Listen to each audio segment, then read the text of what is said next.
something.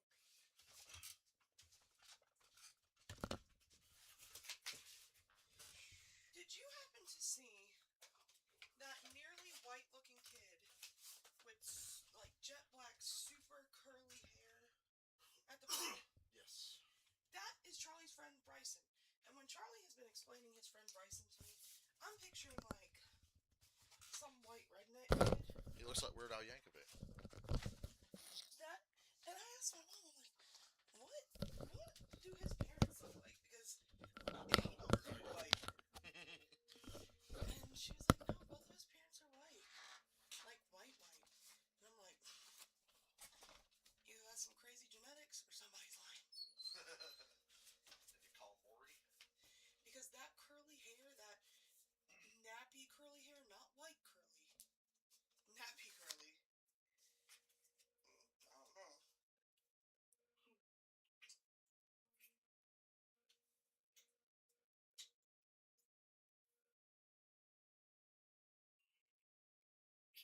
See you too.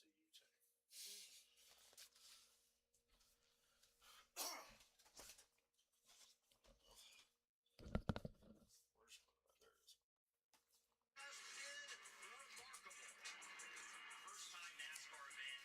This is going to be one of the greatest things that NASCAR has ever done. I was expecting my pasta.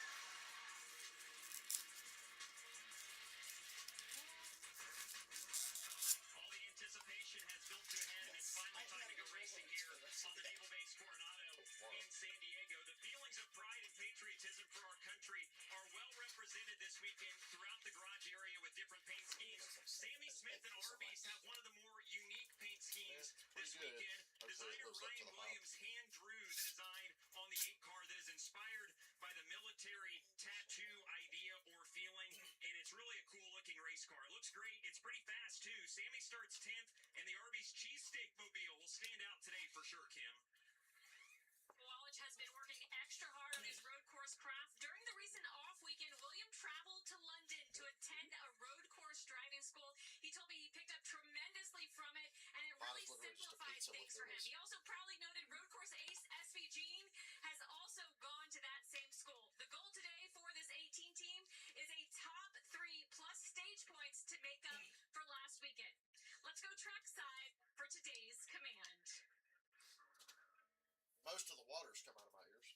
Here to give the command of fire engines, please welcome Super Bowl champion and 2026 Pro Football Hall of Fame inductee, Drew Brees. Let's see.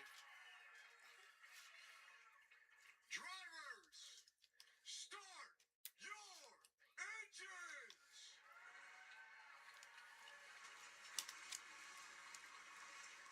The engines are fired for United Rentals Driven 250. The green flag from Naval Base Coronado coming up next. It is all right here on the CW.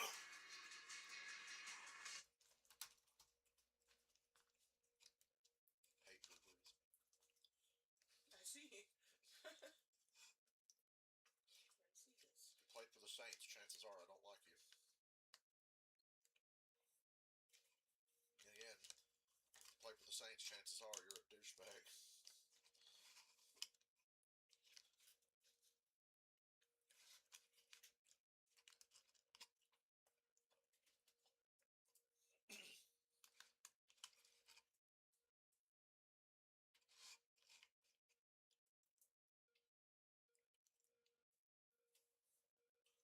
And I will be brushing my teeth again later.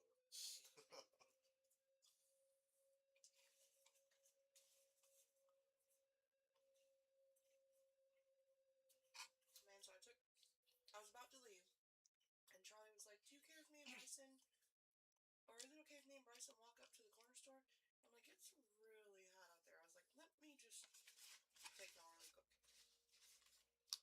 And then, on the way to the corner store, I remembered David and Draven.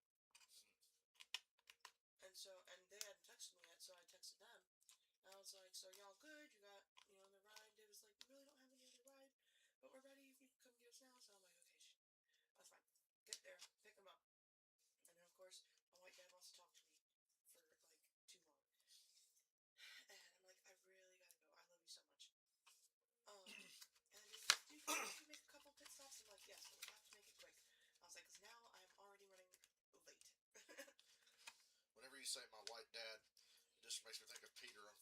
singing that song.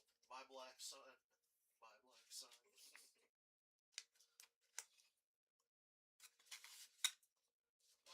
Hey, Caden. I'm here, but I'm eating.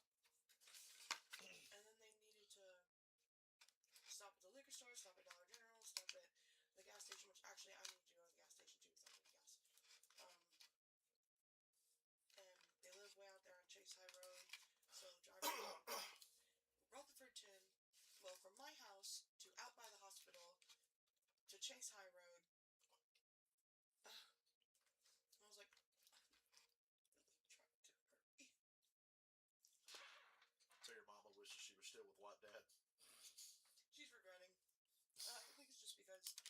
I think it's just because she's so unhappy. She was unhappy with him too, just for different reasons. He was just nice to her. I still don't think they went well together.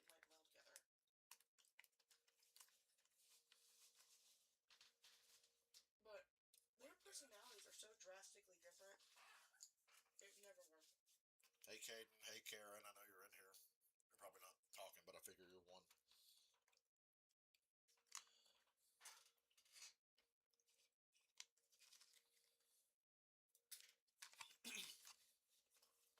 Had to get my Pizza Hut pasta.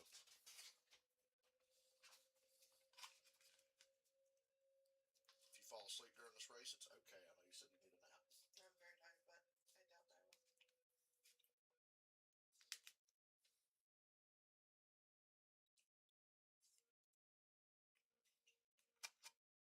Maybe I can sleep in tomorrow. I ain't even finished this pasta. My stomach's already going. I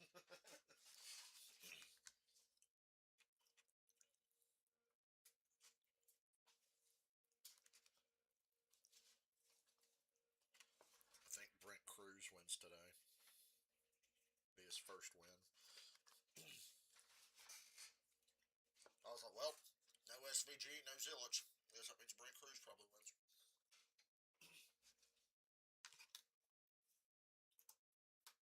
Time to buzz the tower.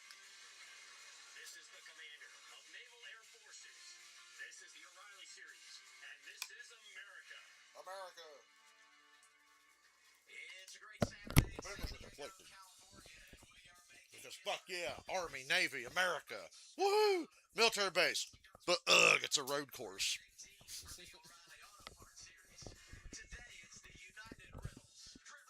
Boomers don't like road or street tracks. That ain't racing. Here we are, standing on the original flight tower with Parker Kligerman, Jamie McMurray. I'm Adam Alexander. I'll tell you, the hype of the weekend is... I guess only the Amazon Prime guys get to go call the race inside the fucking ship. This is so cool to be a part of. It's so much more than what I even expected coming here this weekend. I've been a part of NASCAR for over 25 years. There's old Kligerman who almost got in a fight yesterday after the truck race. Kligerman, Parker Kligerman, the guy on the right, super fucking nice guy. Super nice guy. Good driver, too. And apparently they weren't showing it because he got wrecked and put to the back, and then some guy kept wrecking him and hitting him and hitting him and hitting him. And after the race, he walked up to him and was like, what the fuck's your problem? And somebody had their camera out filming it, and they had this big fucking argument after the truck race, yelling at each other. And Parker's just like, you're a fucking idiot. I've never heard Kligerman raise his voice before. He's such a nice guy. He's just like, you're a fucking idiot.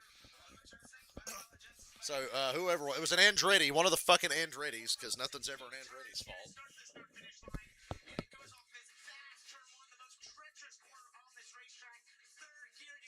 Parker was top 10 for most of that truck race yesterday. Jamie Mack wrecked out. Back to retirement he goes. Damn, all the pepperoni and stuff's gone. Now I just got noodles. Heavy braking zone down into turn 6. You roll through what we call the Red Bull section, running right along the side of the water here. Another heavy braking zone, a lot of wheel hop, and then we go fast forward through 8, 9, 10. First comment I saw on Facebook after qualifying for tomorrow, because Vegas Bergen starting first tomorrow. Some old guy, the script's already in. Why bother watching? The script's already been set. I said, sir, anybody you don't like that wins, it's always rigged. It's always rigged, predetermined. Adam Andretti, that's who it was. Who gives a fuck? The Andrettis haven't been relevant since the 70s.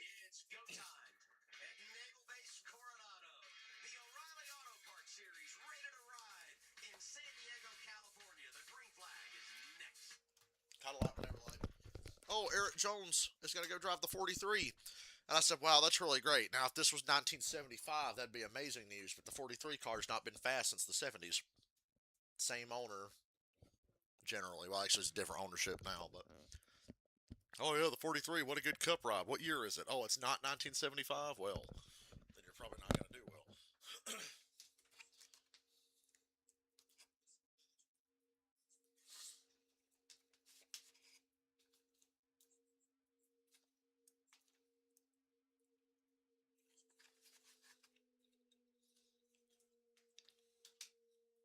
As soon as I discovered how good this pasta was and how cheap it was, I eat it all the time when I go to Pizza Hut now.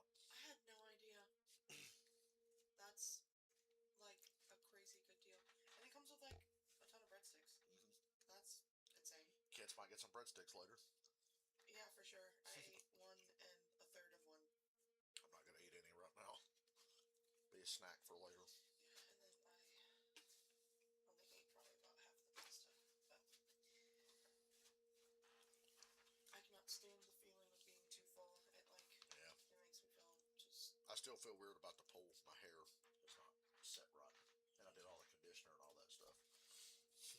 I don't know if it was like extra chlorine. Well, I wonder if there was like more chlorine than usual because Xander never has an issue with the chlorine in his eyes. Yeah, and he was bitching And he about was that. complaining about it and his eyes being really red, and that literally never happens to him. It happens to Christian every single time. I think he's just sensitive to it, but it never happens to Xander, and his eyes are like so bloodshot. Yes, irony for me. You know how they essentially make Chase because Kenneth won on one cup. I think it was just extra chlorine. What's the irony, Caden? Shout out to Caden for actually talking to me this week.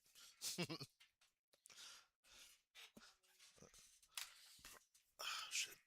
Now I'm going to have pasta breath. Knock anything over.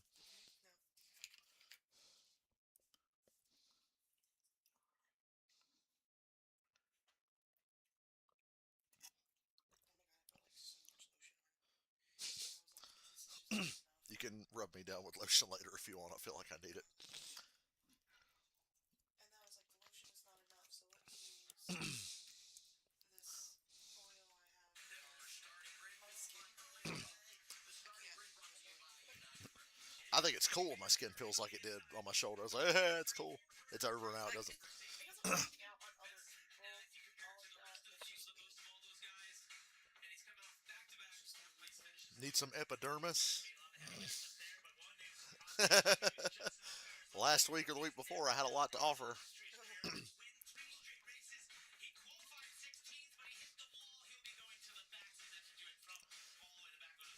I'm officially to the point where I'm looking forward to NASCAR 26 just so I can try to drive this.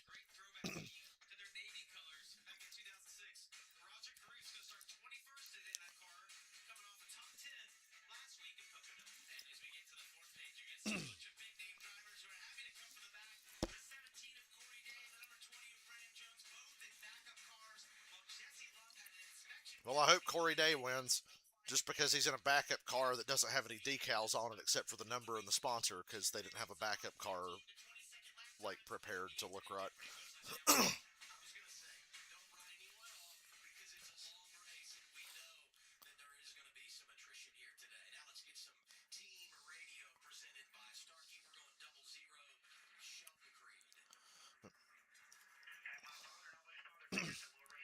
At the first caution, I'm moving my shit and I'll be on the bed. Because I'm going to start the race sitting in my chair.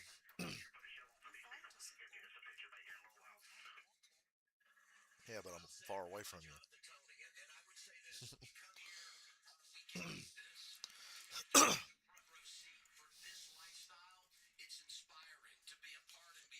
Yeah, America great. God bless the Navy. In the Navy, if they don't play that Village People song going to commercial, in the Navy. Now I just think about the woman in GTA 3 walking down the street that just randomly goes, "In the Navy." In the Navy.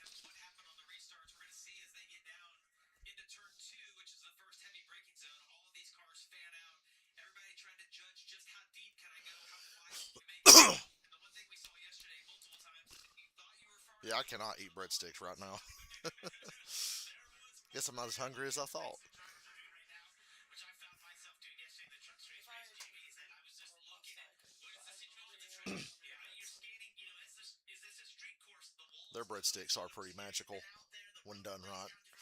almost like greasy. I feel like really greasy, but not greasy like I don't like Little Caesars breadsticks. I love crazy bread for Little Caesars. Oh my god, I could make a meal out of that. It's so greasy, it makes my stomach hurt so bad. They're coming down to the Arby's chicane. Did they put an Arby's logo in the chicane?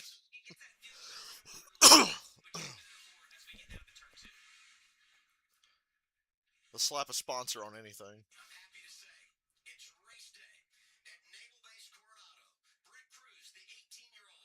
These are like fantasy tracks from the NASCAR Thunder games. Back on the old NASCAR games, you could unlock fake race tracks that would look a lot like this.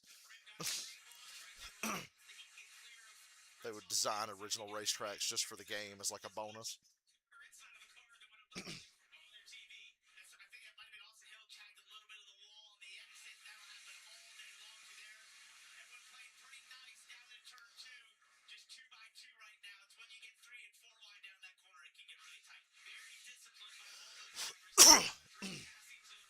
Yay, they put a map up for us. Fox couldn't be bothered. I was just thinking about that little Yeah. I wish they'd keep the map up there. That they had a problem with it. The little car icon disappeared. Stop! It says stop. Why are they just driving through?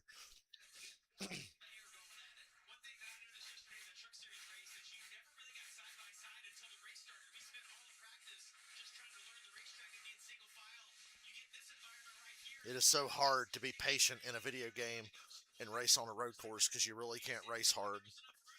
You have to like be super careful.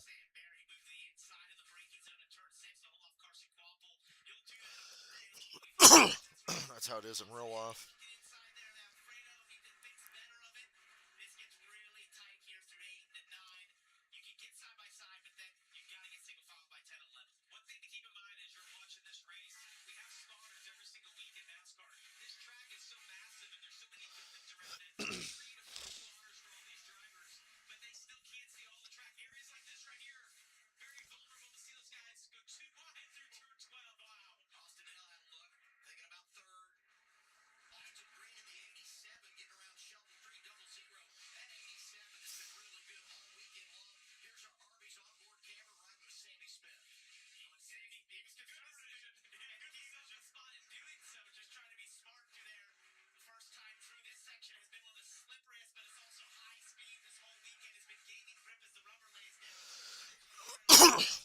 That's slippery because that pavement's like newly paved compared to everything else. Caution on lap one. What happened? Somebody stuck or wrecked somewhere.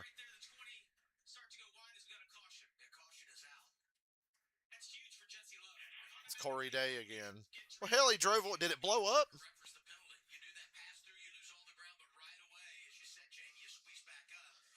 I think he blowed up.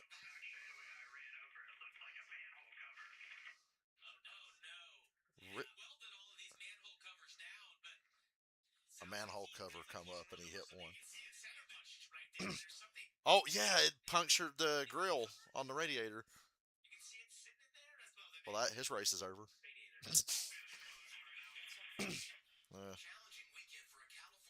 I was just saying I wanted to see him win in the blank car. He wrecked his regular car in practice, so they had to pull the backup car out, and it was just a plain white car, and they had to slap decals on it.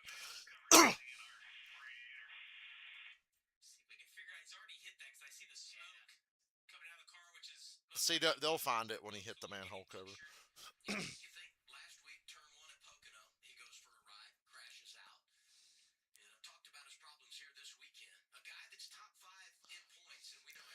You know, on the Chicago street. Yeah, there it is. Holy shit. Get out of the way.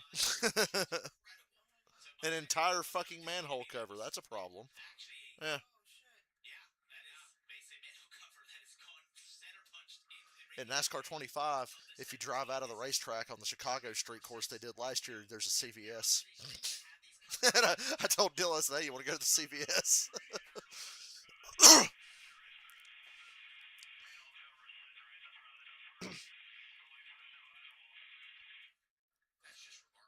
you're picking the 19 for the win. Don't copy me, Karen. And I'm kidding.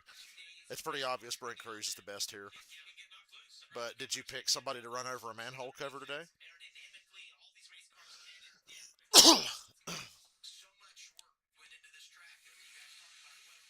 Well, they didn't do enough. So are they going to take that manhole cover and put it back? Or does he get to keep that? I would want it. Yeah, I'd be like, give me the fucking thing. City of San Diego can buy another. It's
weird.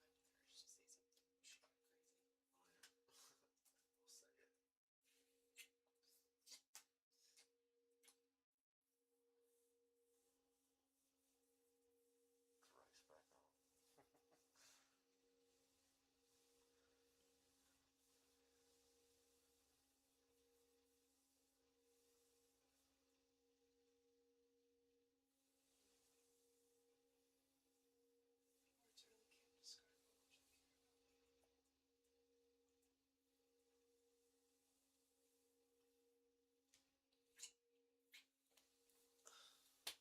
urge to say something crazy.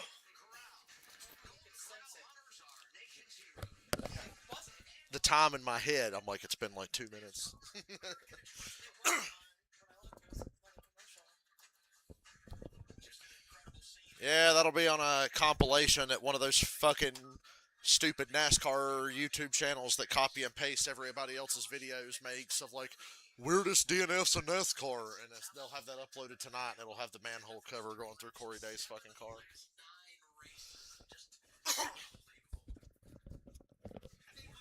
Well, they're working on the manhole cover.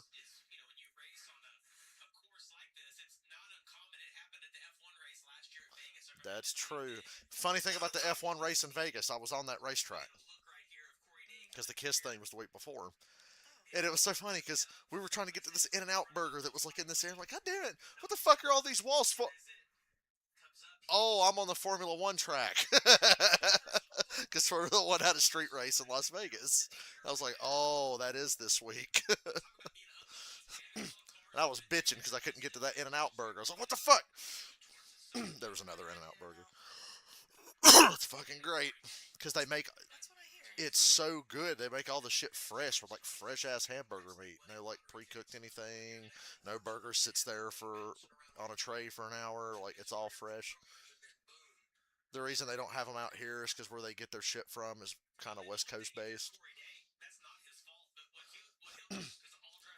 Taking the hammer to the manhole cover.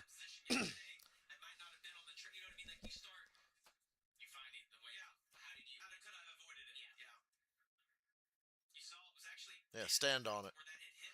Hey, just put an orange cone over that, and they'll have to dodge the orange cone the rest of the day.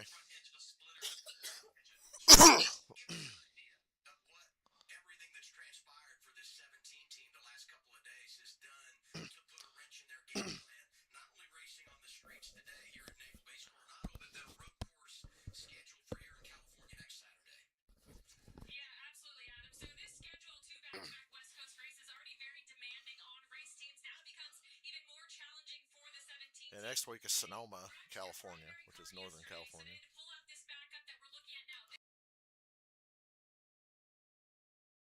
Wine country. Adam Wall and a number of his mechanics actually had planned to fly back to North Well, not to worry. That's still about 90% of a car. It's just that 10% that got fucked up is a very important component. Seems like a very important 10%. Yeah, not all car parts are created equal. Can't run without a functioning radiator, though. And they are going to prepare the Sonoma backup. And he told me it's going to be whatever car is in better shape by the end of today. So meaning the car they put on track. So like they're talking about they got a wrecked car from practice, and now this thing's fucked. What are they gonna do? Call out to Charlotte and say, "Hey, could you drive us another car out here on the truck from fucking Charlotte all the way to California?"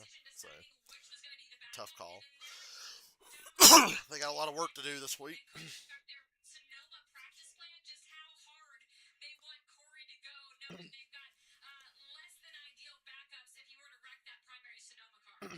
Yeah, Kim, I talked to Adam a little bit yesterday about this situation, and he's like, listen, we have another car at the shop. Obviously, we don't want to use it, but the predicament that the teams are put in this weekend is that not only do you have two road course races back to back, which is somewhat rare, but they're on the West Coast. So to Oh get wow. that car fixed, it's logistically just. I haven't looked at myself too much in the mirror. You look a little more tan. Yeah, I'm not tan in the way I want to tan. It's like slow, not quite brown enough. Right there is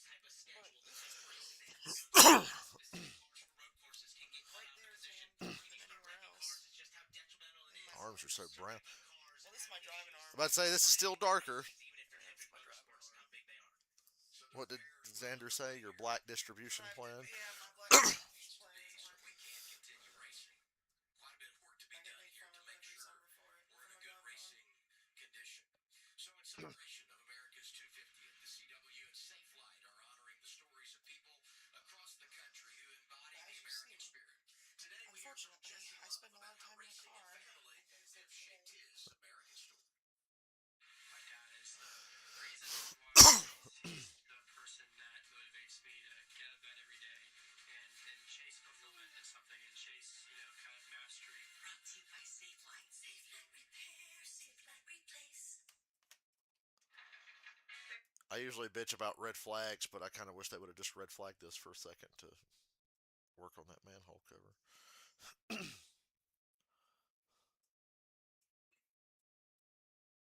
Life 360 is way better.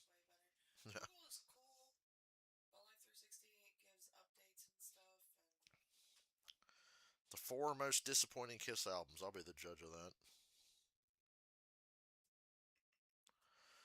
Kiss's career has been quite the roller coaster with more ups and downs than bands could survive. Some of the low points have been the result of self-inflicted wounds. Over the years, Paul and Gene developed a reputation for trying to expand their already impressive following by spending entire albums chasing the latest musical trends, including disco, hair metal, and even grunge, only to find out that those clothes didn't fit them quite right. Dynasty. Dynasty's a great fucking album. So, wrong. But in the context of 1979, I'd have probably been disappointed. Music from the Elder, fair. Crazy Knots, I mean, standard. Hot in the Shade.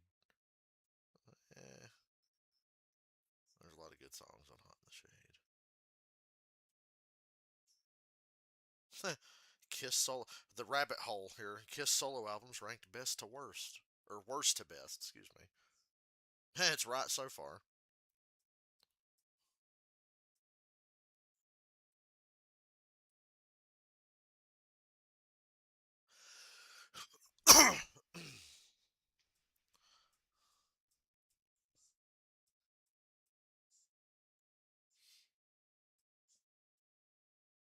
That's what I do during cautions, especially long ass cautions on road courses where the caution laps take 10 fucking minutes.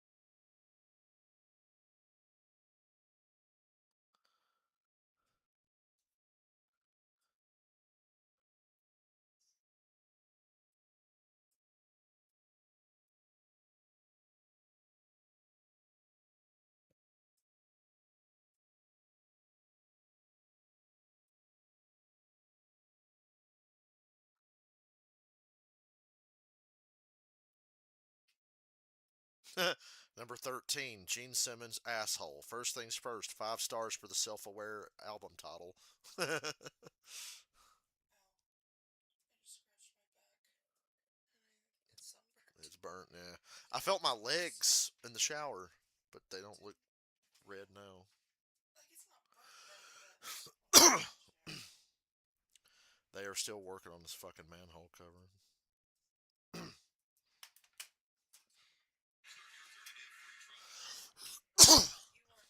weren't looking a little bit ago. But Good Bunny was pushing it down, and it just kept like going up on one Wobbly. side and up on the other. I just stood up and looked at it. That's when you looked up and they brought in the hammer. And there's just so much to take in when you come out. You see the Carl Vinson there, the USS Carl Vinson. And we're going to highlight the USS Cincinnati here, commissioned in 2019. This is a warship that's designed to operate near the shore.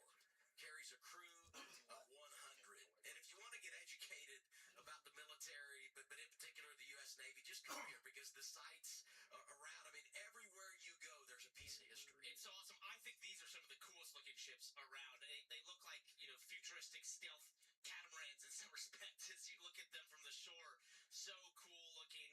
And just all of them have a specific function that, you maybe not even ever thought of. Oh, yeah, that's something we'd want to do, I guess. Yeah, you're right. So it's just such an amazing learning experience. What do you have for us, Heather? Well, you guys were just talking about some of the spectacular views, and look at the one I just found. Check out this view of the San Diego Bay. Everybody wants to get a glimpse of this street course, including these boats in the marina right now that are being kept at a distance by the police. But if we look at the track here, we are at the Hangar Club in turn 8. So if we follow the street course here, you'll look over in turn 8. You see the number 8 honoring Kyle Busch, a fitting moment right there for this corner. And then as you can see, as our cameraman continues to pan left, you have some suites, grandstands, and also a couple of hangars behind this Hangar Club. If you're a movie buff, Top Gun Maverick, some of the film in that movie was taped right here. Some of those scenes that you've seen. So a lot of really cool things like you were talking about. Fans up here enjoying this hospitality. Bitch, it's 2026. Who the fuck's using tape for a movie? The scenes around here are incredible. Just past that corner that Heather was standing at as we rode. How much do you think that food costs? Probably like $40. Racetrack food ain't cheap most of the time. For the fans here, you Just mentioned event Mark, food in general. people. Like Although at Martinsville, $2 hot dogs still, and they're fucking great. They're them big, fat, pink hot dogs too, like the fucking radioactive, bright red and pink hot dogs. It's like, and the chili is really good. Hopefully, I get to go to Martinsville in November or last week of October, whatever the fuck it is. consecutive sellout Nah, the boomers are gonna argue that ain't sold out. I saw some empty seats. NASCAR's lying because NASCAR dead. Nobody watches this anymore.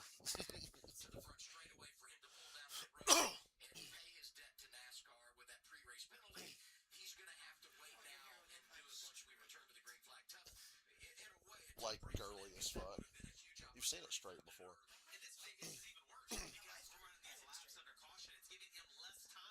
Yes, you did. You did. It looks weird and girly, like just too flat and like nothing.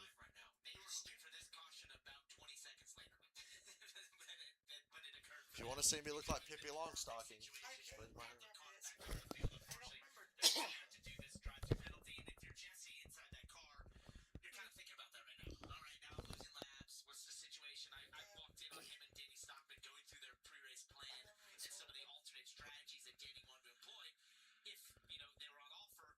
What a thrilling race. We get to watch caution laps all day because they didn't get a fucking manhole cover down right.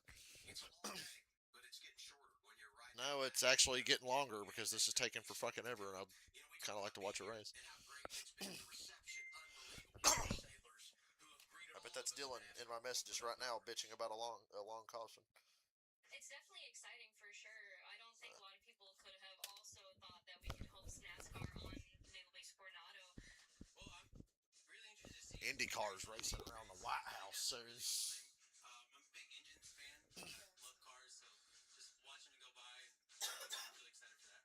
Oh yeah, NASCAR's definitely been the talk of the town. I got here in March and I've been hearing so many things about it since I got here. NASCAR this, NASCAR that. I'm most happy to be on that ship over there, to go up into those bleachers. I think those are the best seat in the house, and just to be around all these people, ask questions and just see the race. I feel like it's gonna be a great time for sure. I'm beyond excited. I mean, I grew up in Virginia, and so I used to go to the Richmond Raceway with my dad, and we used to go to NASCAR races all the time. So I couldn't be more excited to come out here and see these boys race. It oozes America. Oozes America. That's a new one. You ever ooze America? There's a car barreling towards me. Anyway, 20-minute caution for a manhole cover.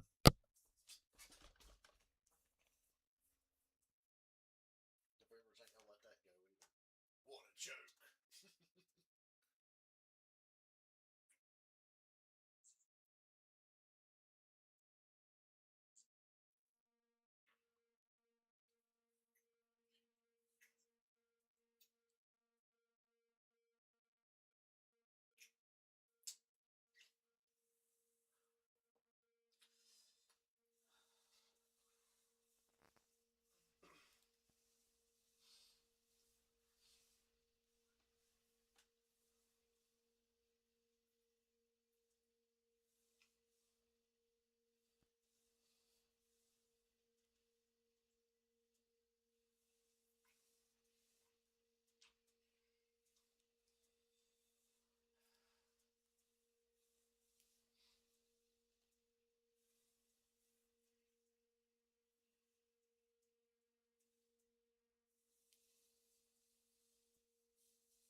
Oh, it's okay. I thought you were actually doing it on purpose to mess with me. No, I was just trying to move my.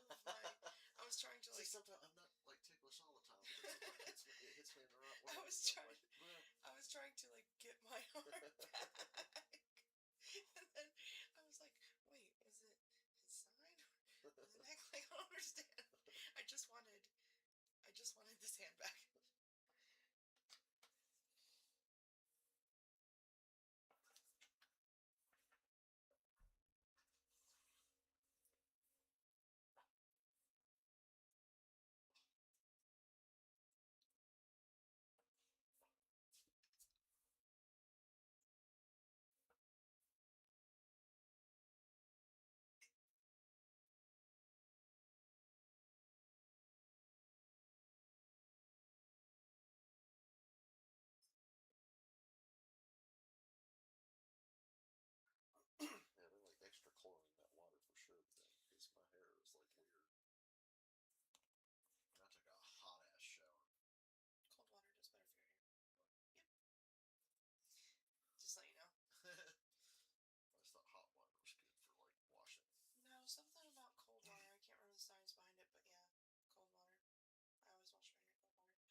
actually don't wash my hair in the shower. Like, I can't do cold shower. Yeah, me neither, obviously. So maybe I need to consider that.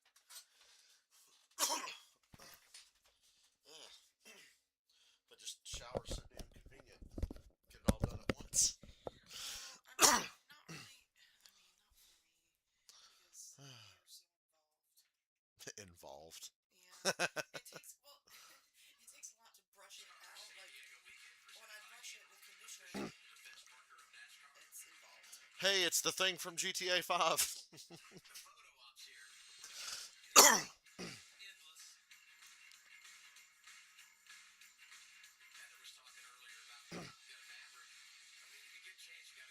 Oh yeah. And Andrew's got some really cool, some of their drones down there. It's pretty awesome, right? As you go in lane. So some really cool stuff around it. You talked about the size of this place. It's so much bigger than what my perspective or what I thought it was going to be when we got here. I'm like, I couldn't believe just the enormity of the space and the island in general. It's pretty impressive. When you're leaving, I was with a group last night in my car. One said, okay, you turn right here. And said, no, we're still on the base. We're going to get out of the base first. Gotta go through the gate.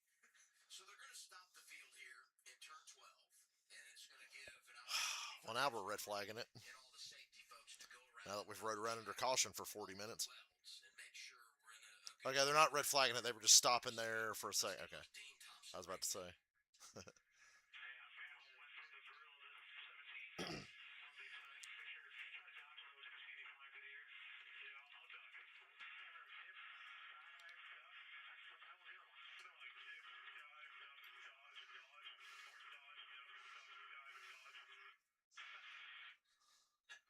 You can dodge a manhole cover, you can dodge a ball. There's only 150 of them that you can put together. Great words of wisdom from Patches there. Patches O'Houlihan. You ever seen Dodgeball? that just went right over our head. We Um, appreciate you bringing it all yes, back. but Adam Alexander didn't know about Patches O'Houlihan, the greatest dodgeball player of all time. We'll get back. I guess this whole stage is going to be under fucking caution. That's exciting stuff.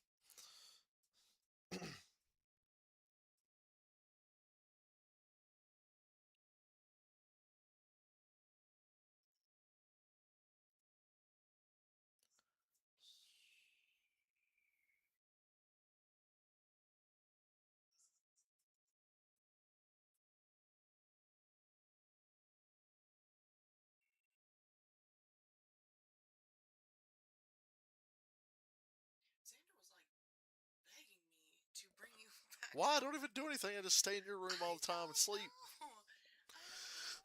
I don't know. I watch TV and stay in the bed when I'm at your house. I don't know if it's like having like a man in the house or something. I don't know. Xander can be so confusing. Yeah. But what I do know is he very rarely likes people. Yeah. Seriously. Like I've said before, I'm not even sure that he likes me. I think he likes me because I'm his mom, but I don't think he likes me otherwise. So, that's cool. And strange.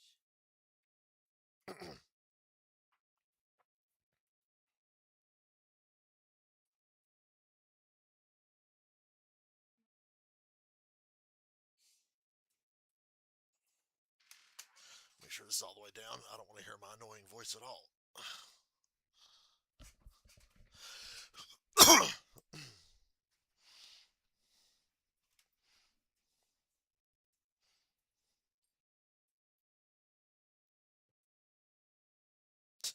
This fucking crybaby.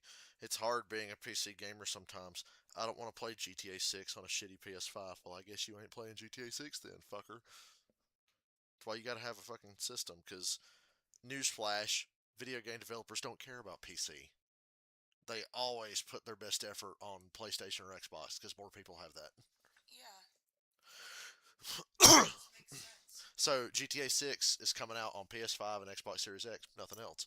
It will be on PC eventually, because what Rockstar usually does is, about a year later, they'll put it out on PC after they've had time to work on a PC thing, but they don't care about fucking PC.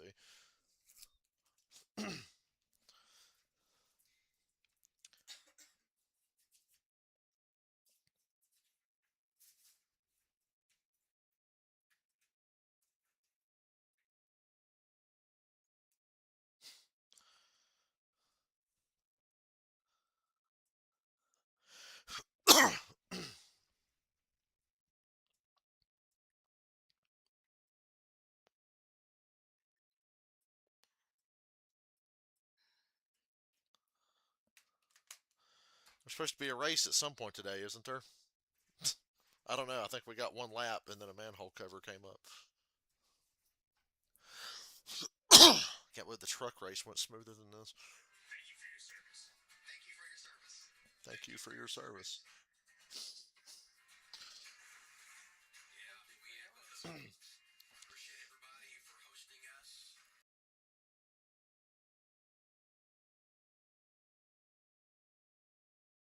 Just so cool to be a part of every aspect of this. So we've heard they're letting Corey Day, 17, work on his car under the red flag, which you normally wouldn't be able to do in the portal. They're going to let them fix This it. is so I think boring the and big question annoying. here is, a few laps under caution. Are they going to give them their laps back? So this is kind of rare for something like usually.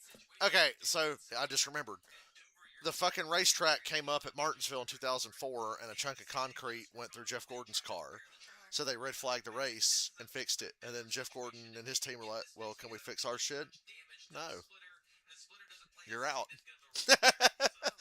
They're letting Corey Day's team fix his car under a red flag. You're not allowed to touch shit under a red flag. But I guess they're just like, well, manhole cover came up. That's not really fair, I guess.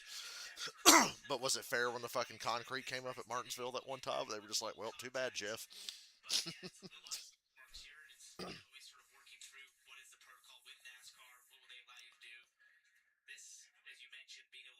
Shouldn't have even started a live stream until after this bullshit, but I'm not psychic, unfortunately. Well,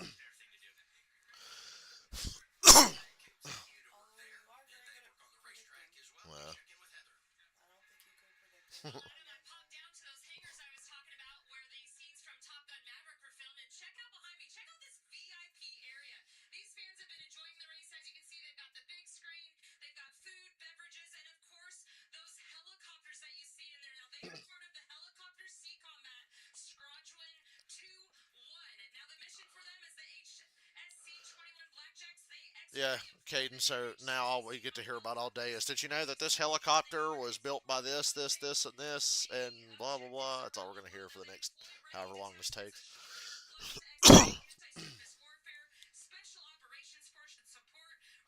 You know, NASCAR's like fuming right now over this because it's a bad look. Because all the boomers, see, I told you. I told you. I told you this was a bad idea. I do an extra southern accent for those people. I told y'all.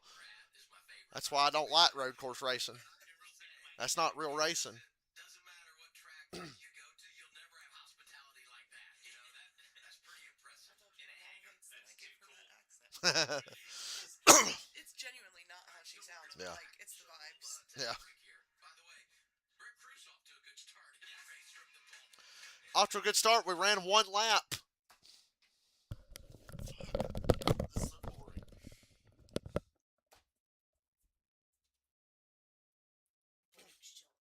About to fucking watch Euphoria. You gotta hear me live react to Euphoria. You'd hear me go, ah, a couple of times. Yeah, I got flashbanged in like the last episode I watched and was like, wish that image would get out of my head.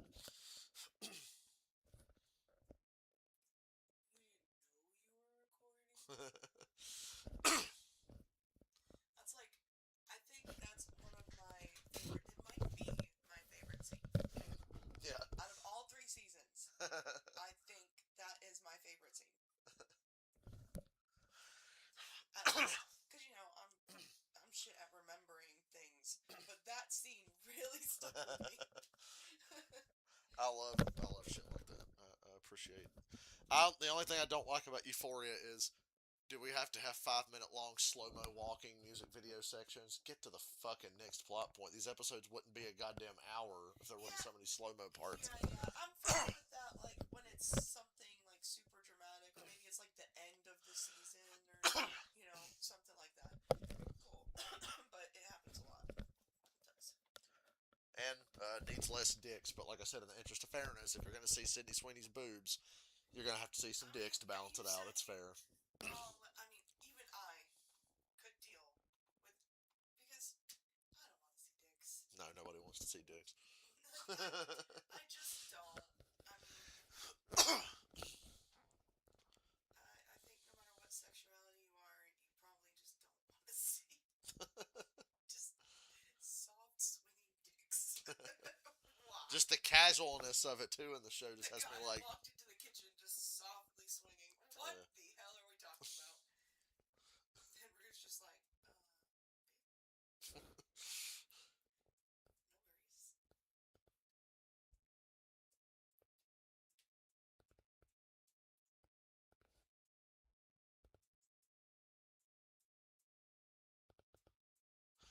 wait, did they ever follow up on the mom of the kid that Maddie's babysitting, trying to fuck her or something?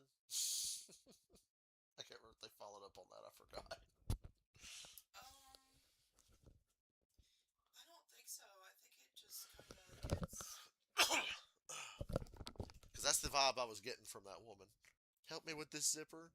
No. Yeah. Nothing. I don't think anything went for that, no.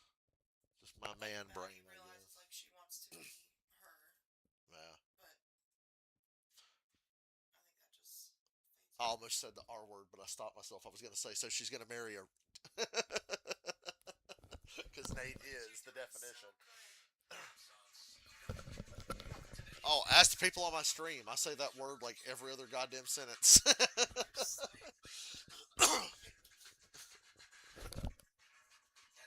And I'll still fuck up and say it. The welding is complete. Hooray! Now let it sit and put a cone over it. Remember at Daytona in 2010, Daytona hadn't been repaved in over 30 years, and the track started coming up. So they red flagged it and they patched it, and then it come up again. And then there was like a fucking 3 hour goddamn wait to get the shit fixed, and it was just like. And Dale Jr. was being a smart ass. He goes, I think they're just going to put a cone over it for the rest of the day, and we're just going to dodge that every time we drive over there.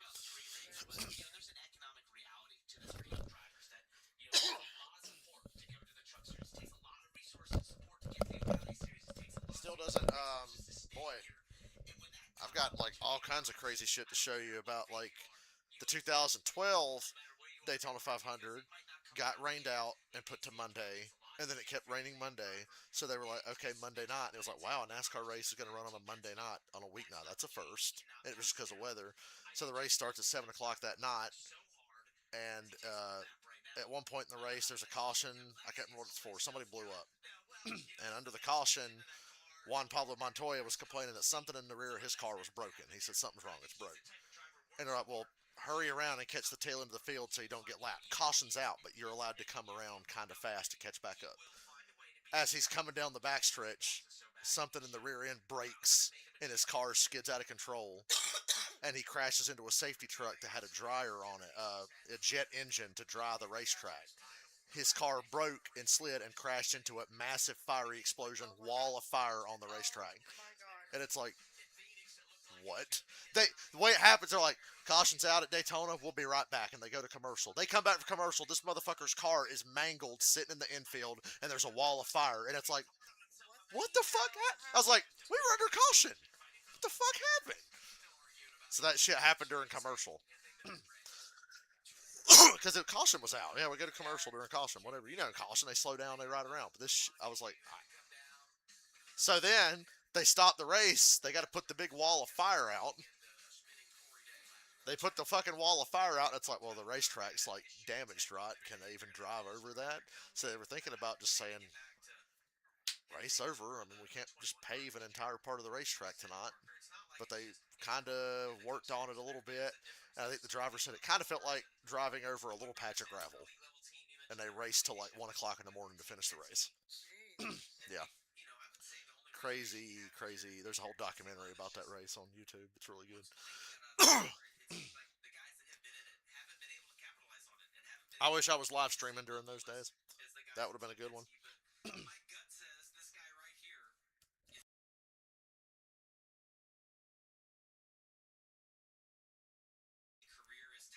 Jesse loves fucking falling asleep.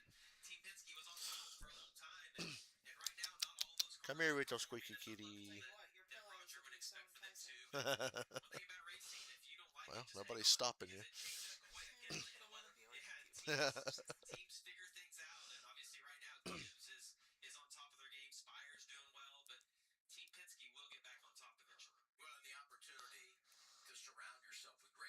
Our boomer's already bitching about this. These motherfuckers in the comments, why is a race on CW? I don't get CW. Everybody gets CW. Literally everybody gets CW. CW is a free channel.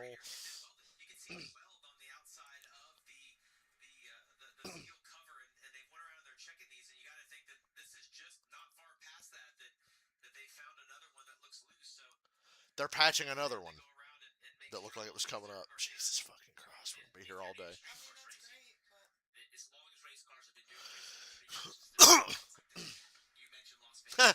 This guy pointed it out. So, remember I said you're not allowed to work on your car under red flag, and if something happens, sorry if your shit's fucked. They're letting them replace the radiator while the red flag's going. And this guy said, oh, of course, we'll change the rules for a Hendrick Motorsports car. And I'm like, they have before for Hendrick. It's so funny how they're the team that gets away with more than everybody else. Objectively, neutral fan, Hendrick Motorsports gets away with a lot of shit. Nobody, okay, so they got a penalty for something on the hood of their car being illegal, like a stiff penalty, and they appealed it. You're allowed to appeal it and go through this whole process. The appeals process is fucking rigged, by the way. But they let you go through an appeal process. They won their fucking appeal and got it overturned, and people were like, has anybody ever won a fucking appeal? The little Arby's thing?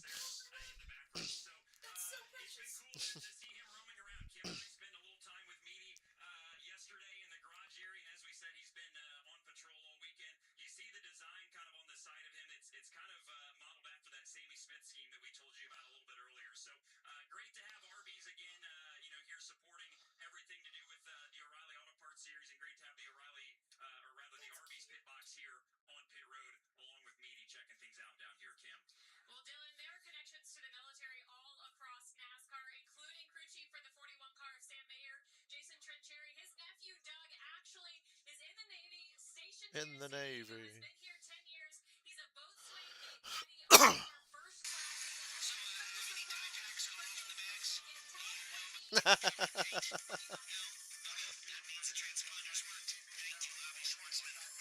GTA physics.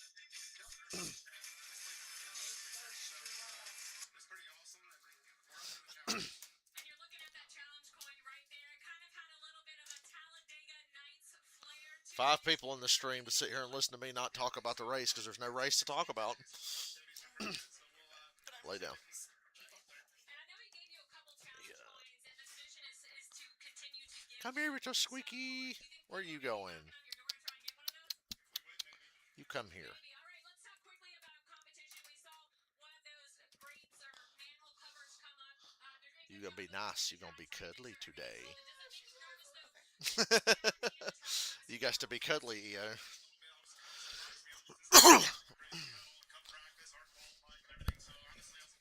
See? You still with me? Well, we was going to watch our damn race, but I don't know. All right, thanks, Jason. Guys, I might just Better this happened today than tomorrow. and, butter up to Jason. If it happened during the cup race, they would truly never hear the end of it. Ever seen. I thought it over the years. NASCAR's a joke.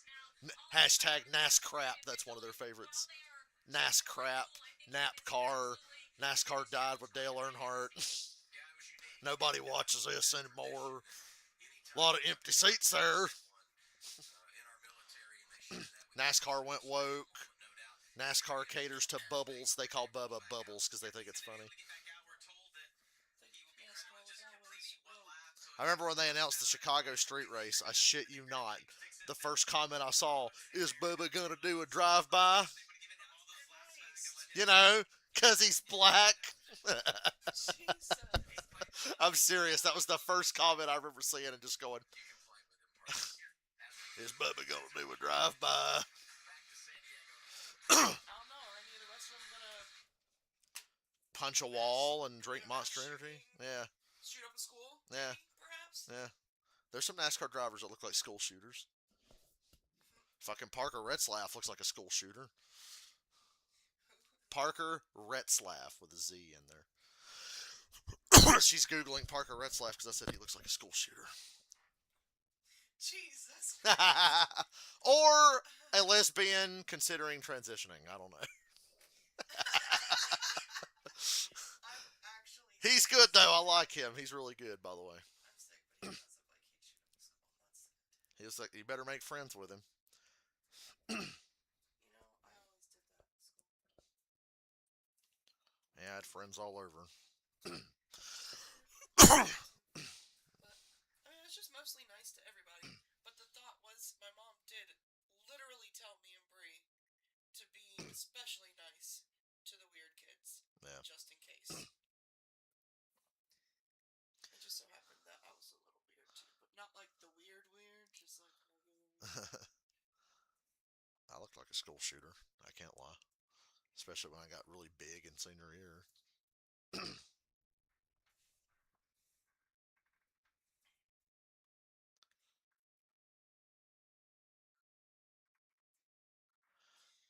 remember John Stamberger? Yes. Yes. Yes, yes, yes. My friend was pretty peeved at me because I Oh my god, cars are rolling. had him sit with us at lunch because he didn't have no one to sit with. And I felt kind of bad. So, like, he was a nerd, but he was also a dick. I could see how other people would think he was an ass because they thought he was always right. Because I used to just be like, dude, you really make things hard on yourself. Yes, he was pretty annoying, and he was always super nice to me, though. And I invited him to sit with us at lunch, and then he always sat with us at lunch after that. And my friends were like, I remember he really had a crush on my girlfriend, which was funny. She didn't think it was funny, but I thought it was fucking hilarious. I mean, who would? So I would always just be like, you know, whenever we were around him. Yeah. She's unfortunately very hot and continues to be. Not to me anymore. I don't think I could ever God. look at that the same. You can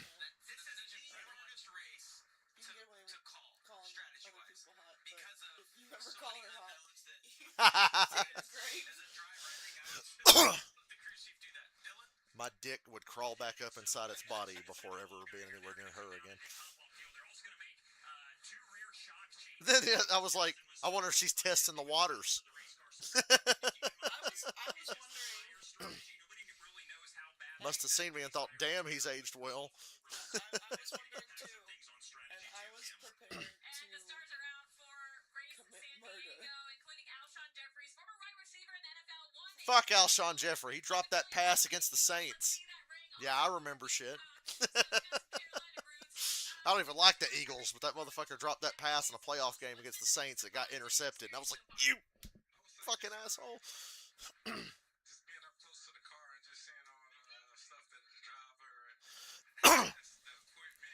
Amazing shirt, though. Isn't that the fucking Sammy Hagar, Michael Anthony, Van Halen tribute thing, I think?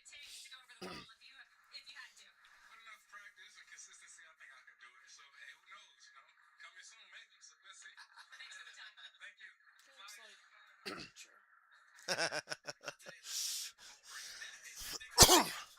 Shout out to him for wearing his fucking Super Bowl ring out and about. I would too. Hell yeah, I would. Super Bowl rings. Have you looked at Super Bowl rings the last like decade or so? They're getting crazy fancy. The fucking Rams Super Bowl ring from a couple years ago has like a miniature of their entire stadium inside it. Holy shit. Like a miniature replica of the stadium. That's cool. Well, hell yeah, I'll wear it. And then Corey Day almost hit a safety truck. I wouldn't have earned that shit. Come here, squeaky kitty.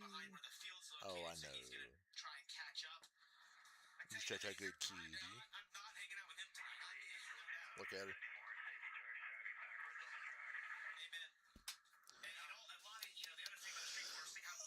So we had a thing for a manhole cover, and then we almost had a driver hit a safety truck.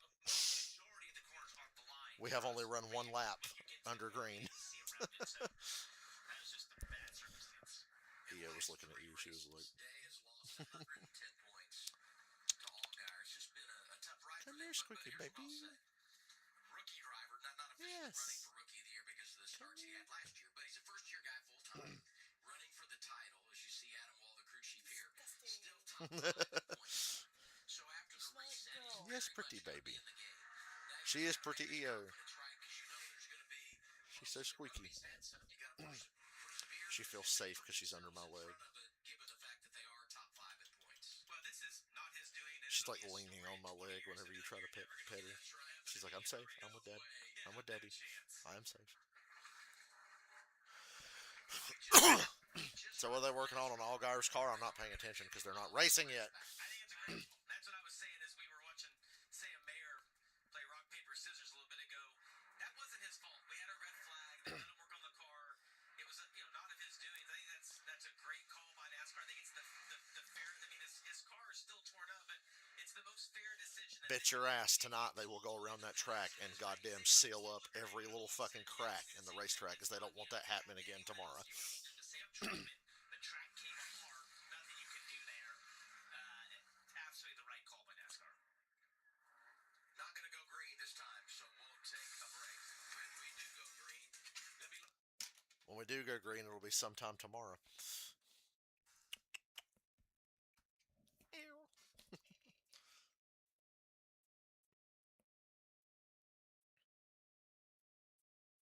You so cute, Io. She says, stop making fun of me. She can't meow too good.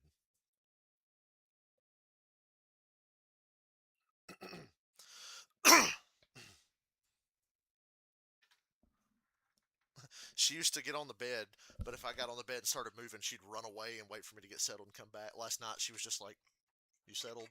She just stayed in place like, you good? Oh, I know. Kitty, kitty. That's what she does. She comes up and like tries to lay on my feet. Boy, I wish I could stop coughing sometime this century.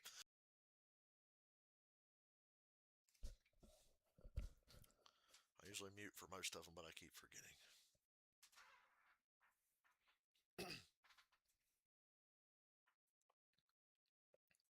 Easy Brent Cruz win. I told y'all he's going to lead every fucking lap because it's all going to be under caution.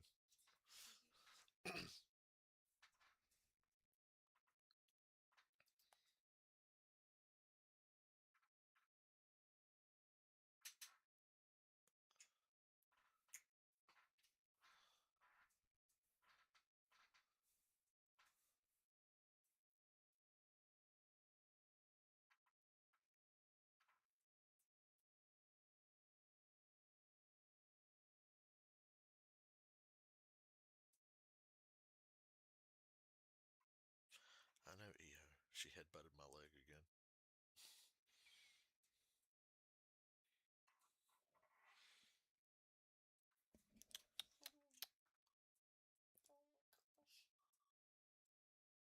On her little mouth, she's like.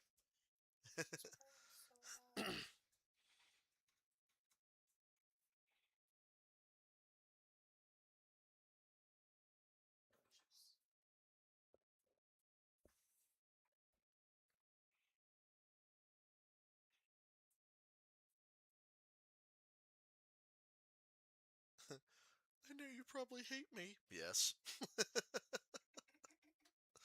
She was testing the waters.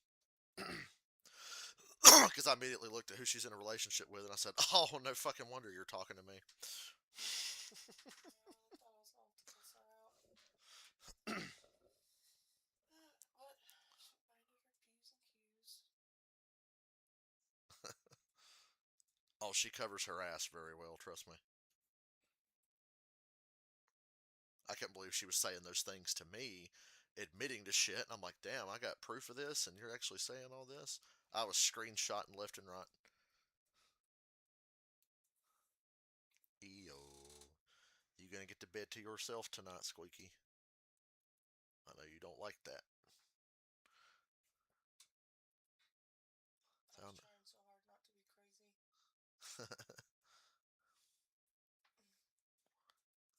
crazy. EO, when you do that, you look like the cat from the meme where the woman's like crying and pointing at the little white cat. Oh, yeah. Because EO will have her little mouth kind of open, like. Fictitious in the movie, right? It was the hard deck in Top Gun Maverick, but this is the actual I-bar here on base at Naval Base Coronado. It is absolutely one of the coolest things. And if you go in there and you put your phone on Surely we're coming to the green flag. for everybody, and they hand out these tokens, right? So it's really neat. You see all the mugs hanging up from all the sailors that come in. You get your mug. Yeah, it's really neat. Man, all you have to do is put your phone. Whenever Jim McMurray walks in a bar, the whole crowd's on him. I would put I actually had a good friend that went to the I-bar a while back and brought me a coin. Oh, yeah, it's great. Yeah, it was a great guy. One of the tokens. That token, that's correct. You could use that for like a ball mark with your golfer or something. That's a great idea. That's a good plan. I should do that. So look at this. We were curious how all this was going to work because we heard from NASCAR. Corey Day is going to get all his laps back because the issue with the car and all of that was not of his making. So we understand. I was curious how. And if you just say he's back on the lead lap, now he's got an advantage in regard to fuel. NASCAR said you're going to get back on the lead lap, but you got to pass the field 4 times to get there. So now we just got to wait for that to be executed. And technically, he's burning more fuel than they did. Right. So they've extended the caution even more because Corey Day was 4 laps down, and they're giving him his laps back. So they want him to actually run the laps instead of just saying he's back on the lead lap because, like they said, that would just be an advantage for him to be like, well, you've got more gas in your car now, so you should actually have to run the laps here and burn some gas.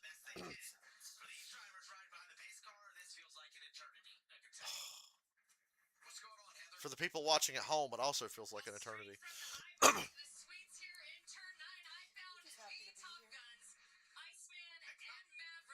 Wow, that guy looks like Tom Cruise.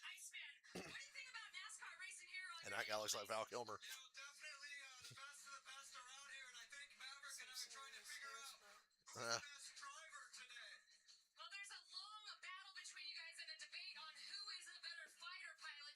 Please tell me he talks like Tom Cruise.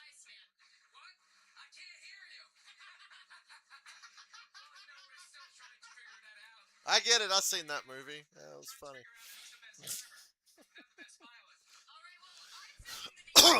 Want to watch Top Gun?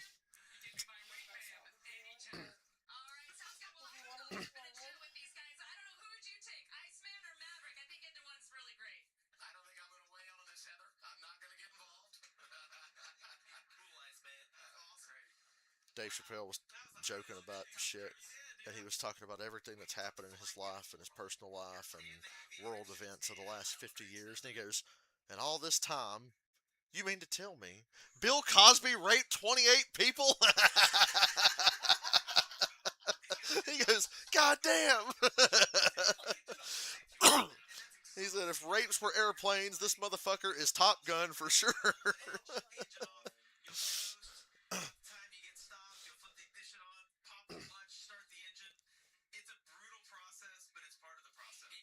Tell you, Dave's funny.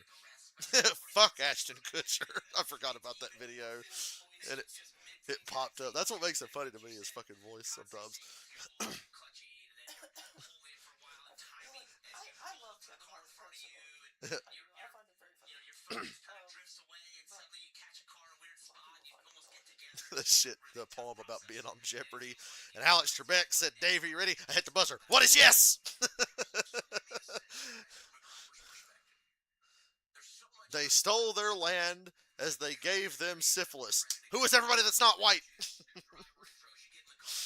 Alex Trebek looked on in horror. Oh my God, he's right.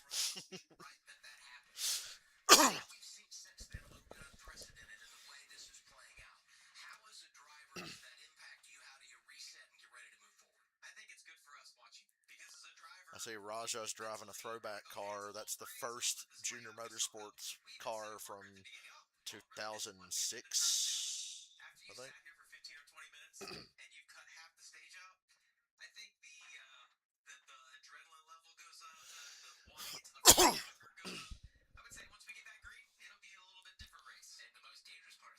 Corey Day still getting his damn laps back.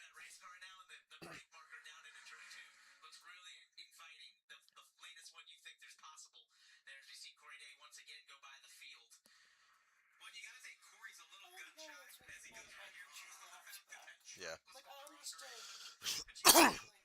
He's 4 laps down, so he's got to pass them 4 times and then line up in last place.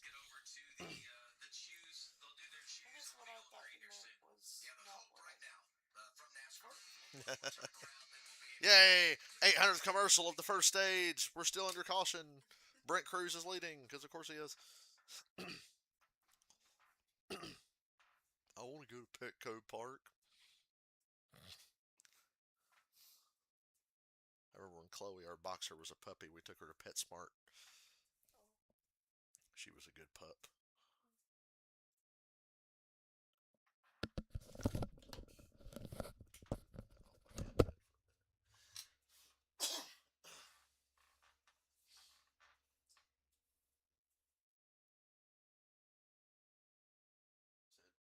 Michael Jackson had these kids at his house.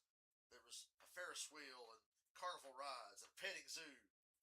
And in the middle of all this childlike fun, allegedly, Mike broke out some wine and some pills. He had the joke about, he said, damn, this little kid got his dick sucked by the king of pop. I mean, could you imagine going to school the next day after that? Hey, Timmy, how was your weekend? How was my weekend? Michael Jackson sucked my dick. And he goes, and this is just my first sexual experience. If I'm starting here, well, sky's the limit. And then Dave looks at the audience and he goes, I know for a fact that at least 20% of the people, at least in this room, have been molested in their lives. But it wasn't no goddamn Michael Jackson, though, was it? He said, all we got was awkward Thanksgivings for the rest of our lives.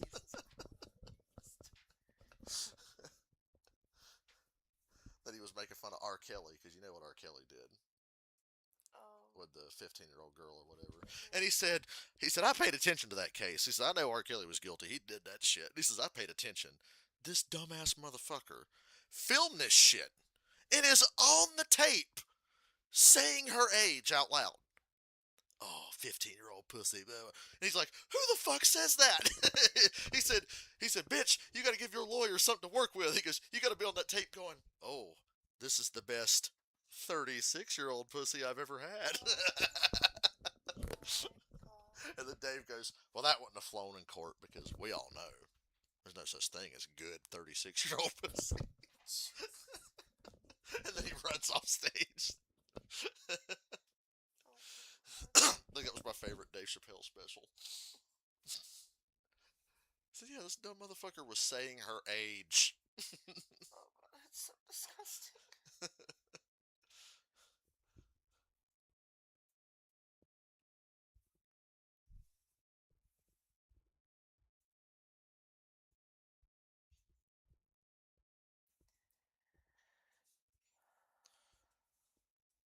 He said, well, if Michael Jackson was molesting all these kids, what about Macaulay Culkin?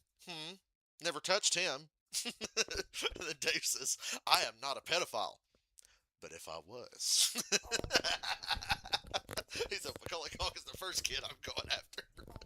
He said, people be like, look, man, he fucked a kid from Home Alone. You know how hard he is to catch. Jesus Christ. He said, I'd be a legend.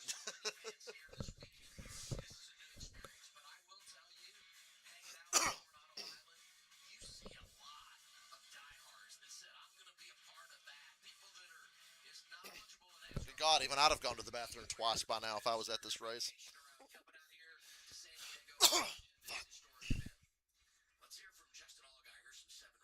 Mm-hmm.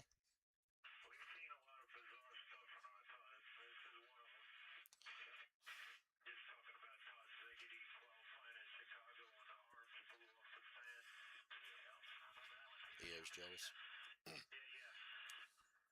She's all up in my business. Famous, iconic moment. We're going back there in a couple of weeks. Yeah, Chicagoland. The ginormous Tropicana orange that rolled across the track during qualifying in the O'Reilly Series many, many years ago. So, are we stopping again? Yeah, in a while. So these guys are all slowing down right here. Oh, no, no, no.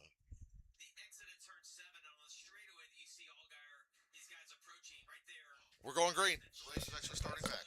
You kind of gap yourself back just a little bit so you can let your spotter count. Come here, Corey Squeaky. Diaz still trying to catch up to the field, but he's going to get there before they get back to the start finish. EO flinches at hands, but if you throw your leg or foot at her, she's like, oh, yes.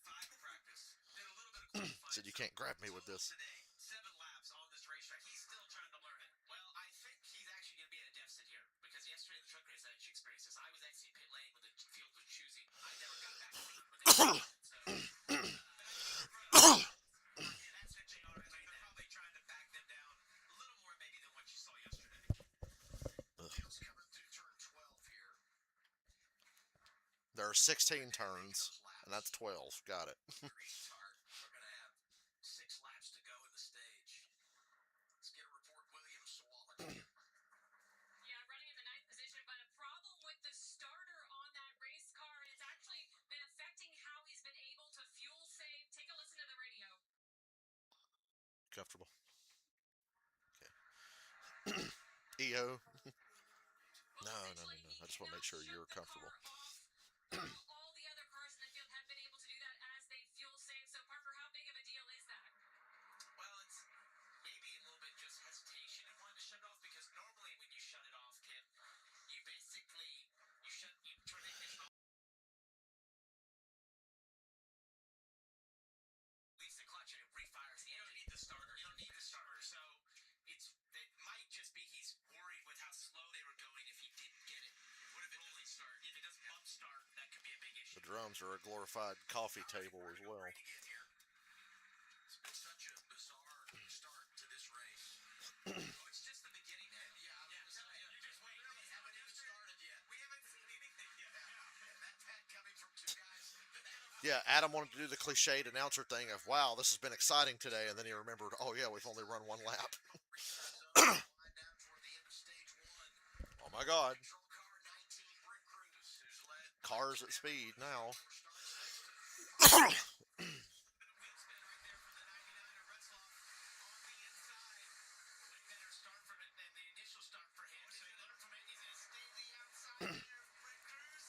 There are so many unassuming turns on this racetrack that guys were crashing on yesterday.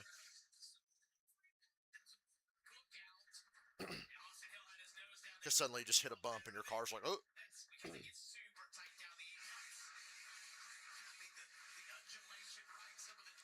Undulation. He's been waiting to use that one.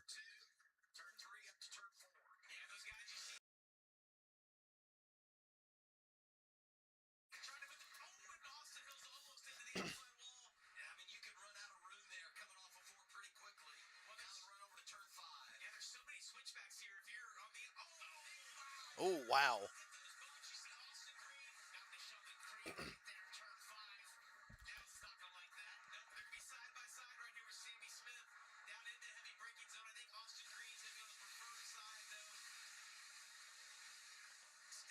I hate to admit that Austin Hill's actually becoming a decent road course racer, like a good road course racer.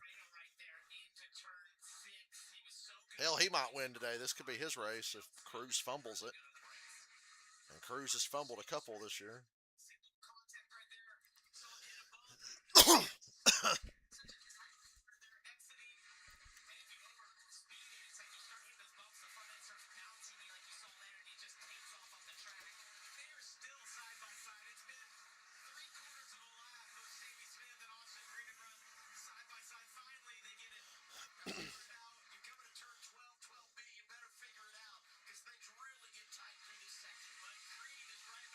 I just ignore Austin Hill because I don't like him and he's only good at one type of racing, but he's actually becoming good at road courses.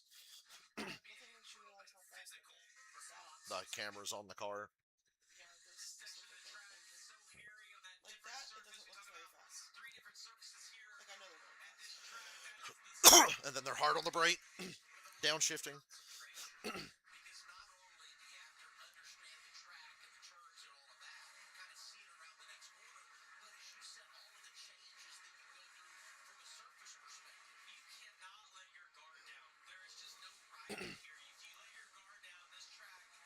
I'm dying to try this track.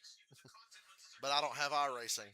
I could get iRacing and try it, but I've never gotten iRacing because number one, you got to pay monthly for it, and two, it's like hardcore simulation, so I would just suck at it and not enjoy it. So I've never played iRacing. Yeah, but don't you think eventually you get good at it? Maybe. I don't know. iRacing's cool. It's a monthly subscription thing. They have NASCAR, IndyCar, Formula One. They have old NASCAR shit. Any form of racing in the world you can think of. And they go around and they scan all these tracks and all this other stuff. It's like a racing simulator thing. You can drive like NASCAR Cup cars from 1987 because they got a hold of a real 1987 Cup car and worked with it and put it in the game or the simulator.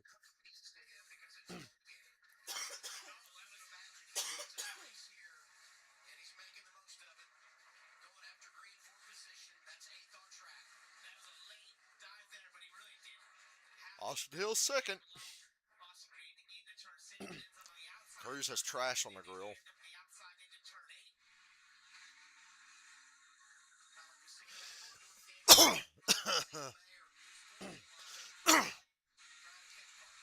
Killing me.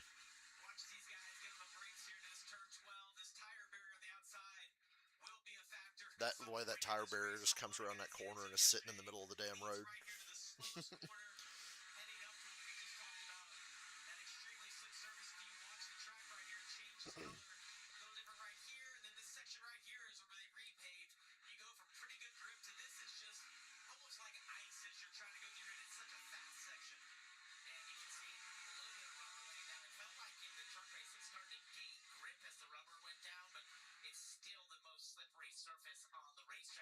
Mayer's a good road course guy. I didn't think of him today. I'm just like hoping Cruz wins because it'd be cool to see.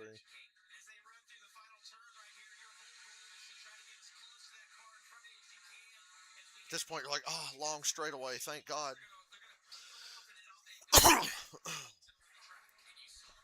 I'm getting into this race now after we had to sit there for an hour and watch nothing.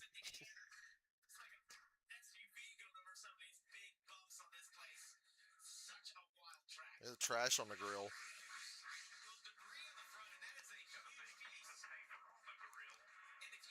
That'll make your car get hot and overheat. What you usually do is you drop in behind somebody and the change of air behind another car makes it fly off your grill, but he's in first place. He ain't got nobody to drop behind unless he wants to give up first place.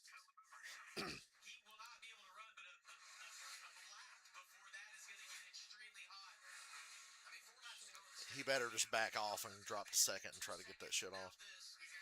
Or pit. What they can do is they can pit and then at the end of the stage stay out and be back at the front. But if you pit before the end of the stage, you don't get any bonus points. He's racing for points, and he kind of needs points. Because he was so young, they wouldn't let him race a couple of times this year early in the season. So, yeah, they should probably just pit and then just stay out. After, they'll be back at the front. I guarantee they would have wanted to win the stage for the bonus points.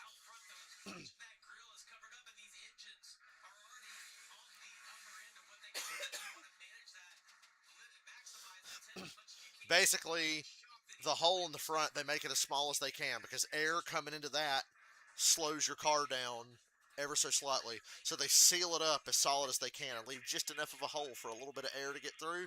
So when it's completely covered, your shit runs hot real fast. I was just watching the other day, it came up on my Facebook memories when Dale Jr. won Pocono in 2014 in Cup. Brad Keselowski had trash on the grill. He was first, Junior was second. Junior was like right behind him, but they were pretty even. And Brad got trash on the grill, so he tried to slow down and use Danica Patrick's slow ass. She was like laps down to get it off his grill, but he run up on her so fast he almost wrecked, and Dale Jr. passed him and then won the race because Brad was trying to get the fucking trash off his grill. And then his shit never blew up. He finished second with that trash on the grill, but he was like, my temps were like really high, and I had to get that shit off.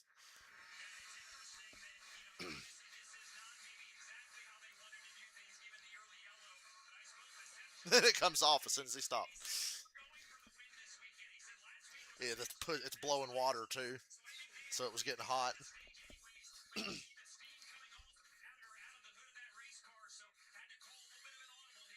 I remember Matt Kenseth won the 2012 Daytona 500. He did his burnout, and his car was steaming. And when it stopped steaming, there was just like white-looking water pouring over the side. This guy on YouTube goes, "Look, his car is coming." They won. It's so happy.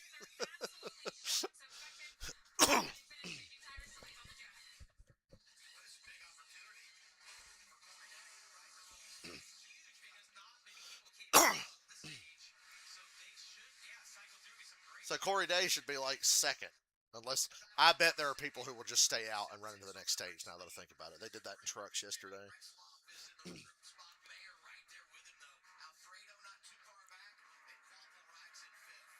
Couple of school shooters there.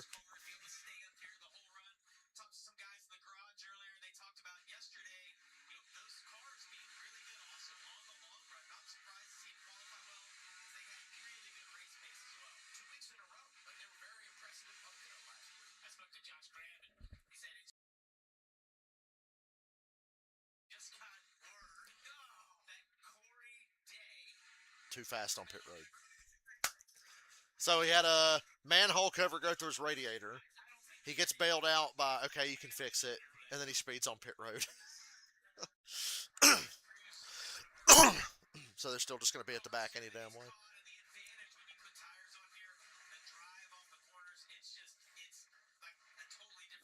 That corner stresses me out because in the game I'm going to be like, where the fuck is the track? Because it just widens out there. Into Rutherford from 64 up 64 from me. It's terrible.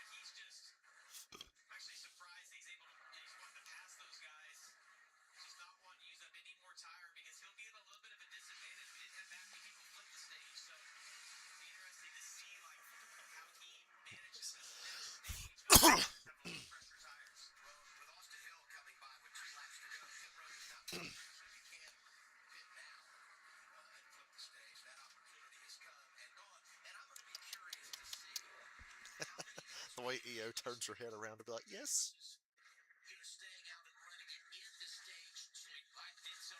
Why did they not show a little ear?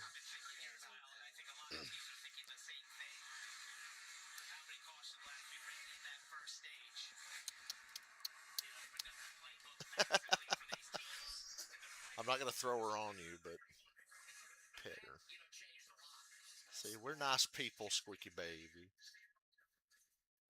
She's like, no.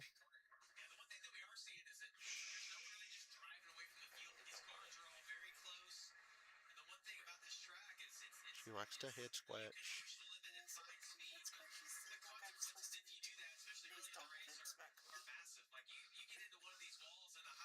I'm putting you down. She didn't run away though. She's just like, God damn it. Like, she said, no, now I don't want to touch you.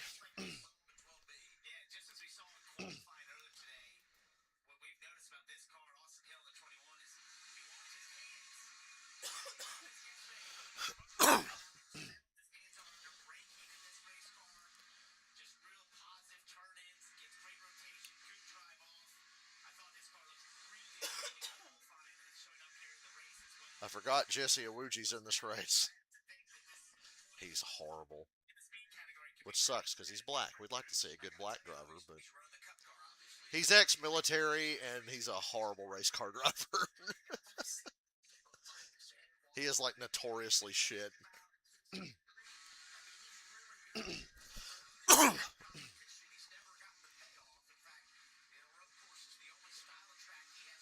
NASCAR props him up. So look, he's ex-military.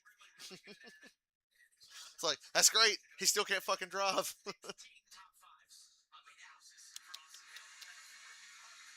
You didn't stay mad long. And I think he gets overshadowed because when we go to the road courses, we focus on like a Zillage or an SVG because of how good they are at those places. But he's just in the next category of those guys. You don't really think of him as a road racer, but he Yep. always seems to get a good finish. It's probably not fair to say that he hasn't won one. You have to say who he's lost to. Yeah. Because he's finished second, third, fourth to some guys that are just flat out legit, as Jamie said. We typically get some real good ones ranked up here. When it comes to road street competition. And Austin must have had a bad little first sector right there because those guys behind him closed in here a little bit on this final lap. Could be managing it on the final lap too. Get a little bit of rear tire. Adam alluded to possibly going through this stage, knowing you just have to take care of it a little bit. Yeah, I tend to think in races like this, there's a lot of reward on offer, especially if you're controlling the lead, to take care of the car just a little bit. Mechanically, taking care of it, taking care of the tires, just how abusive this racetrack is. You know, I think today we could see some mechanical failures just from the abuse of these cars. You want to try a road course? Right, seeing it made a pit stop. He was penalized over the wall. That's a lot of shifting to remember. Because they're bringing all over. You got a little faster. Yeah. Ryan celebrating I do his believe 39th birthday I could today, so I could get better and do well. issue there. So it's 13, 14, and 15. It's false confidence, but Stage one. Make the run If I can down do it, to anybody Jake. can. you say that.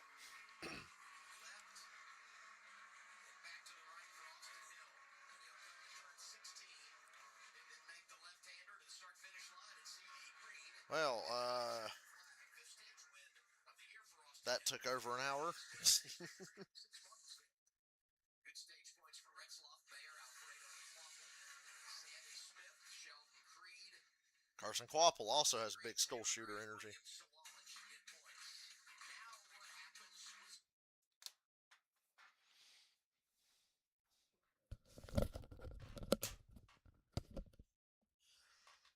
One of these days, I promise I'll stop coughing. Put the bone just behind you. My hair in your face.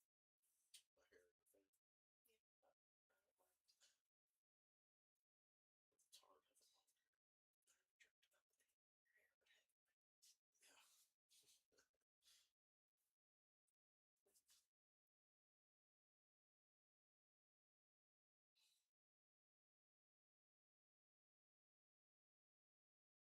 never joked about the hair, but hey. You have fun today? Feels good every time I get in the pool.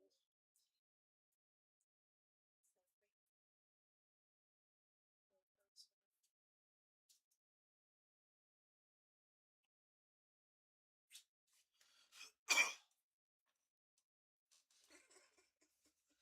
I still think it's so funny as my cheeks going. I wish I could have seen it.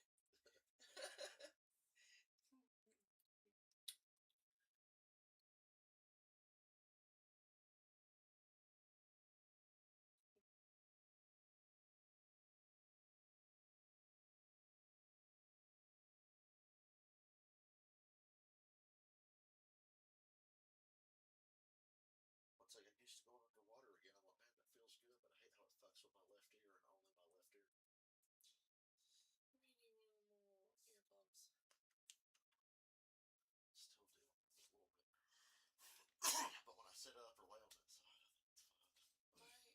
My right ear has been bothering me a bit since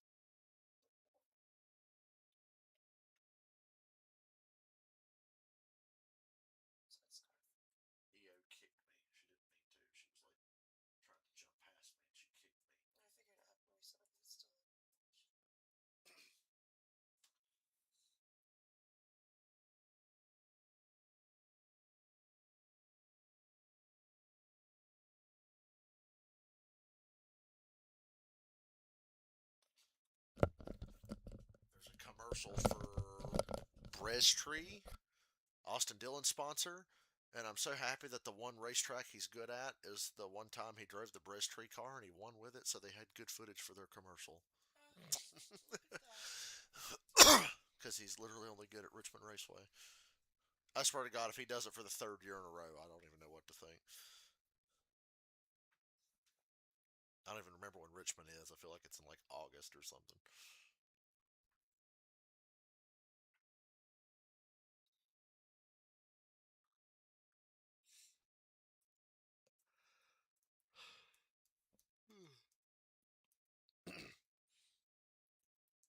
I need to watch The Simpsons from the beginning. Simpsons is funny. Like old Simpsons is funny. Kind of real. You don't like The Simpsons?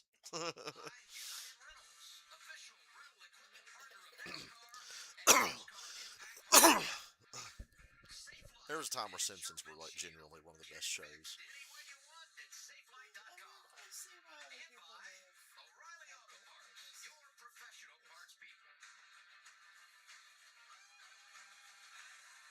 Back live, Southern California, naval-based Coronado with Jamie McMurray, Parker Kligerman. I'm Adam Alexander, and you're watching the United Rentals Driven to Serve 250 on CW. Round 18 for the O'Reilly Auto Parts Series. Pit road going to open here, and now Kate said if Austin Dillon wins Richmond for the 3rd year in a row, he'll laugh. Yeah, I was actually laughing last year too. I'm like, this is crazy. Fuck it, stay out. They ran 100,000 laps under caution. Hey, Alex. It is Dunn's anniversary. Dude, that was like the most sad I'd ever been about a celebrity dying in my life, probably. I was so heartbroken. And the ironic thing was, that morning, I'd stayed up all night. That was back when I would stay up 30 hours at a time. Boy, I miss that. And I stayed up all night, and I was still up at like 10, 11 in the morning or whatever. And Viva La Bam was on MTV. And then I think my sister texted me and told me that Ryan died. And I was like, you're shitting me. Because I was literally watching reruns of Viva La Bam at that exact moment. God, that was sad. Gotta have hands on you.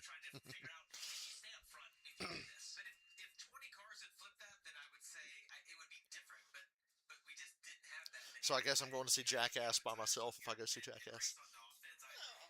You sure you'll go? Okay, if you go, then I actually do want to go see it. If you'll go, you're gonna be fucking disgusted, but because I saw the thing where Johnny Knoxville was walking into a movie theater and he goes, "I don't know if I want to see Pontius's penis in IMAX." he's like, "Should we watch this here?" And then he goes, "His dick is so big it doesn't even need IMAX."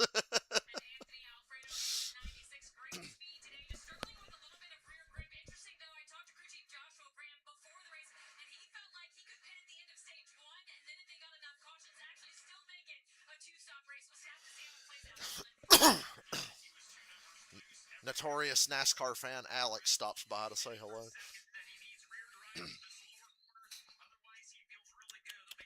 Oh, little squeaky.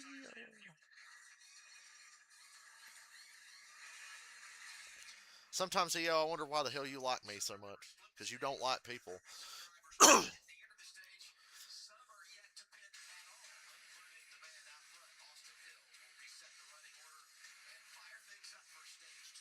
She and Paige do not acknowledge each other's existence. They just don't even look at each other. But her and Ozzy, oh yeah. My mom's 2 cats. They were like that for a long, long, long time. Mostly because Fluff was just a bitch. But now they'll kind of acknowledge each other.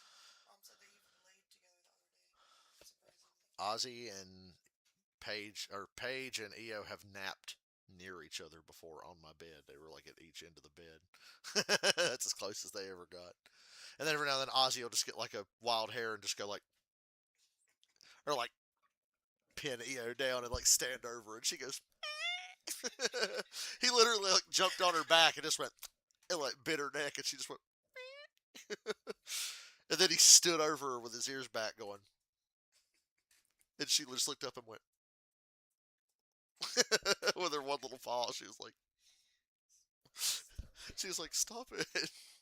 And he was like, well, you wanted to play. Scared me. She'll chase Ozzy. I don't like to play. If Ozzy jumps out of the attic, she will leap up and chase him into the living room. Full speed. But she doesn't know what to do when she gets to him. She just kind of, I've seen her, she'll like run after him and then catch him and just go. Oh wait, I didn't think this far ahead. She's too scared to like try anything. I didn't know what I'd do once I got him. You're such a timid little kitty. You're so timid.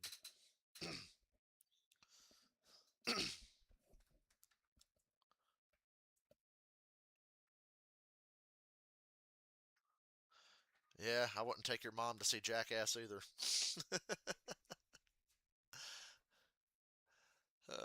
I don't think it'll be good because Jackass Forever wasn't that good, but I will go see it, I guess. Maybe it'll make me laugh a little bit. It's just no Bam, no Jackass. He really is that important. Which I know he's going to be in it a little bit because they're going to show his footage that he did for Jackass Forever before they fucked him over and fired him. I know Bam was a fuck up, but they fucked him over on that deal.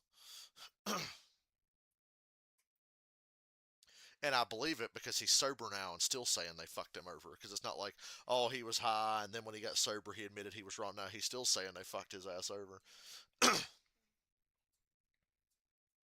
So I totally believe him.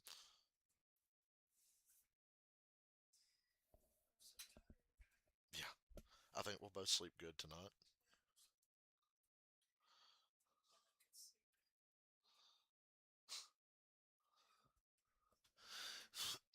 You know me, I'll definitely be the first one to knock out.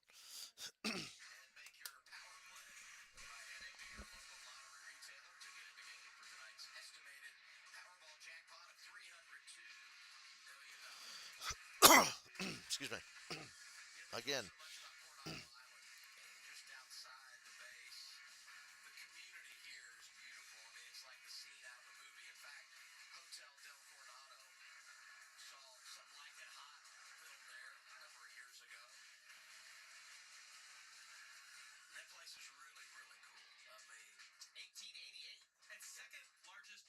Damn, Arthur Morgan was still alive when that was built.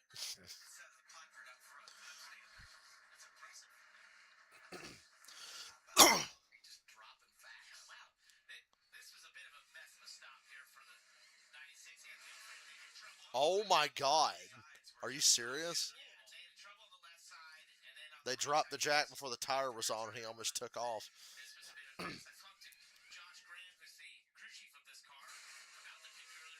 That anger.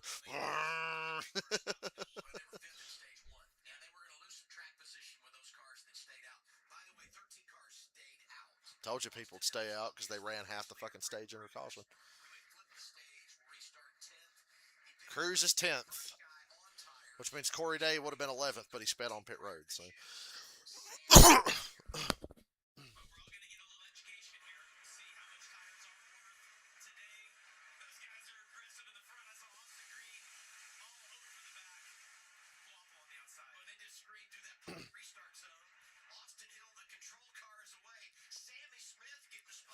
Guys were busting their ass in the truck race yesterday when they started racing hard at the end. These cars have way less grip. So somebody's going to really hurt themselves later when they start actually really pushing.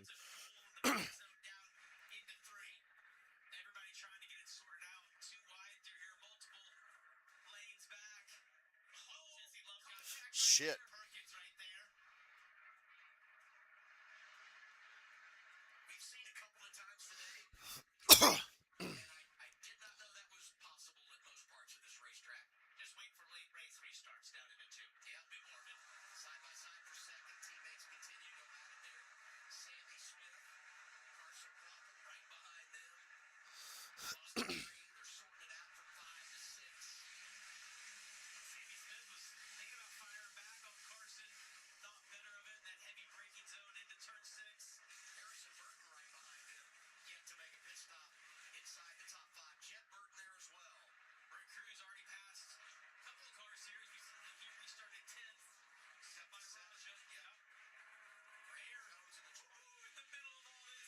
I was about to ask, why does Brandon Jones have a white car and not the bright fluorescent yellow? And then I remembered, oh yeah, he wrecked in practice too.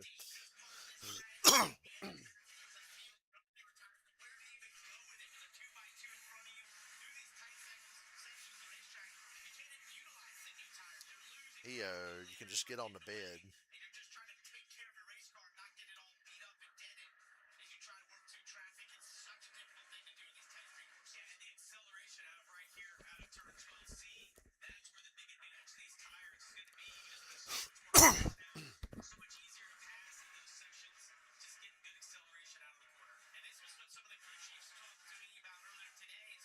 Oh, oh, he saved it.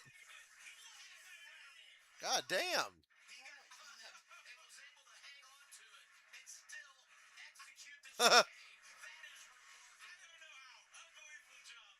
Now if I'm him, I'm like, who fucking hit me? 'Cause I'm gonna hit him back. Oh yeah, that was almost bad, and then he would have bounced right back into traffic too, and it would have gotten even worse. Oh, he in the wall again. Well, hell, he didn't hit the wall the first time, but he's all over the place. Locking it up. So Wallace looked like he was about to lock it up.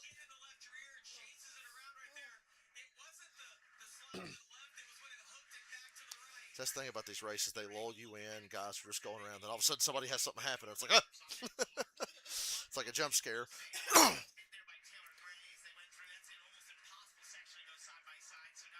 Why does, I know they're in San Diego, but it reminds me of the Tony Hawk's Underground San Diego level for some reason. I have Tony Hawk's Underground on my PS2, by the way. Do what? Oh my god, but I was so good as a teenager. And I got the Pro Skater 1, 2, 3, and 4 for PS5. You probably played some of those levels because there were levels from the old Pro Skaters that were unlockable in the Underground games. So you'll see it and be like, oh shit, the school level. Pro Skater 3 has the best levels. That has my favorite level, Airport. The airport level in Tony Hawk is fucking amazing.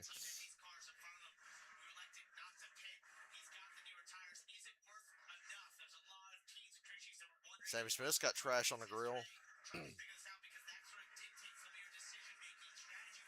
Cruz restarted 10th. He's up to 5th.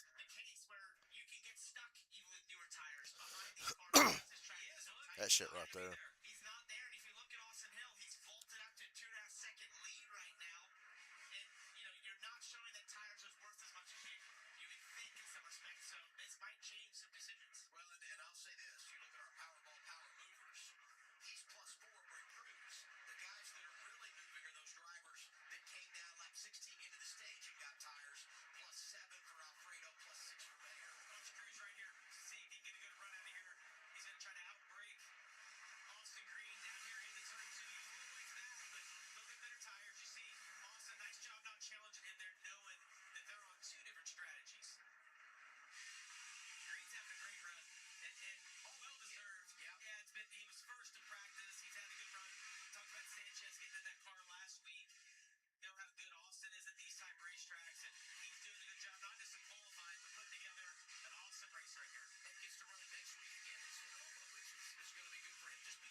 Making me sleepy, but it feels nice. Said making me sleepy, but it feels nice.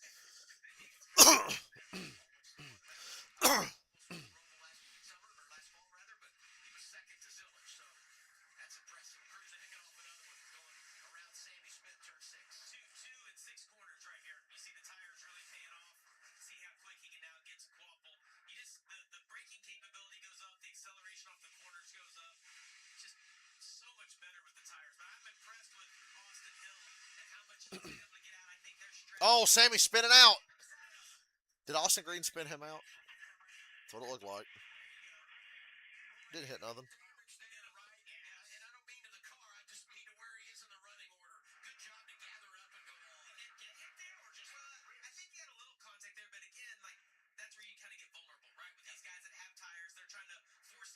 Sammy Smith's a waste of space anyway.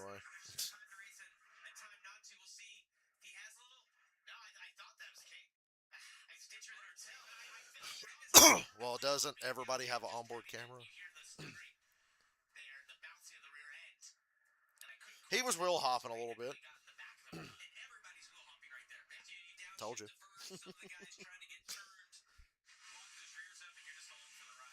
You lock the rear tires up and they start chattering in the car. Just, yeah.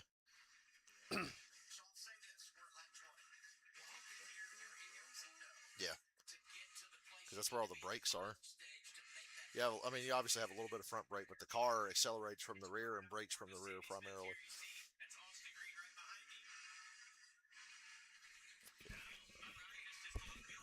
Yeah, he will hop. Green never touched him.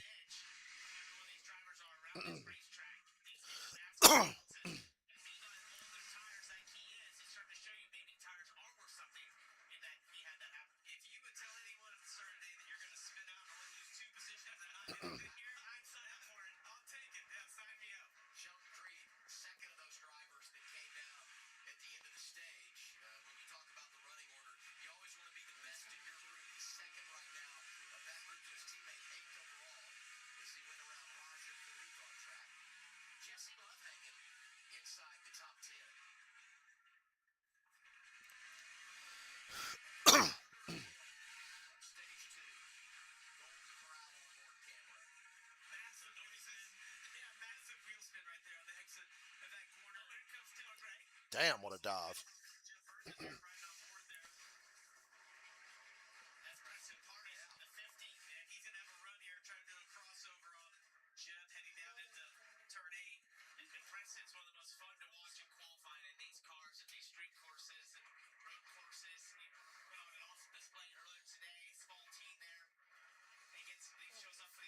What's happening? It'll grow back.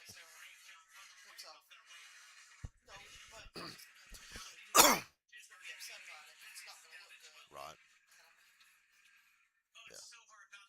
Yeah. Oh, somebody spun out. Is that Sammy again? Sammy Smith spun out again. Oh, is he? Oh, yeah. You have to sit there and wait because you can't just drive out in front of them. And he was running in the top 10. Go, go, go, go, go. Still give me anxiety having to drive across the track like that.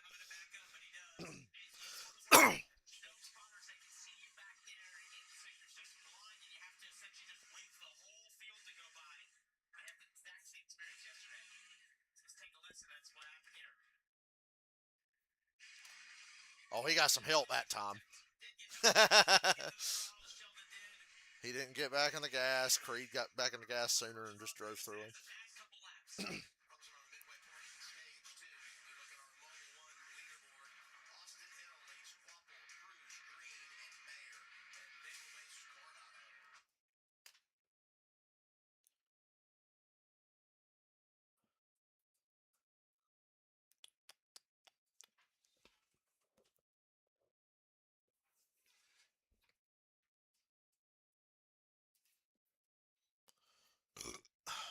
Fuck me. Pasta making me burp. It's gross.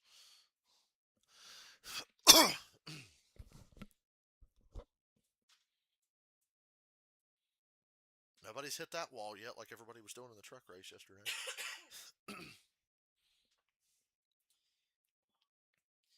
Seems a lot harder to turn in trucks. Yeah.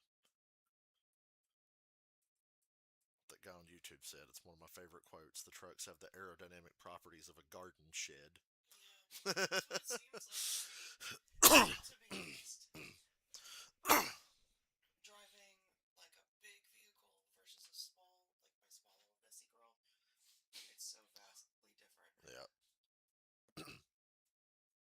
And I hated when I'd go from like having to drive the Explorer for like a week and then go back to driving my car, and I'd like be hitting the gas too hard accidentally and like or vice versa, and then you have to start slowing down sooner and you can't take curves as fast, like the safety of being in a big fucking truck, but It does feel a lot safer. you're above everyone.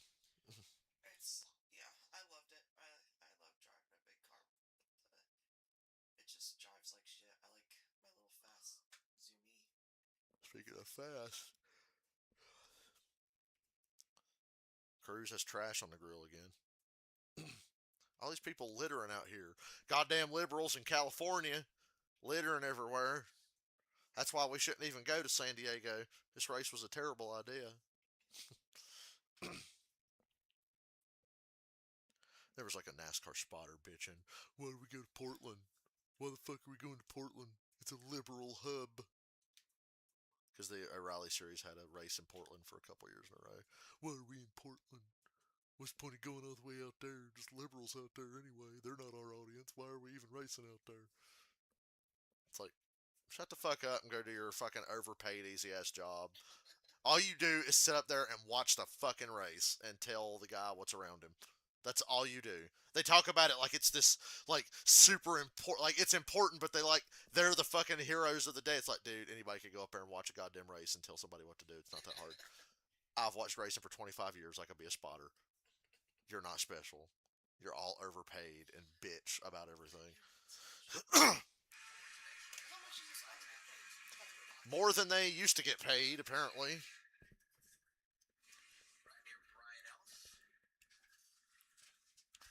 Yeah, spotters get decent contracts now. I don't know the numbers, but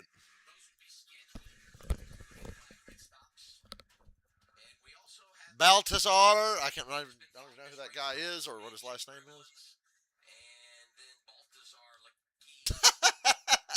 Your first fucking race and you spin out the points leader. Justin was just in the right place at the wrong time. It spun around there. Allgaiers won back-to-back races 4 times in his career, never won 3 in a row. 3-time winner on the road. Well, at least he had to stop for a spin that he caused. Today, if you see it one more time. And I believe we've got the caution out now. We got a caution. LeVar Sky's damn caution every week. Stop.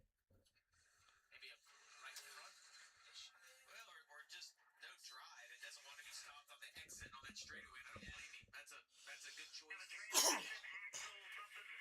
Something broke in the 45, so he's stopped now. Yeah, that was a good choice to stop on the outside of this corner because if you go around, it's blind. Parker's referenced that a couple times. You can't see around a lot of these corners, and that's a really fast section of the racetrack, so you wouldn't want to be stopped right there. And right above him, there is the spotter stand. It's that bus. Yeah, they're going to LA later to go look at celebrity homes. And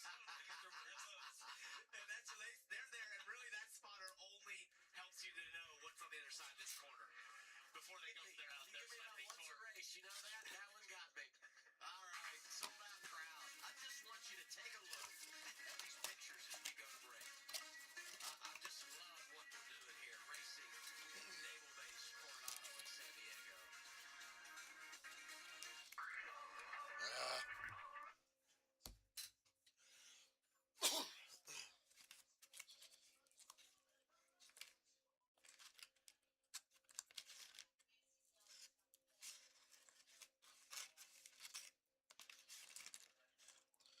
I'm gonna have me one of these Pizza Hut breadsticks now.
been swimming today. I can't get this fucking water out of my ear. A lot of it's come out.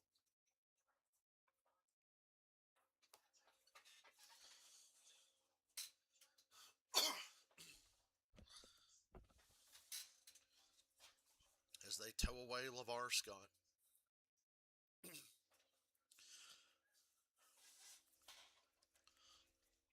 You know, stages really make the first half of a road course race almost completely irrelevant. Because a lot of the people you see running towards the front aren't actually going to be there when it matters. It's just flipping stages and doing all this other shit. So that's why stage cautions on road courses suck, basically.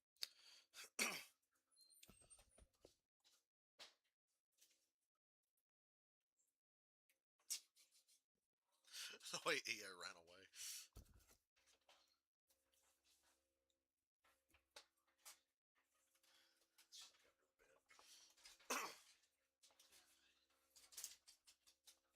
Get your butt out from under the bed. Had a breadstick. Are you sitting up now? I really don't have to sleep. You can, it's okay. No. I don't want to.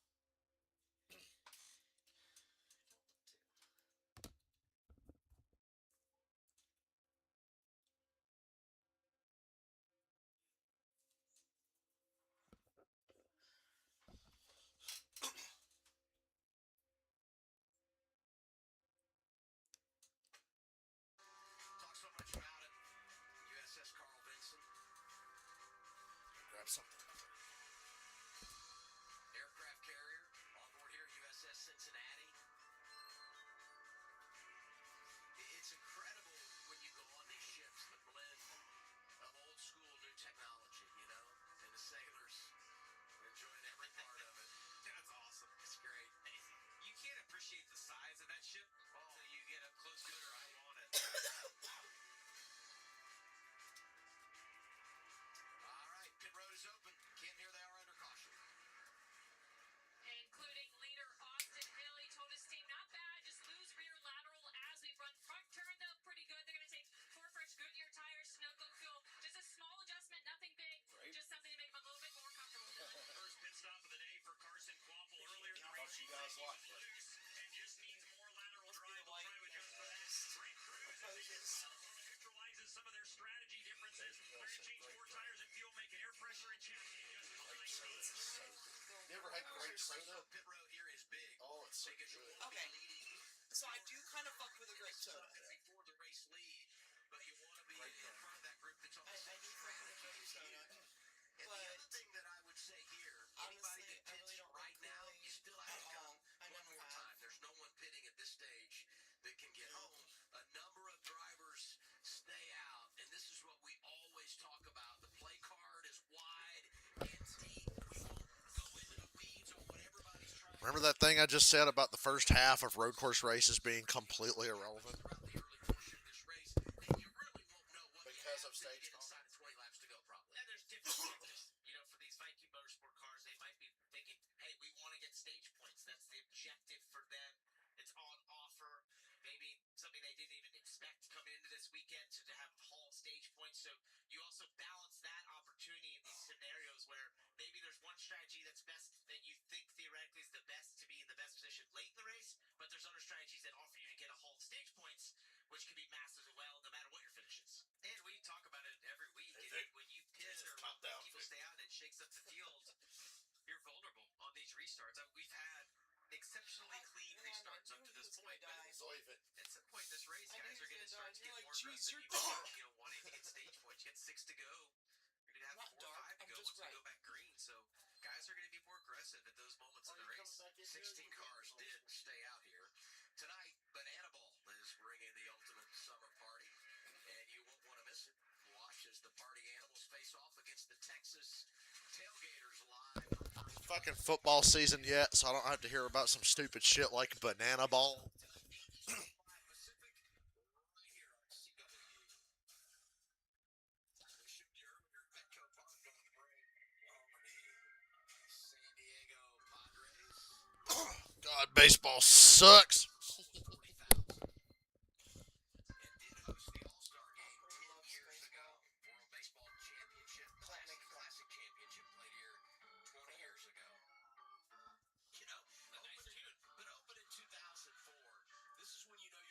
I watch cars go in circles, and I still think baseball sucks. Major League Baseball. It's been there for 20 some years.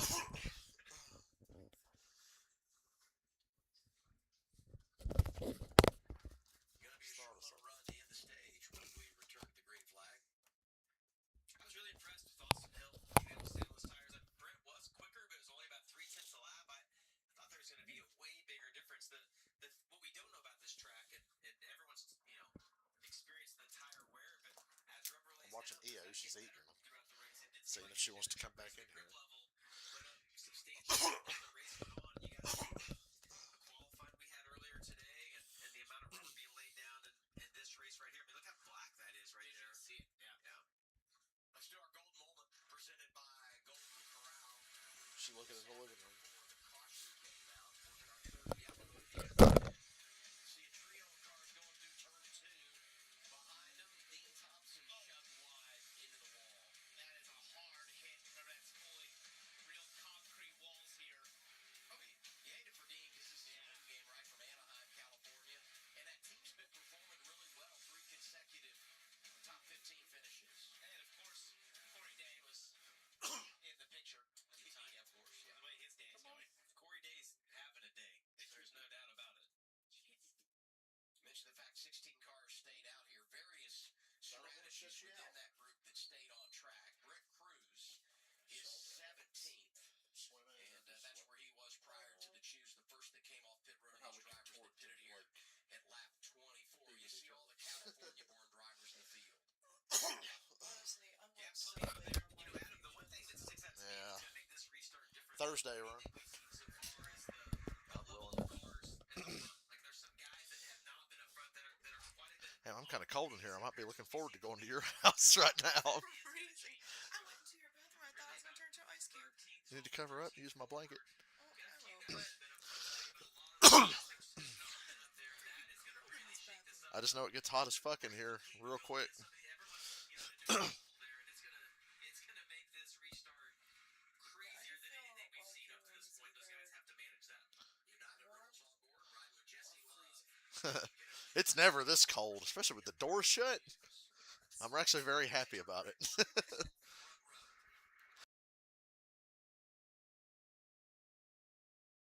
So basically, nobody at the front right now is important. All the important people pitted and are going to stay out in 5 laps from the stage ends. These guys are just racing for bonus points. Cruz is 12th. And Austin Hill's 18th. They're really the only 2 cars that matter right now.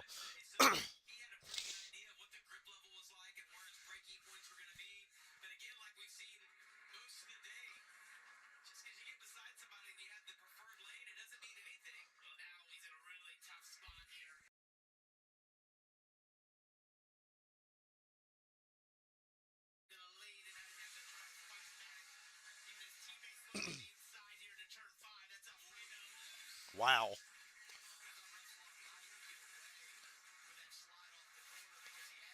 Through the speedy dry.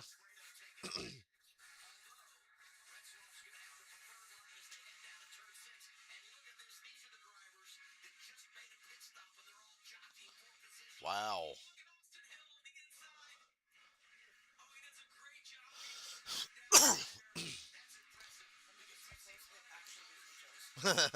Good. It's supposed to.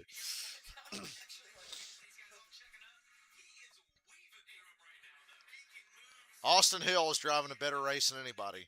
And it pains me to say that out loud. But it's true. And Allgaier got spun out again.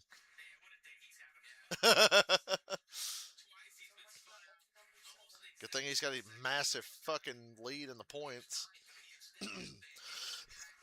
He can afford a bad race.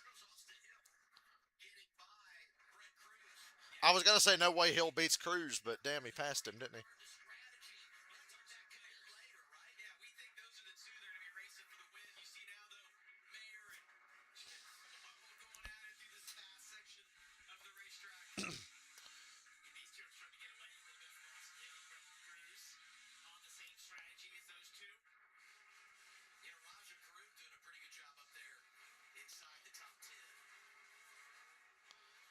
Start-finish line. Going to be 4 laps to go to stage 2. It's time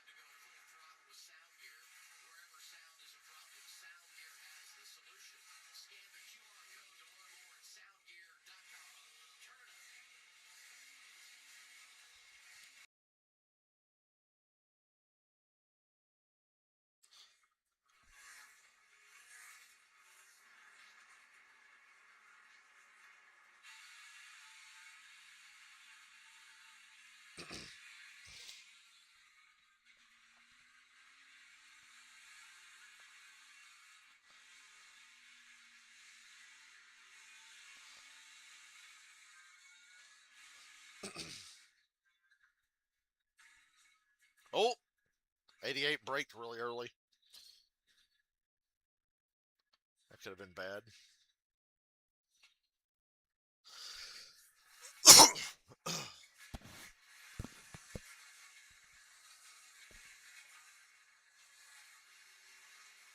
Cruz passed Austin Hill. That's the race within the race. Cruz in the 19, Hill in the 21. They're the only two that matter right now.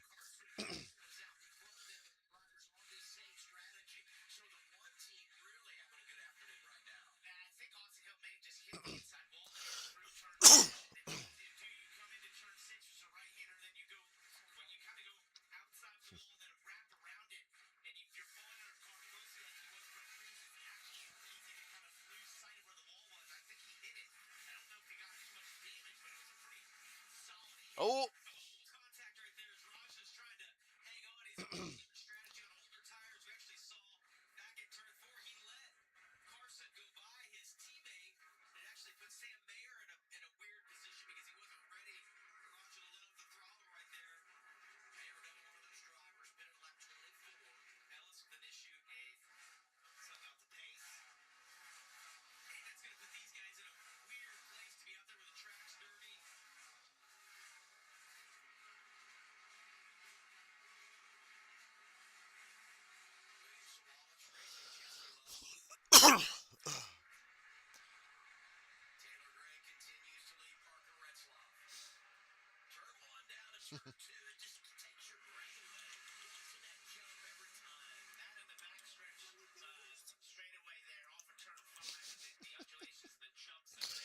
I don't know.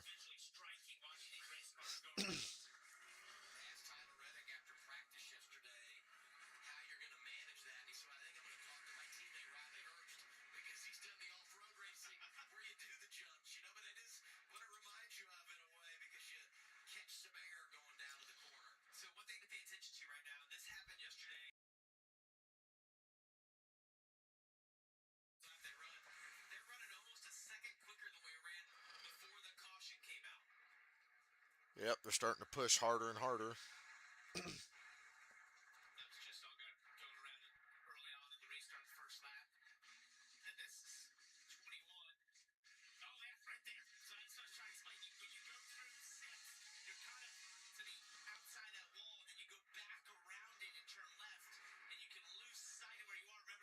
Raja got spun out. Back up.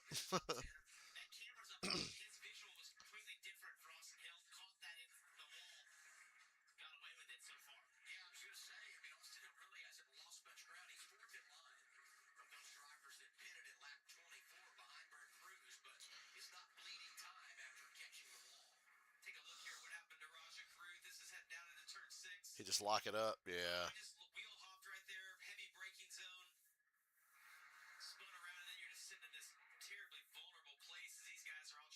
You're hoping nobody else comes through there and makes the same mistake you did and plows into you. And you get to count everybody that's passing you.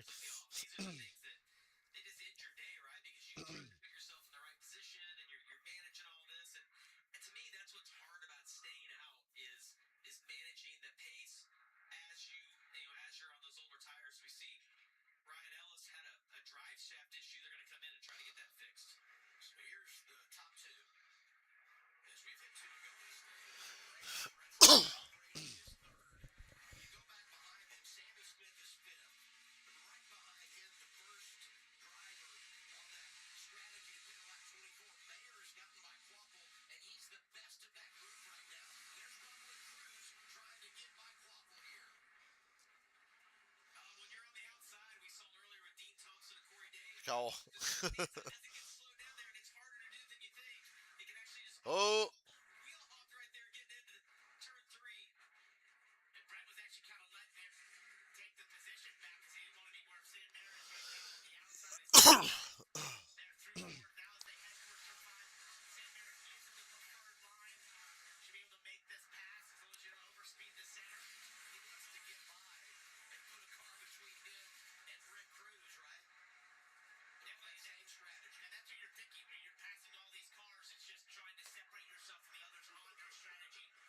Yeah, you playing. She'll play with that hair tie and that shoestring. She'll bring her legs up over her head. And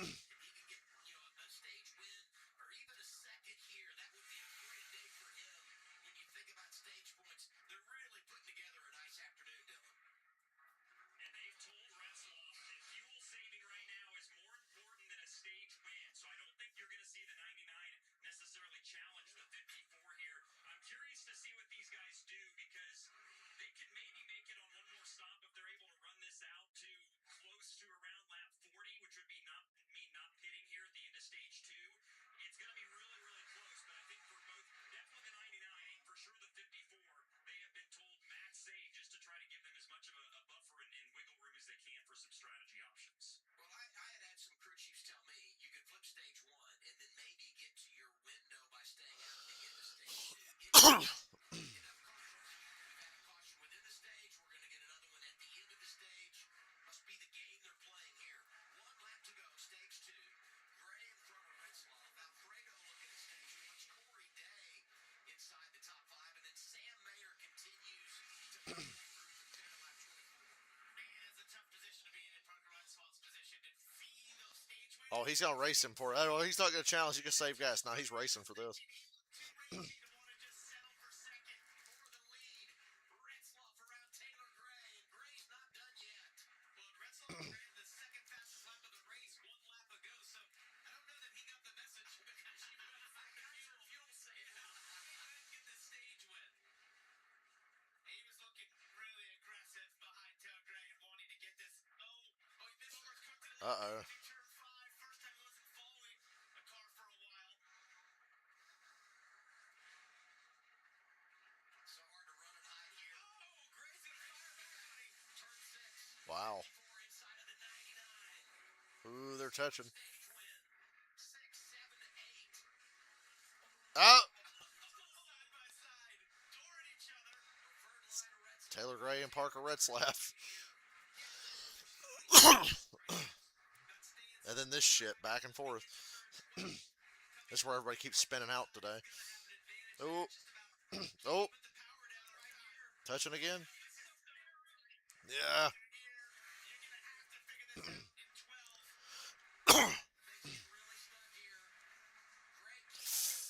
Ow, in the wall. Hit the left rear. I don't know how bad. Yeah, it jacked it up pretty good. Nothing they can't fix, but they're still going to have to take the time to fix it.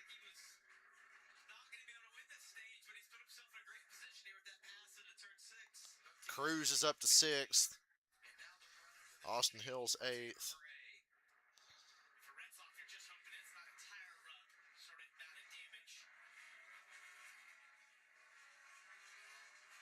Turn 16. And then he'll pick up the green and white checker flag at the start-finish line. Gray's second stage win of the season. Stage one at Pocono last week. Retzloff, 18 stage points today. That's huge for him. Good effort for his teammate, Corey Day.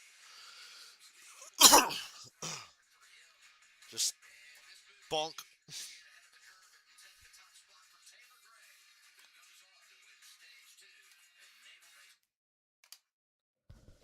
Just say San Diego. Naval Base, Coronado. Just say San Diego. That's where we are.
by texting race to 27297 to get notified about Arby's. How come Arby's looks so good on commercials, but it's actually just the most fucking mid food you've ever fucking tasted? It's super expensive. Everything they have is gross except the roast beef. Roast beef sandwiches are great. Oh, we've got steak bites. Yeah, they're probably like rubber. I actually met their turkey bacon ranch sandwich and the Reuben. I just want a big fucking roast beef right now. That'd be so good. Spilling out of the damn bun. Just plain ass roast beef. Now that beef and cheddar shit. Cheddar stuff. I'll get down with just the regular roast beef, but not the cheddar. Let's see if there's any takers. Coming down pit road. Few and far between. Oof, Not gonna be a lonely place. here's the 17, Kim. Yeah, I do want to know. What a day for Corey Day. Oh yeah, notice the cars have windshield wipers today. Yes, I did notice this. When you run road courses, you have to have a windshield wiper because they will race on a wet racetrack or in some rain if they're on a road course. I noticed. I didn't ask about it because I was just like, I don't know. I'm like, well, that makes some sort of sense. Yep. Give a special thanks to the U.S. military. Giving a special shout out to the U.S. Navy for hosting this race. I want to thank the U.S. Navy and the Naval Base Coronado Sailors for hosting this race. I want to thank the U.S. Navy and Naval Base Coronado Sailors for hosting this race. He's from Spartanburg. For your service.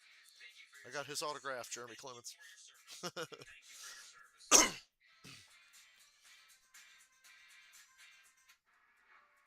I've doubted myself. Jeremy Clements is also another NASCAR driver who got suspended for saying the N-word. But once again, not in a racist context. He said it like, I don't even remember the exact context of how he said it, but it wasn't like racist or anything. And then he got reinstated, and he's won a couple of races. Hard R. Yeah, like hard R. I guess he was quoting I something or a joke or I don't know. Just like Larson. Like Kyle Larson was calling his friends that when he thought they couldn't hear him. Because he was getting on iRacing. And he goes, "Can you guys hear me?" And then nobody says anything. And then he goes, "Hey," and he says it. And they go, "Kyle, we can fucking hear you." And then one of them goes, "Yeah, dude, Kyle, everybody heard you say that." And they were live streaming. So that's why he got in trouble for it. And they were like, "Kyle, they heard you." I personally do not think that, like, almost anyone No. should ever say it, even quoting. Period. I just can't with it. Yeah. The only time where I'm like, well, I guess I don't get to say, you have to be like the darkest motherfucker. And me be like, well, Like I mean, Wesley Snipes. I'm like, well, you know, I mean, I am mixed, so who am I to say? You ever said the A version unironically in your life? What? Have you ever said the N word with the A unironically? Yeah, I used to all the time. Oh, okay, that's what I thought. You're from Cleveland, of course you fucking did. Yeah, no, like, and me and Bree both did all the Yeah. time. I honestly didn't stop until I had kids, Yeah, you don't want them to fucking and say it. my kids are A quarter. even, yeah, first of all, a quarter, neither one of them look at, you know, and even if they did, Yeah, you're mixed and your kids are Samoan somehow. somehow, Especially Xander. He is like so Xander. Samoan. yeah, Yeah. it's kind of crazy. Because I'm mixed and Bert's Sicilian Italian, so somehow that made a Samoan kid. And then Christian is like mixed with like maybe Puerto Rican or something.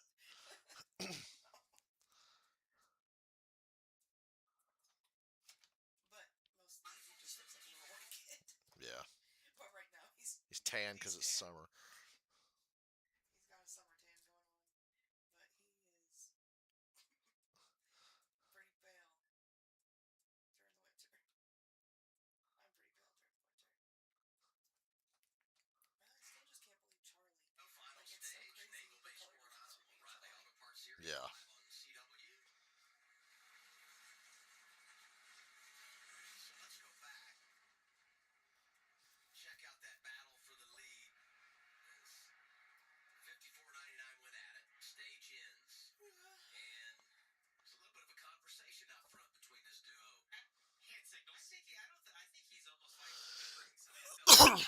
Yeah, he wasn't flipping him off. If you were mad, you just flip him off.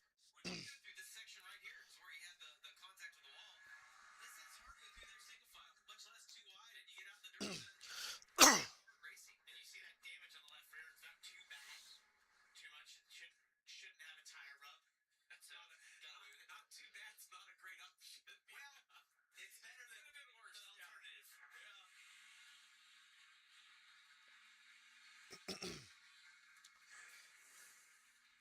How about this? Checking all these kids. Read this body language. Poor Sammy Smith. God, Sammy Smith getting bullied all day long. Oh, and then he swerved at Cruz. I think he's a little frustrated. You can see my big Sammy Smith should be frustrated himself for being average. slammed into He's driving the best fucking cars, and he can't win shit. the front meter is pretty high on the 8 car right now. Just halfway right now, guys. Got a lot more to come. Dude's literally a fucking hack Car was 8th prior to the shoes. and a waste of resources Best of that group. The debated pit stop. and Dale Jr.'s money. He goes from row 2. Cruz, Quaffle, The fact that somebody that mediocre gets to drive that number 8 car is a fucking shame, because if they ever put somebody good in that 8 car, they'll probably be my favorite.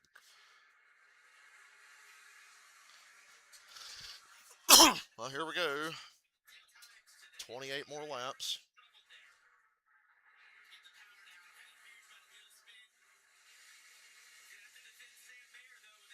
Damn, Taylor Gray got some air. Cruz, don't do anything stupid. Oh, he let Austin Hill get by him. I'm watching Hill and Cruz. Damn, Retzlaff took the lead with that damage. Whoa, look out. Austin Hill bullied his way through there.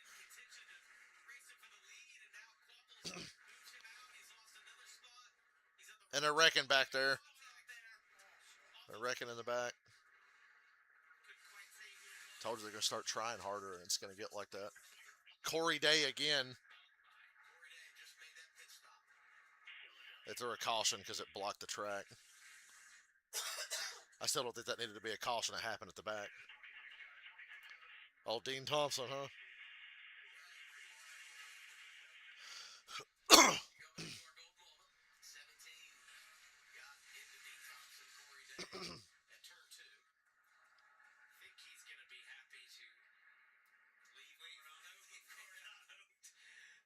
This will be a good camera angle of this. Kinda. Yeah,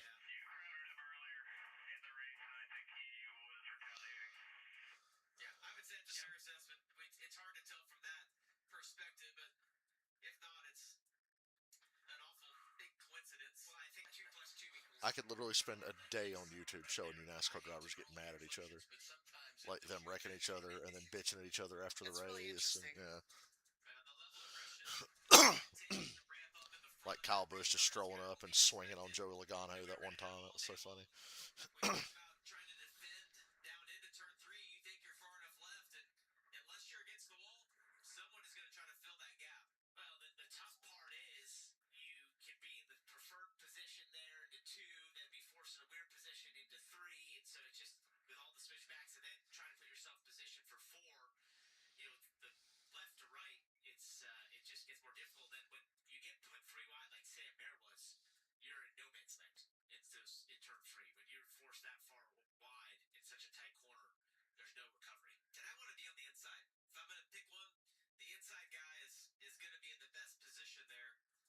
Well, into turn 2, being on the outside gives you the best stability braking wise, but it leaves you so vulnerable to someone, you know, and all that can happen to the inside. Right, like what we saw earlier with Corey Day and Dean Thompson.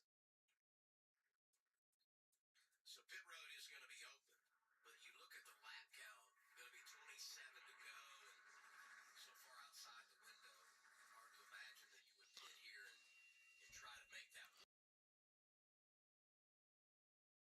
I don't know. There could be a lot of cautions later.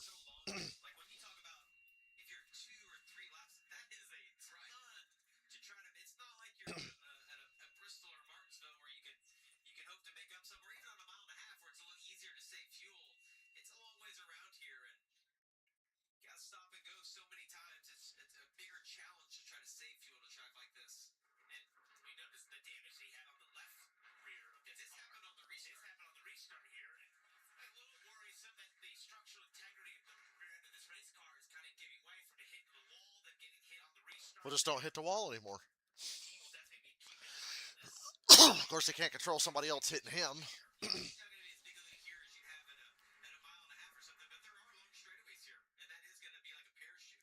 And unfortunately, like it would be in the nose, the team can't tell him to take care of the rear bumper. That's really up to the rest of the competition.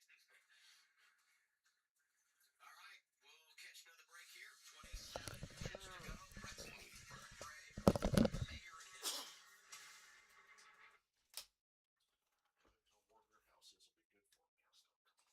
It actually really was not warm when we came home. It was pretty chilly, like even in the living room. Like usually my room is, if you believe it, cooler than the rest of the house. But it was like really cold in my room and like pretty cool in the living room. And Charlie was just bitching, talking to his friend Bryson. He was like, by the way, just to let you know, the temperature of her house depends on the temperature that it is outside. And then he was like, so it's probably going to be really hot. And we get in the house, and I walk in, and I'm like, damn, it's cold in here. I said, Charlie, you talking all that shit, and it's cold in here. He said, I just said that again. Well, that doesn't.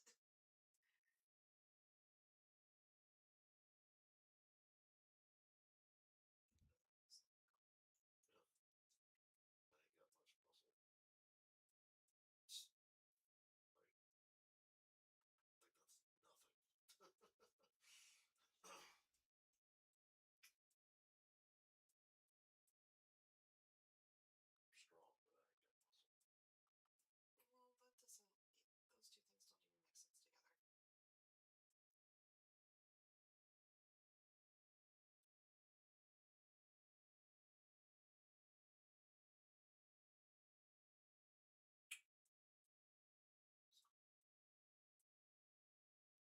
Left a cold spot on your forehead.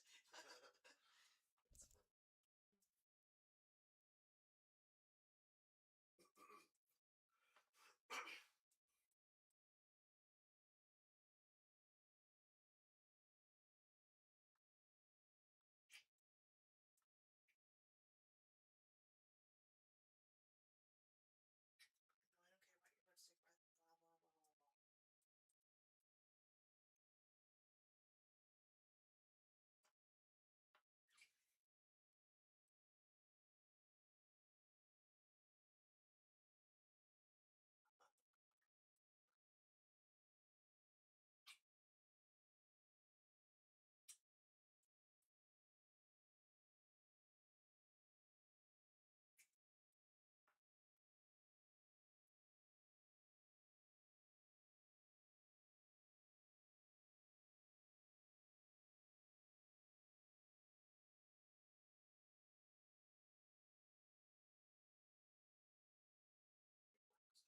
Driver, here's in-car communication courtesy of Starkey.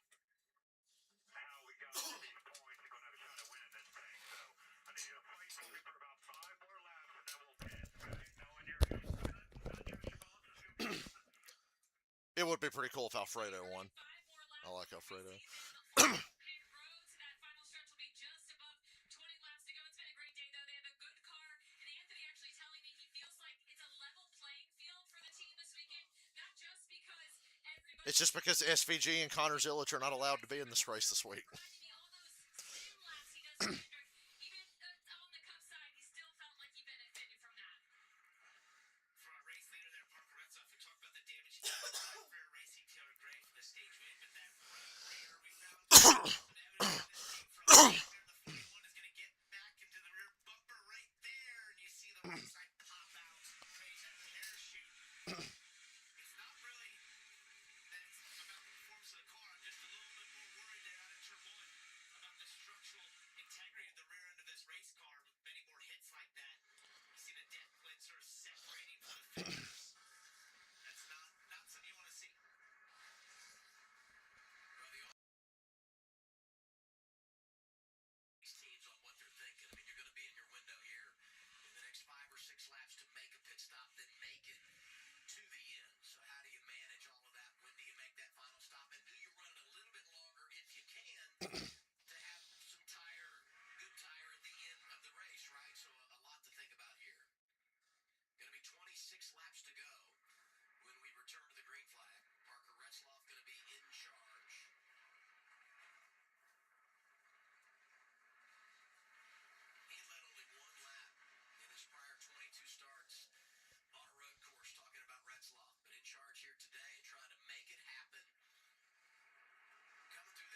Oh, he spun the tires bad.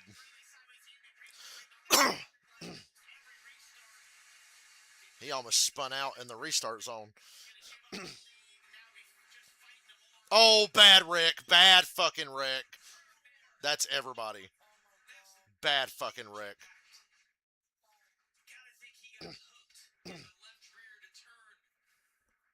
That corner is so unassuming. That's the one I was thinking of earlier. That and the last corner where it's like, this don't look bad, and then your car is just out of control.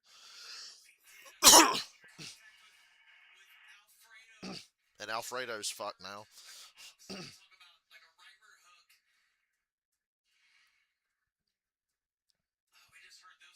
Mayer got the worst of that. And these are not the safer barrier walls we have at other normal racetracks. This is like pure fucking concrete. Look at him. Broke the camera.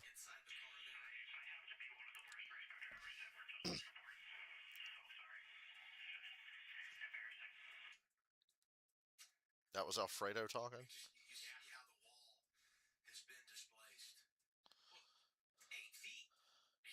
Gonna have to fix the wall. They just gotta push it back in. And he's up against the wall, so he can't climb out of the car easy. Tow it away and then let him get out.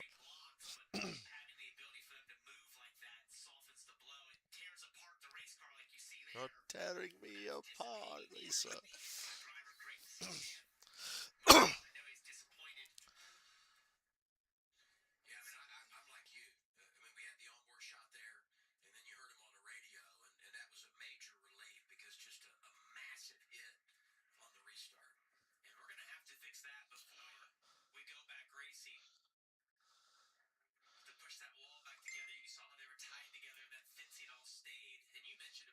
It's almost like hitting a safer barrier. It's the same concept, but the thing about these walls, they're sticky. You know, you get into those in the car, and that's part of what shreds the car. And also, as they split apart, starts to tear the car apart. You see, they're already up there trying to.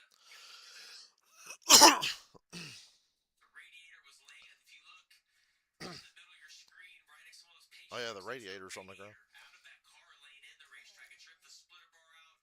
All the mounts for the radiator, the hoses you see right there. There's some brake duct hoses.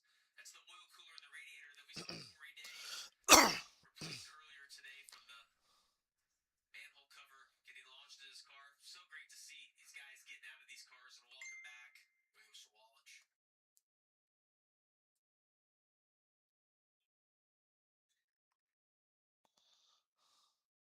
We get a look at this and just see exactly what caused that. Take a look right there, Mayer. We have highlighted the launch. Anthony Alfredo is on his outside. You gotta think Mayer is gonna slide up maybe a little bit here. Mayer hit the inside wall and come out across the track.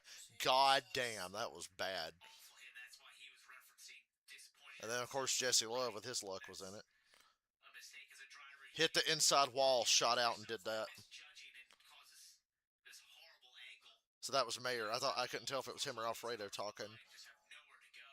And Cruz got damage from that. So good win, Austin Hill. See a little bit of damage. Front stretch.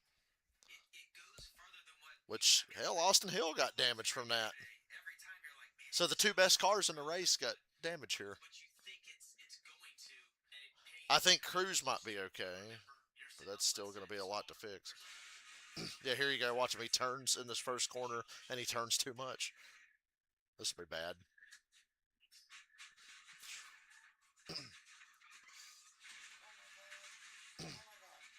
Makes me sick. I don't think but I know it felt inside of the car. No safer barrier. Pure fucking concrete. It did move. At least it moved. 19 cars. 6 gallons in a day.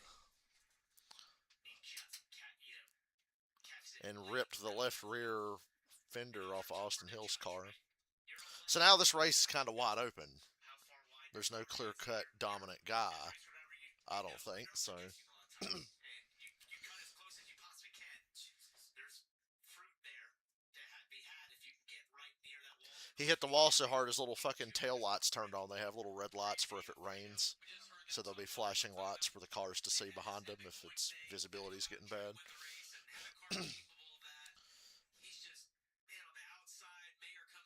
Hell, Retzlaff could win this thing. Even his car's already beat up. And then all these guys right here keep hardest on the brakes, trying to slow down.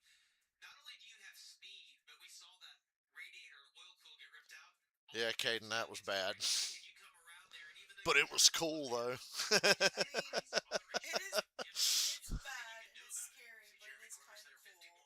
the I all-time have to admit. starts record in series history today. Start 548. Going live, getting Wallace. Some of the key players involved here. I mean, you talk about Rick Cruz, Austin Hill got a piece, Sheldon Creed. It's a mistake anybody could have made. Oh. Take your hands off the wheel, because it'll break your fucking wrist if you don't. Great move to take your hands off the wheel and that. Parker was listening to me. Where you're like, I think I'm going to say it. And then there's these. And you close your eyes and hope for the best. And you know the field's oncoming, so you know there's going to be hits coming from all angles. I'm telling you, the angle, I don't know that I've ever seen a wreck, an angle that bad at that high of speed. I'm shocked it didn't knock the wind out of him. Like when we heard Red flag again. They got to fix the wall. you heard his frustration, but I also got to think that Sorry this is taking so long. the force that that takes on your I'm with you either way. Yeah, it's true. Guess I'm sorry for them. When you coming home? When you coming home? Well, the only ones that are awake are Charlie and his friend, and I just sent them a couple pizzas. And he said, when's it gonna be here? And then he said, when you, in all caps, gonna be here. Hard to say. 21 Austin Hill. I don't know. He's One thing to fussing. note It's is not you like watch that he's not ball. fussing. It's not Where's my money, Denny? Where's my fucking money, Denny? there once we got here. We looked at the track. It'll be here in 5 minutes. 5 minutes? I know. I will say Charlie's been on your track. He almost sounds like my father. No. You're following the car in front of you. You don't have visibility of that, especially when you're lower. Sam's just making a guess there as he follows. I don't know who's going to win this race now. Did you notice that Austin Hill also hit it? He followed Sam to that position because you're referencing I hope the car in Parker front of you. Retzlaff wins it. Off them because you can't quite see. You don't have great sight lines, and so it almost cascaded. Austin Hill got away with it. Sam didn't. But that's how close you're cutting and how bad the visual is for the driver at that point, where you're just making a lot of educated guesses in that moment as to where you are on the racetrack and where you're trying to place it, and you get away with it most times. And you go too far, and you have a moment like this. But Austin Hill hit that same wall. And Berger, you mentioned this in our pre-race show, and That one there was huge. that says a lot because there's this track. There are a lot of high-speed corners, but everybody has talked about the injury to this corner. Still Part of should've it got a being is picture because it's holding it. not this Yeah. many Cool corners, guy so where fishing you're picks. down I think probably would have broke the line if I tried to hold it up like that. We had to get the net to it's one of those scoop it out of the corners water. that you can drive in a little deeper, do some more I grip. doubt you Or had on a gloves, so restart you like couldn't this, just you like. go. Oh shit, is Kirk okay? You said it. Everyone is basing the inside off the car in front of them, and you're just assuming that they're gonna make it through there. Jeff Gluck. Remember when I mentioned when the track came up at Martinsville? Jeff Gluck said, my entire history of covering NASCAR, I've remembered a decision at the 2004 Martinsville race where the track was coming apart and Jeff Gordon's car was damaged by the concrete. It was only my third race as a journalist, and I got up the nerve to ask a question in the post-race press conference regarding whether Jeff Gordon should have been given his spot back. I was told by multiple drivers that it was a stupid fucking question. But here we are all these years later, Corey Day's getting his 4 laps back and being allowed to fix his car under a red flag, driving for the same team that Jeff Gordon drove for. See, they've got a forklift out there to try to pick that wall up and move it back. They're getting good practice at this weekend. Yesterday and today. These walls being hit by very heavy race cars that are NASCAR race cars. How much does a NASCAR race car weigh? Going into that wall, probably 100 miles an hour. 3,400 pounds. That's a lot of force. Indy cars weigh 1,700 pounds, I think, and go like 220 on ovals. Pretty crazy.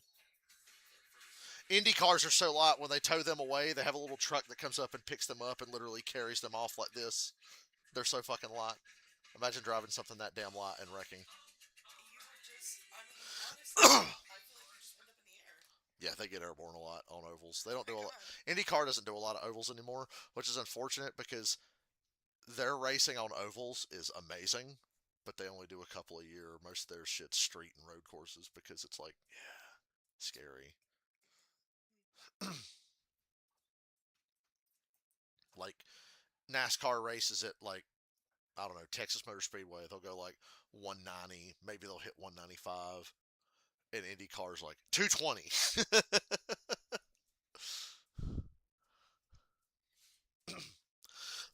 Need an IndyCar race at Charlotte. I'd love to go. I've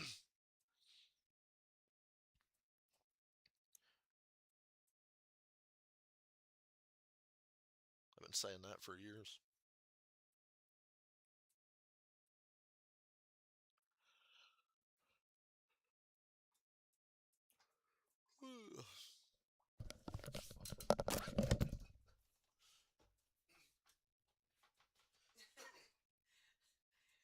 I drove when me and Alex moved in together. Xander was about 2, turning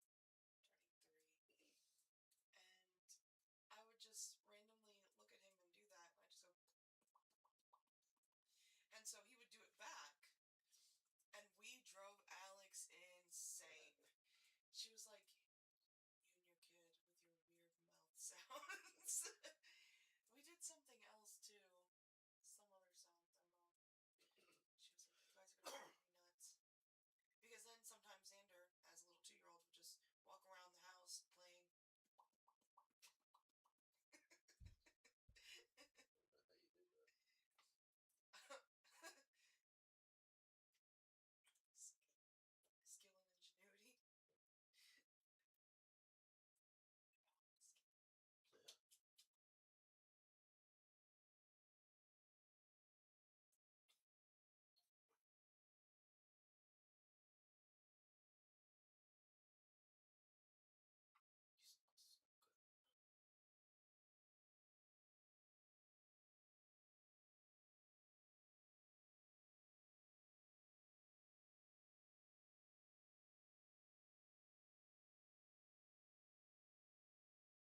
Well, Lisa, you've invited all my best friends. Good thinking.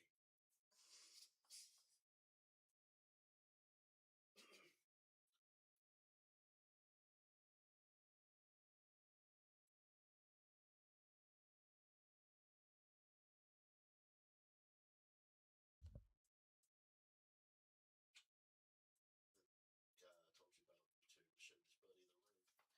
His buddy's wife was there, and they hadn't seen The Disaster Artist. If you listen during Disaster Artist, when Tommy is writing the movie, he's naming all the characters, and he goes, and maybe Johnny is a vampire. We'll see, because he thought about making his character a vampire. And she's watching the room for the first time, and she goes, "Is he a vampire?" And him and his friends go, like they were trying not to lose it, because she was just like, "Is he a vampire?" She had no idea about that. Maybe Johnny is a vampire. We'll see. We had it at 19. Now we've counted 23 drivers that got some damage on this track. When she says, "See a vampire," one of the guys goes, "Hold on to that." All right, let's hear from driver 54, Taylor Gray. Hey, Taylor, it's CW50, guys.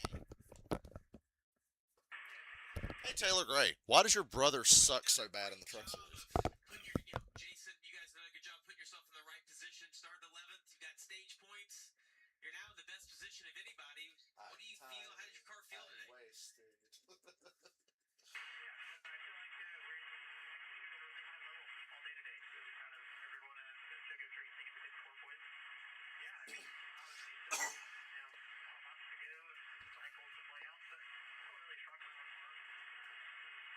The guy getting the blowjob. Still funny. Or the guy getting the blowjob in the ring. Arms up. All right, well, it's been fun watching. Good luck, buddy. I think that's like the worst part. Oh my god. I still like Come into a road course like this. Think he said you hope you're not too sore, by the way. just some random guy. Hey, that's not funny, by the way. At the party.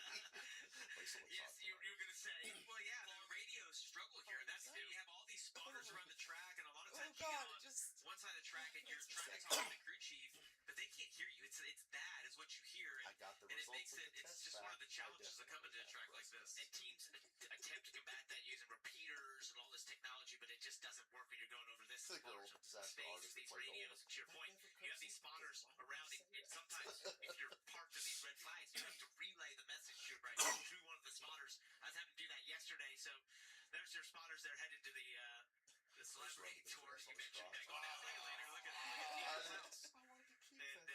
locations that they had spotters. There's been some teams discussing for tomorrow, and even teams here today, that were adding some possible spotters around this racetrack, just in the event that there was a crash. You know, that T turned 14, 15. I made this racetrack in GTA. When you're playing GTA Online, you can design your own racetracks and do like legitimate racing.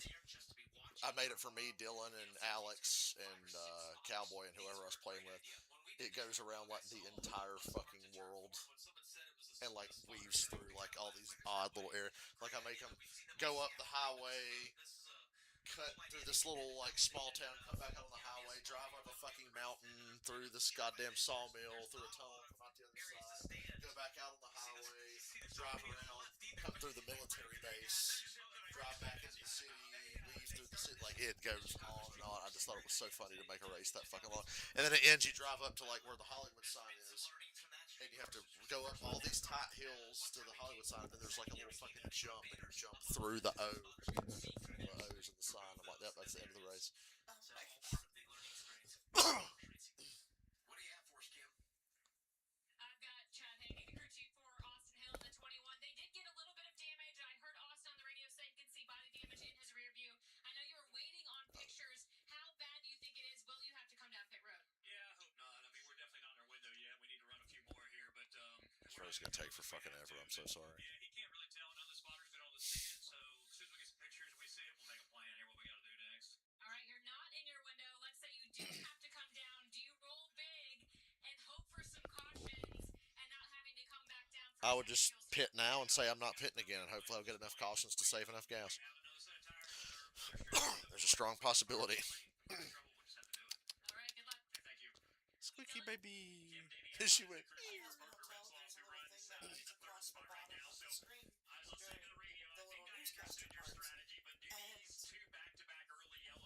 I've watched it twice, but not the second season, but the first one. And I was like, does it actually say anything down there? So I just looked in close. You have to read it really fast, but I was able to read the whole thing. It's just saying like ridiculous shit. Like, so-and-so shot his fucking neighbor after raping his dog because they live together. It just like says a bunch of ridiculous stuff. I was like, does it actually even say anything down there?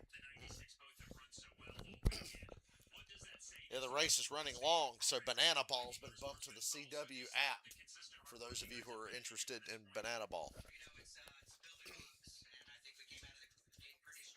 Sorry that NASCAR is going to run.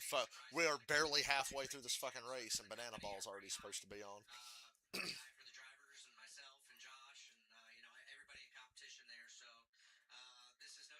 Get your CW app.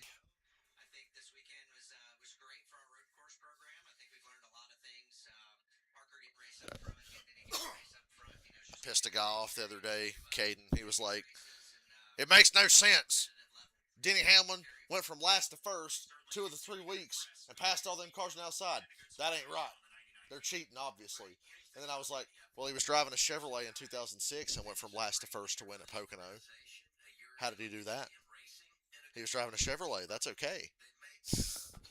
But he was bitching about Toyota cheating. And I said, well, he did the same thing in a Chevrolet when he was a rookie. So.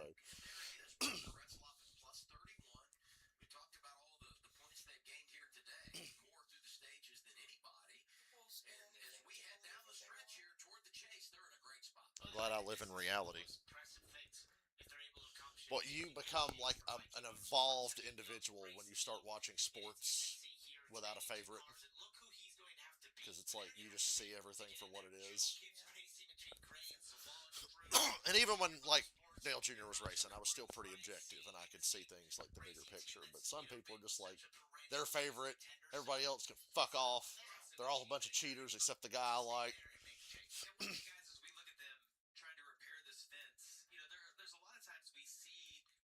Beep, beep, beep. Odds of somebody getting there again is slim to none. This is a vulnerable place in the race. Dude, I want a jet ski. That first jet ski ride in GTA 6, oh my god. That'll be the greatest day of my life. I told you, I want to ride one so bad, but getting like on and off. Yeah. I'm barely coordinated while walking. That guy's having a hard time too. That's going on to get this track back where you want it.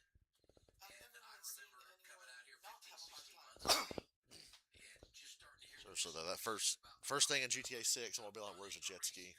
And you're like, Where's a fucking jet ski?" a street race on a military base.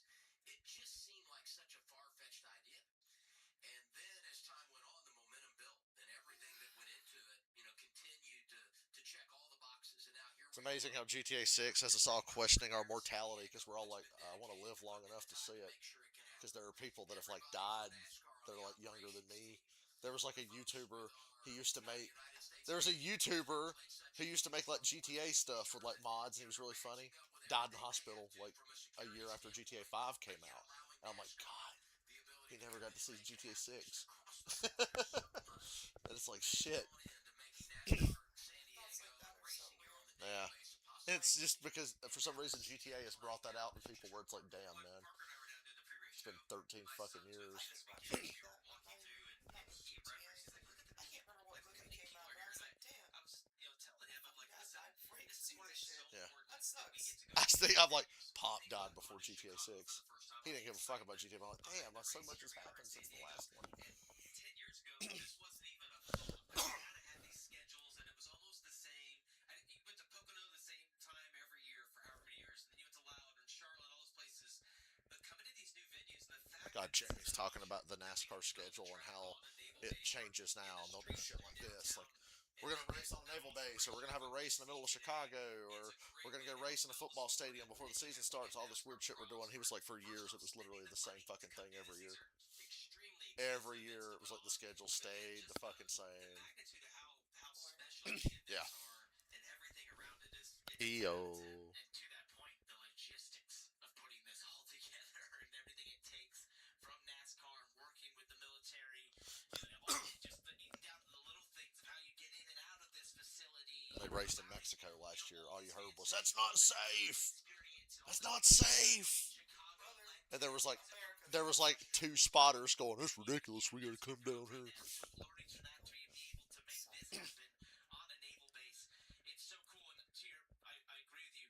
Modern day NASCAR is so diverse in the schedule, and it's gotten to where there's nowhere. We had a fucking dirt race for a couple of years now. And there's asphalt. We'll find a way to race on it, and I think it's an awesome way for NASCAR to be as we look at some of our cameramen around the track. Well, we got to salute our crew because we talk about everything that goes into this, but there's a tremendous multiplier for us on the broadcast side, and it's great to have Goat back with us. I mean, had some health issues back at the track.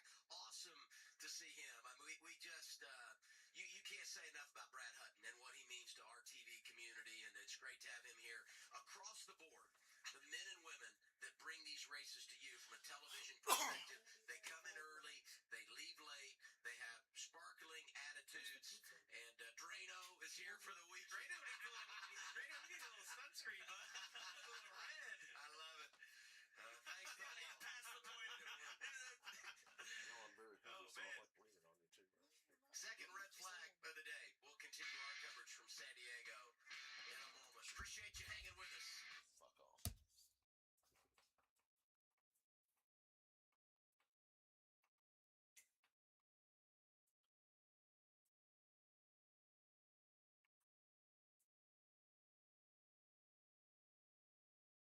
How are you gonna fare with Lisa, aren't you?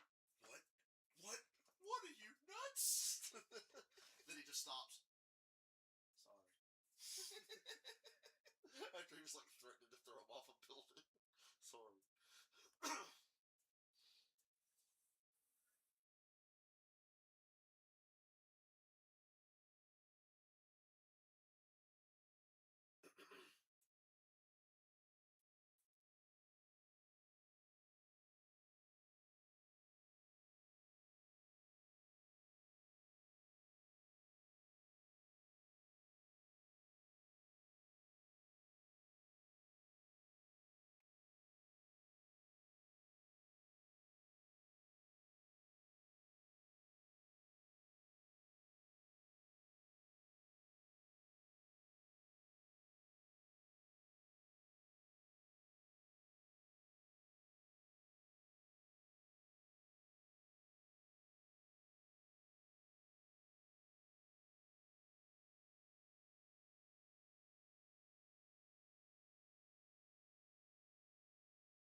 put fucking headphones in because I'm watching.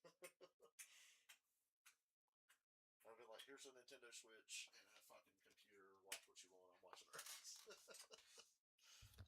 It's gonna be plenty of souvenirs and carnage for the fans to take home with them. But 9 of the 12 that were involved were above the chase cut line when the day began. Let's hear now from Sam Mayer.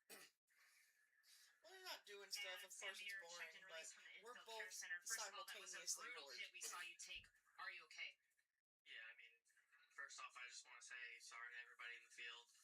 I'm looking at the people who are involved in the crash, and it's literally everybody. So, just sorry to all the people that have to put work in now because of my mistake, and yeah, just brutal, and definitely hate that for everybody. The Lauderdale Chevy was really good today, and How heavy are those fucking walls, though? Because 2 cars hit it and the shit barely moved. I gotta be better. I gotta be a lot better, and Beating himself up. I'm gonna learn from this. I'm gonna be better. Gotta stay locked in no matter what happens to you, and just keep moving forward. You know, so yeah. Gonna leave this one off, but gotta be better in the future. Driver errors are tough to deal with. I can tell you're visibly upset, but what do you think led to you making that mistake there? It's just the visuals are hard here. With not having an inside catch fence, it's hard to see the inside wall when you're following people. So just not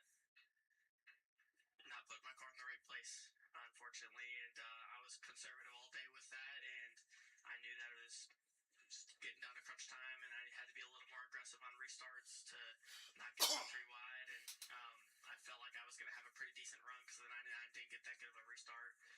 So we were going to be there, and I just got a little too aggressive, and it bit me today, and obviously got everyone else involved. So I hate it for everybody involved, hate it for these Haas Factory boys.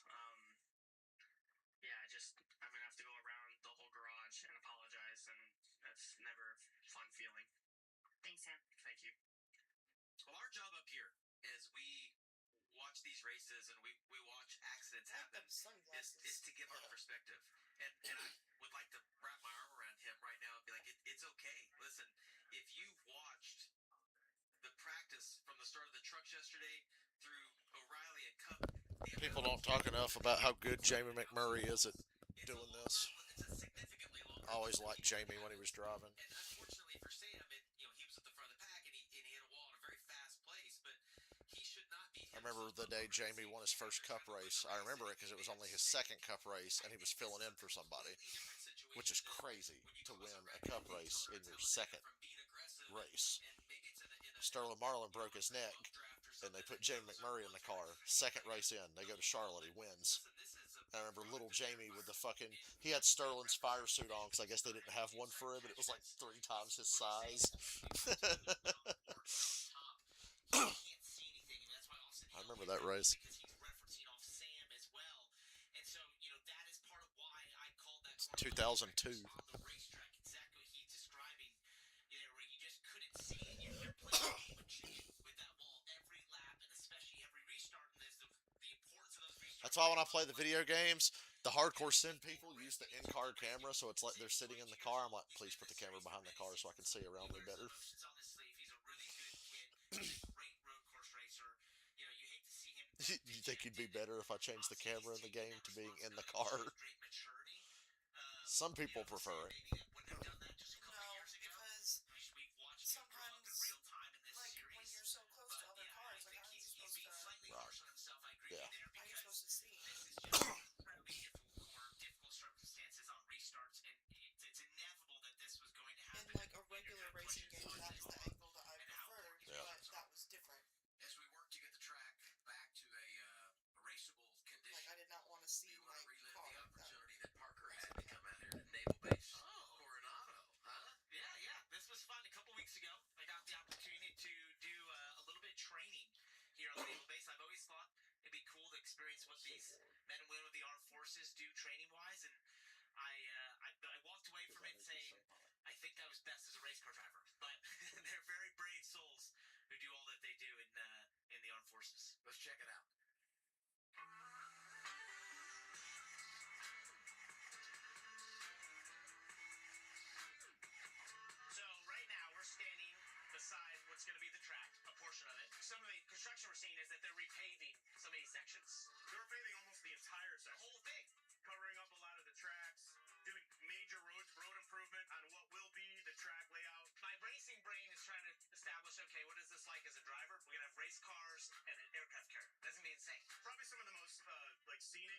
shots are going to be right in this area.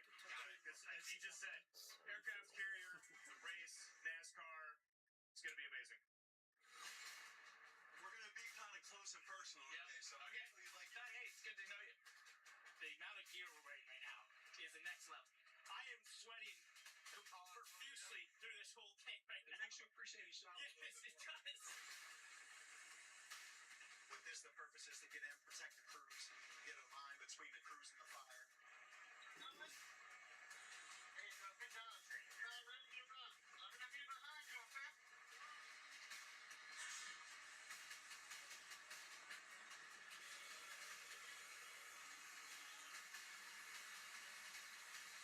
You guys good? All right. That was awesome. Thank you. Appreciate it. You did a great job. That was crazy. I know you a second career. Let me know. Thank you. That's very kind of you. I'm very sweaty. I'm a little out of breath. Yeah. I tell in the morning. Nice to see all you do. Of course. Thank you, brother. Appreciate it. It's so cool.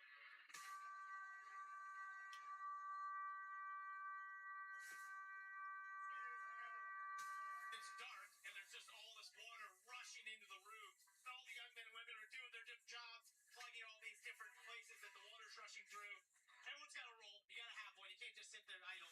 I found a role by taking a light, which was very helpful. All right, stop. You're done. And then eventually they're like, all right, now we're going to go to the top. They open it. The water starts rushing out. You're like, I'm going to walk in that? And it's literally like crawling through a fire hose. Can't see anything. There's water rushing all around you. And then suddenly you pop out the other side. There's people there to help you out. That was a wild experience. Massive respect to all these men and women, to go through this type of training. It's hard to conceptualize. You just get, hey, no, thank you. This is the challenge point. This is from our partner. It's just signified that you completed the wet trigger and that you did an outstanding job. Hey, outstanding job. I don't like to say there's heroes, but let's be honest. This is a hero right there.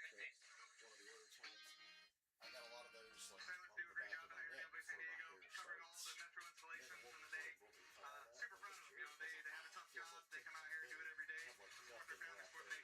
This is so But cool. having Yeah. long hair over it. You've seen it all. You've experienced everything today, and we're just really glad that taking over you is just How many more red flags do I have to sit through this weekend? and the partnership between NASCAR and the Navy.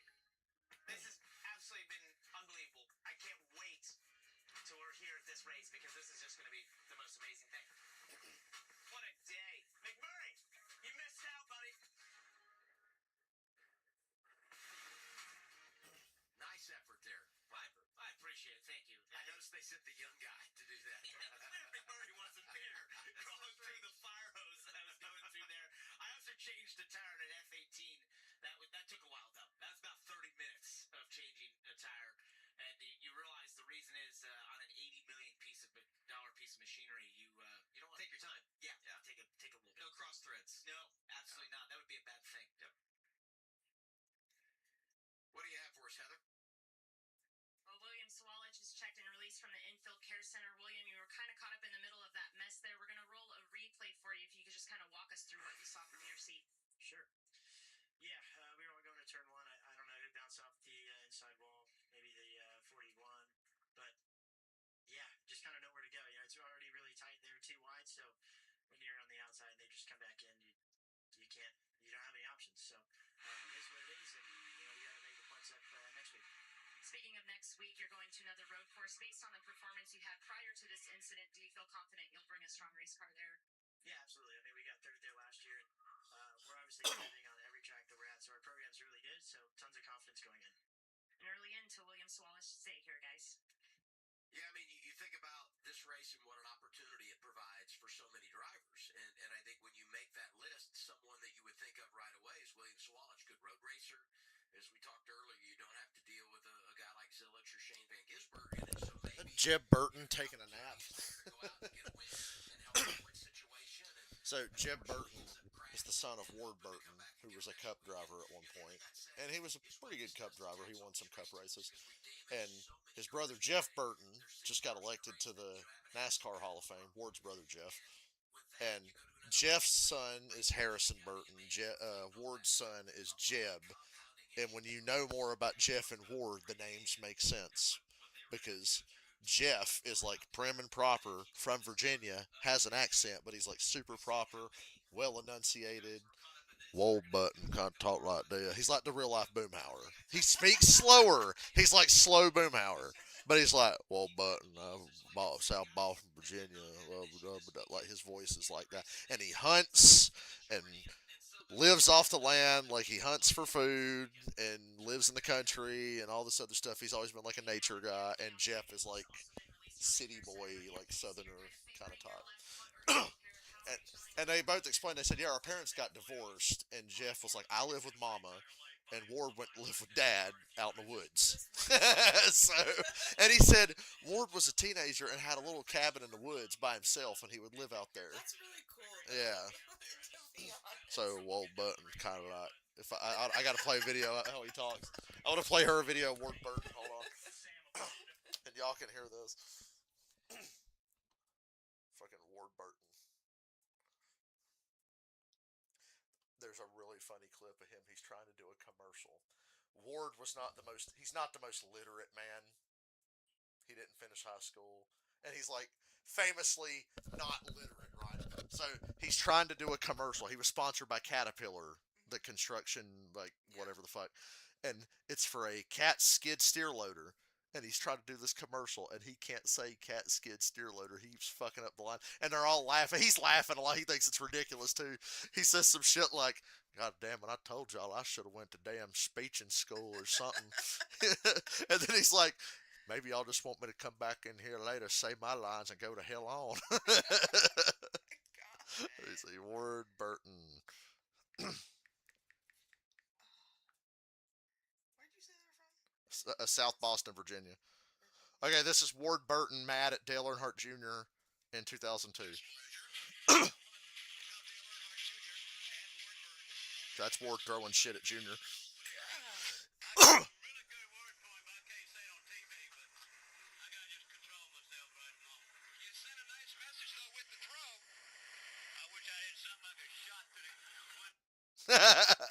He said, "I wish I had something I could have shot through the window." The guy Charlie that be fixing stuff for my landlord, he kind of sounds like. Damn lap car up there amongst the top 10 with less than 15 to go. You know, I don't know. NASCAR needs to do something about lap cars. I mean, when I'm down, I don't ever get in those guys' way. That guy was up there all damn day. All damn day. This is where they're trying to do the commercial for Caterpillar. Just audio. All right, let's go. Are we ready, Jack? This is classic. Okay, here we go. Hey, Billy, you know about Caterpillar, right? Sure. The Cat NASCAR team won the Daytona 500. I'd love to try back there to work one day. How about if you lead the driving up to me? Hey, here's Ward Burton, Daytona 500 winner. What brings you out of the Cat race car? Well, the folks at Carolina Tractor want me to tell everybody that they're giving away a brand new Cat Steer loader. What's the scoop on how I can win one, Ward? Just go to the website, And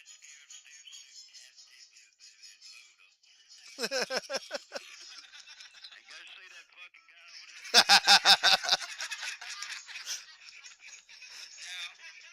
Fucking guy, that's all one word?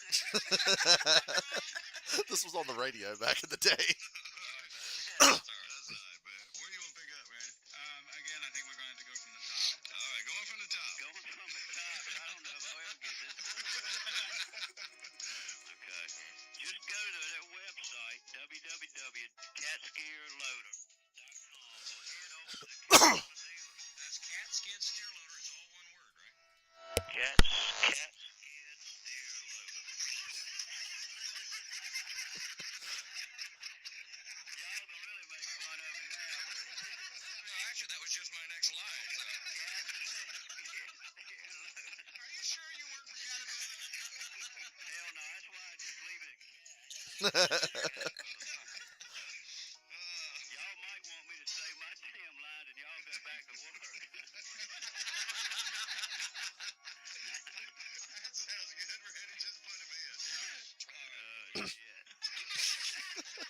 Cat skid steer loader. Cat skid steer loader, all one word. That's right.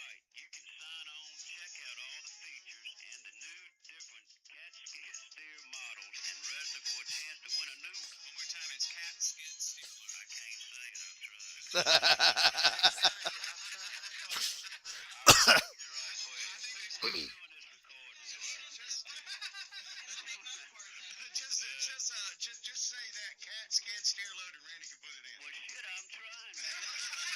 How much y'all getting paid for this? I don't know. Not as much as you, and you're the one that's blowing it. All right, here we go. I hope we aren't on live. No. Oh my God, we are. No, we're not. Just go to their website, www.catskidsteer.loader.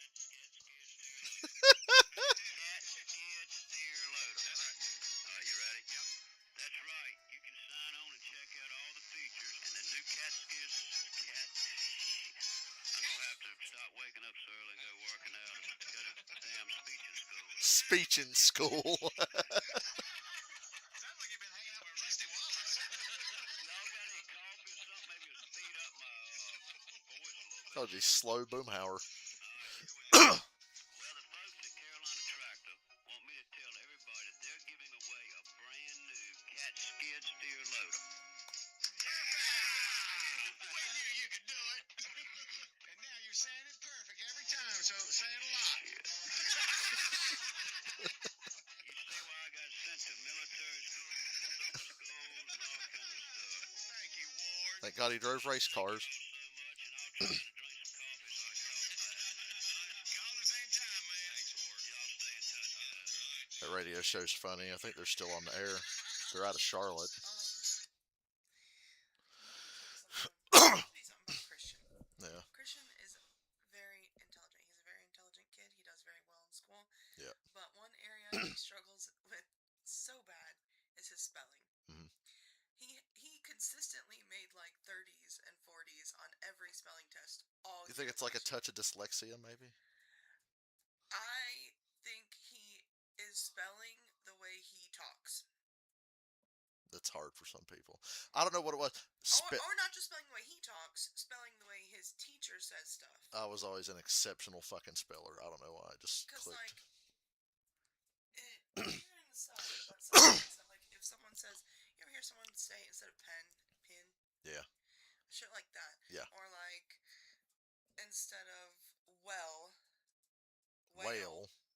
whale. Yeah. And, In the South, you hear that a lot. like, wall, Wall. W-A-W-L. All instead of oil. A-W-L. That's the way All. Christian spells. He spells the way he sounds it. He's sounding it out. Owl. But he's sounding it out in Southern. It's funny. He struggled so bad. So I don't think it's like dyslexia or anything like that. I think he's sounding it out in Southern. Yeah. That radio show's funny. They'll play that blooper sometimes. I swear, like a year ago, me and my dad were on our way to a job, and we heard him play that on the radio, and that's from like 20 fucking years ago. Then they have this thing where it's like, today's show is brought to you by the Ward Burton Speeching School, or whatever the fuck they would say, some shit like that. I should have went to speeching school or something. Said he would have shot Dale Jr. at Bristol. He was on Junior's podcast like a year ago. Ward was like, just so you know, I love you. I loved your dad and I love you. I was just mad. One thing to kind of factor in here is we're just over halfway in this race. And these drivers have been sitting in these cars for over 3 hours. And I've been sitting here watching this for over 3 fucking hours. Cup race 3.5 hours or so, 3:45, and under red flag. I think once again, just like when they did this in Chicago, NASCAR underestimated how long it might take, and there's too many laps. Let's take a listen to 99 Which if there weren't these red flags, it wouldn't be that big of a deal. But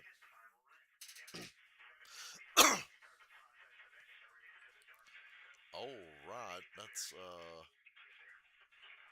okay. Still got a long way to go to get to that. If the race goes to the point where they hit sunset, which is 7:45 local time in San Diego, after 7:45, the next lap means 2 laps to go, no matter how many laps are left. But I don't think they'll get that far. Yeah, they won't get that far. how this race is played out, the amount of time we have left. I mean, you got to be thinking about all this stuff. A couple things. I'll be the optimist and get going. That'll make it less likely to have like long stops like this too. There's less cars now. A lot of people got wrecked.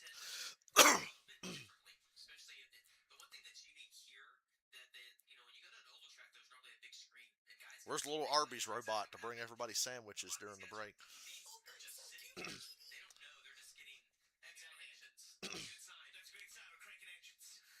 They're firing the cars up. Thank the Lord.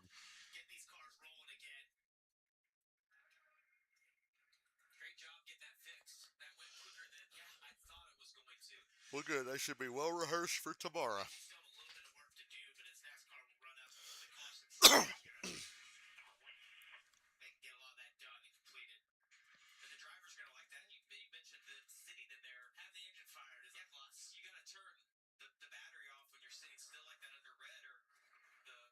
Yeah, which means your air hose and the helmet's turned off at that point.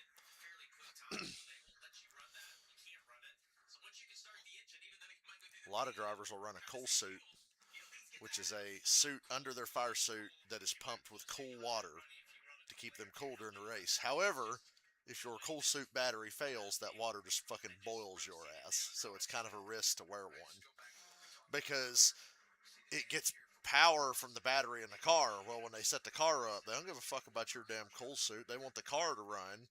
So your shit gets like you get the least amount of shit for your air hose and your helmet, and the least amount for your fucking cool suit. So if it's, ooh, we're having battery problems, sorry, you gotta turn your AC and your cool suit off. We need that power for the rest of the car, and you just sit there and fucking roast all day. I would love to try one of them cool suits on. I've heard it's fucking amazing. It's pumped with cold water.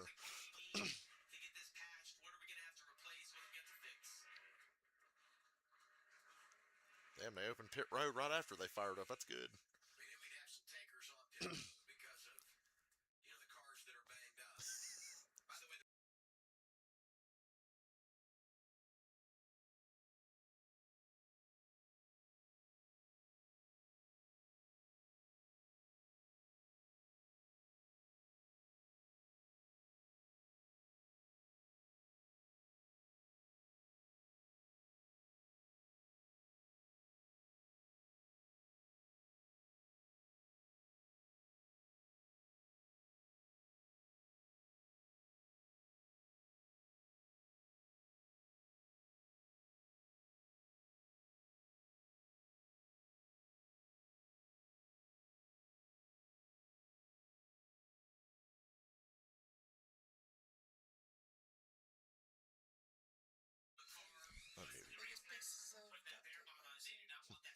Bear Bond.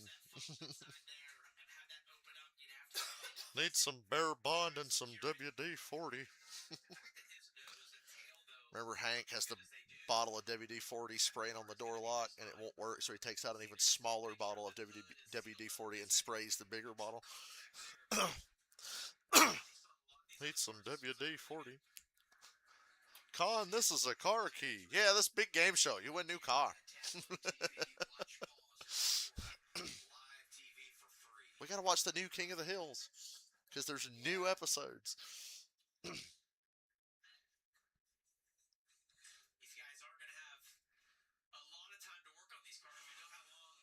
So, are you Chinese or Japanese? We're from Laos. So, are you Chinese or Japanese? From Laos, stupid! It's landlocked country, Southeast Asia. Population 4.9 million. So, are you Chinese or Japanese? And then Hank's dad comes out, and Dale goes, "It's our new neighbor. He's Japanese." And Cotton gets in Con's face, and he goes, "Nope, he's Laotian. Ain't you, Mr. Con?" And when they all walk away, Con goes,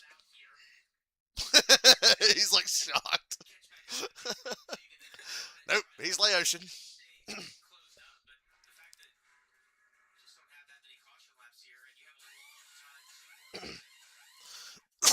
Your Ladybird, real slut. When Ladybird was in heat and Con's dog tried to hump her. Ladybird, real slut.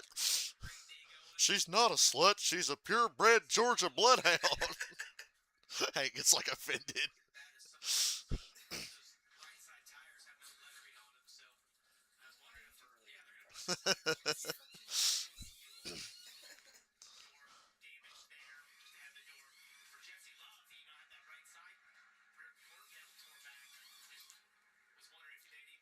we found out this week officially Jesse Love will be in Cup next year.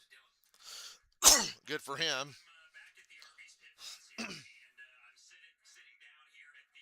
Look at all that roast beef.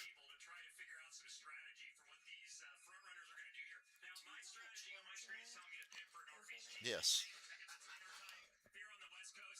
Only because you asked so nicely. My extra long one. I'll hand it to you. If you need it, let me know. Fuck. Cool, we're coming back to the green.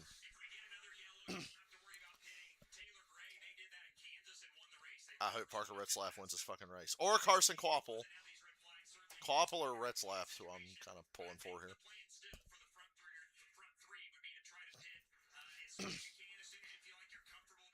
So, be 24 laps to go.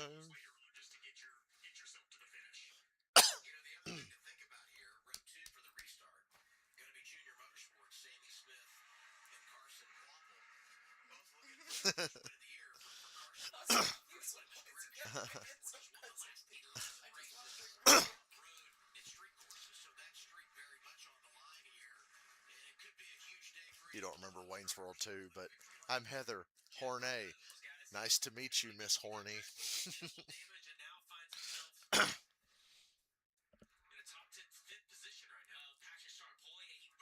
When Alice Cooper says, you know, Milwaukee is the only major American city to have ever elected 3 socialist mayors. And Wayne goes, I was not aware of that.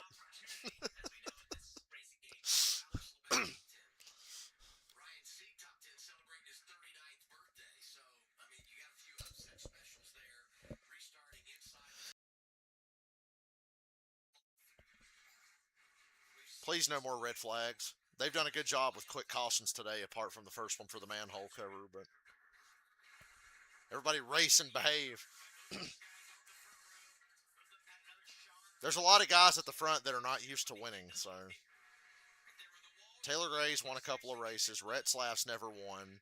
Sammy Smith's won a couple. Quapple's never won one. Creed only has one win in like 5 years. Who picks the numbers? The race teams, usually. And numbers will stay with a certain race team for like decades. Like when Dale Jr. left his dad's company and went to drive for Hendrick Motorsports, they came to the conclusion, well, what about the number 88? Well, we got to go ask Robert Yates Racing. They've had the 88 for like fucking forever, so they had to ask them for permission to get it, and they gave it to them.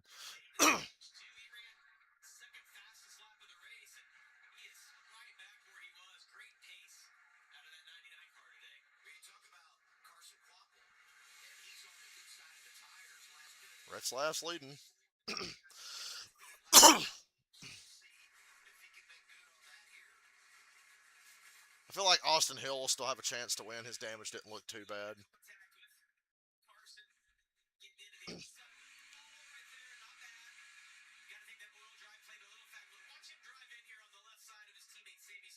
Yeah, y'all race hard and let Retzlaff drive away.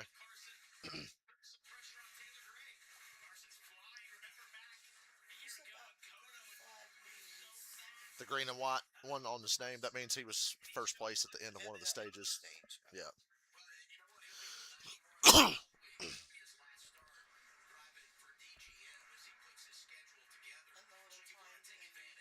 Fastest lap. Yep.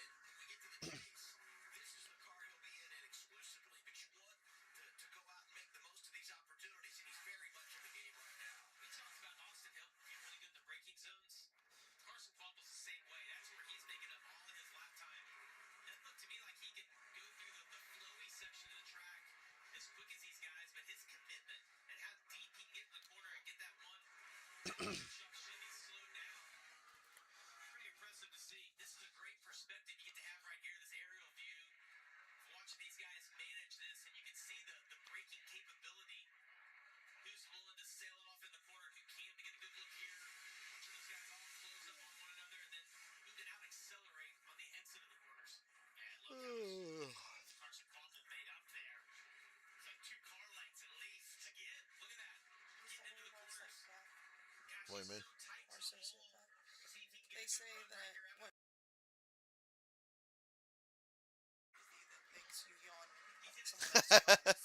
Yeah.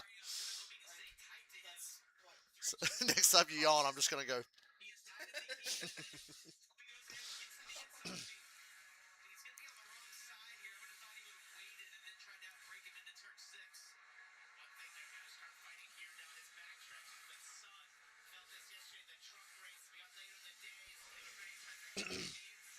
Ooh, locking it up.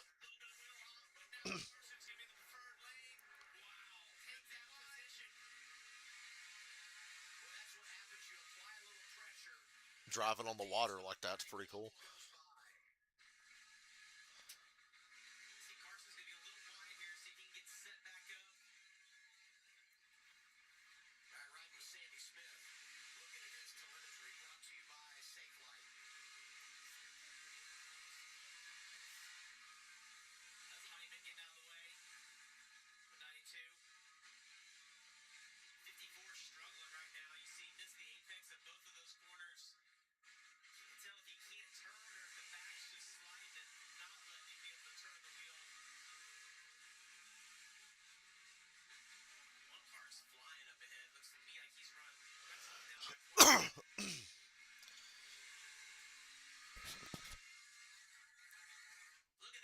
Wow, I think Quapple's gonna win the race.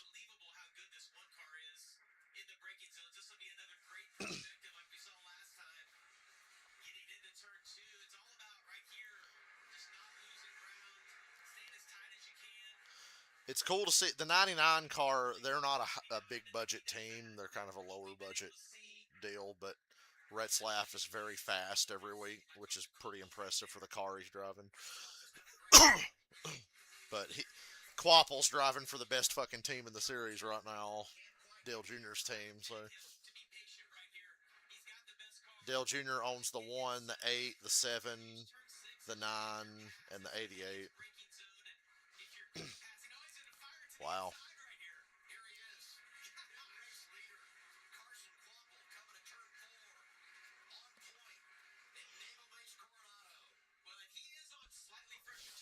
Yeah, he has a tire advantage too.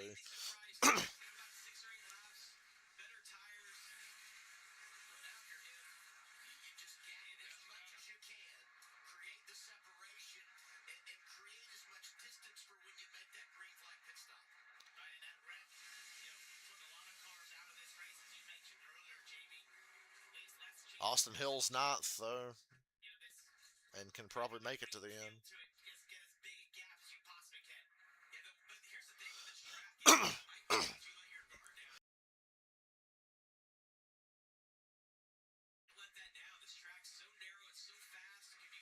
So there's a toothbrush at your house for me. Ew, that's disgustingly weird that you said that.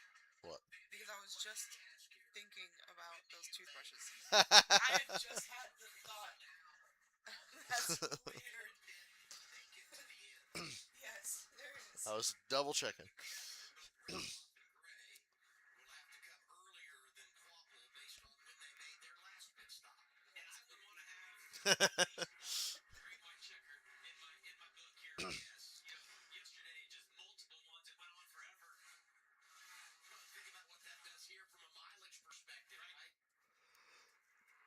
Oh,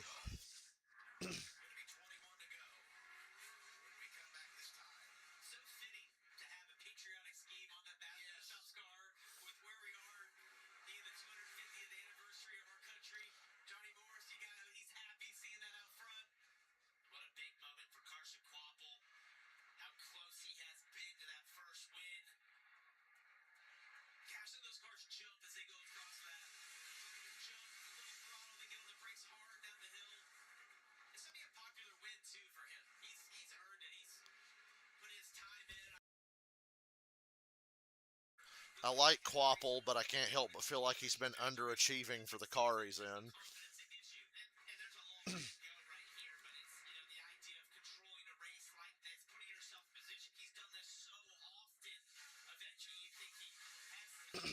I kind of gave up on Quapple. I was like, he's average. Not bad, but not great. So it'd be nice to see him win.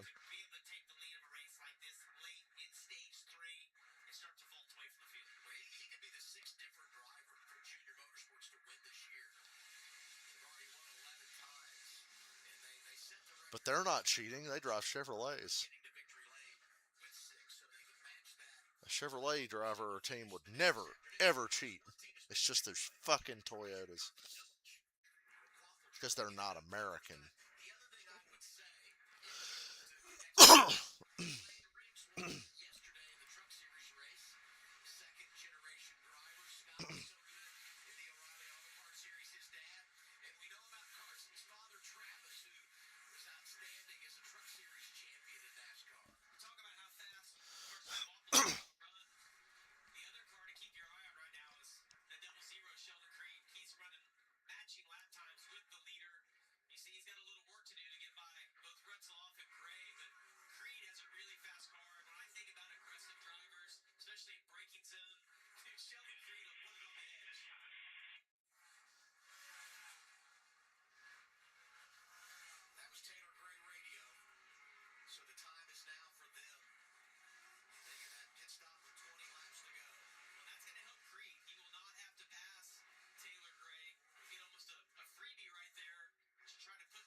That's a bad place.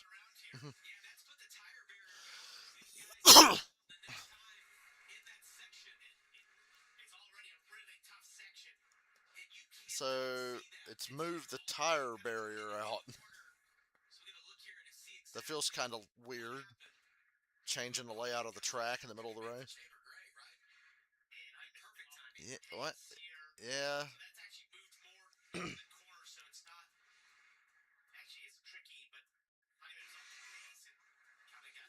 That just made that turn even harder.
Caution.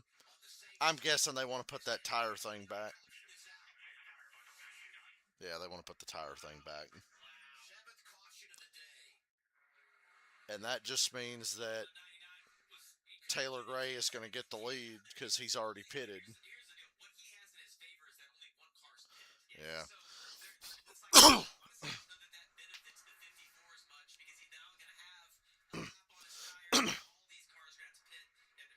Yeah, it's kind of not fair to change the layout of the track, so got to fix that.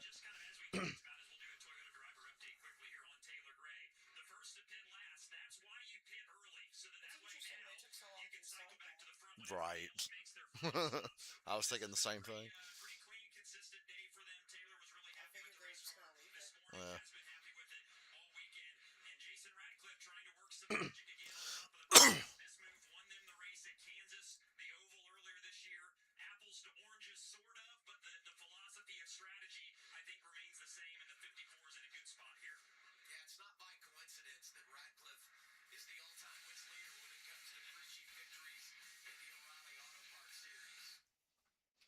He won a lot with Kyle Busch, if I remember correctly.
That was a crazy shot.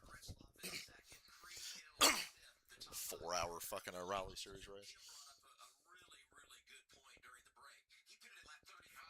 Yo. Uh-oh. He's out of gas.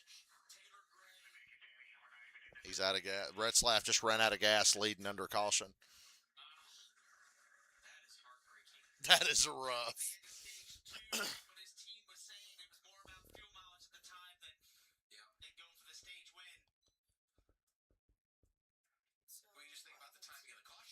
They're going to have to get him pushed back to pit road, and he'll just be at the back. If you don't maintain your position under caution, you lose your position. Because even though you got to slow down, you have to maintain caution speed. So if your car stops and you get past, tough shit, you didn't maintain speed.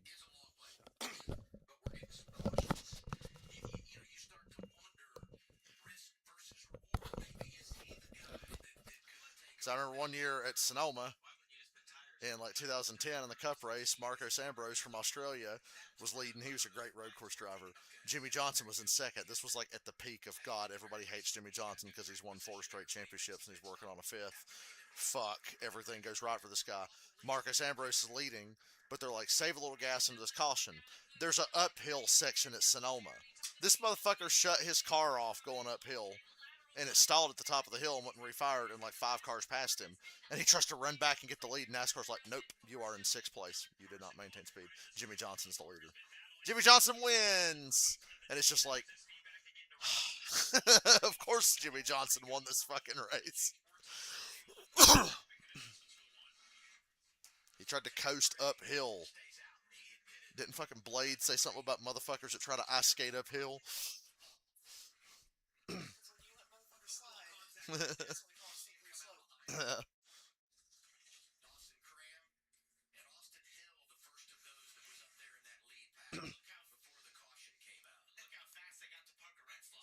I can't remember whose pit sign is Steve Carell from The Office, but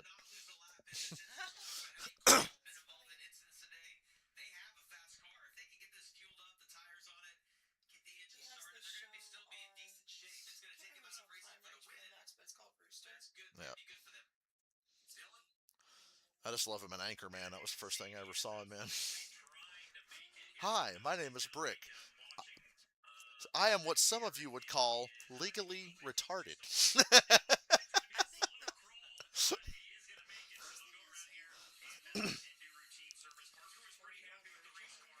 They're all bitching about there being a lady news anchor at the station, and they're all screaming about it, how horrible it is. And he comes in, I don't know what we're yelling about. Loud noises. And then later he's like crying, and he goes, I don't like it women are here, because I heard their periods can attract bears. They can smell the menstruation.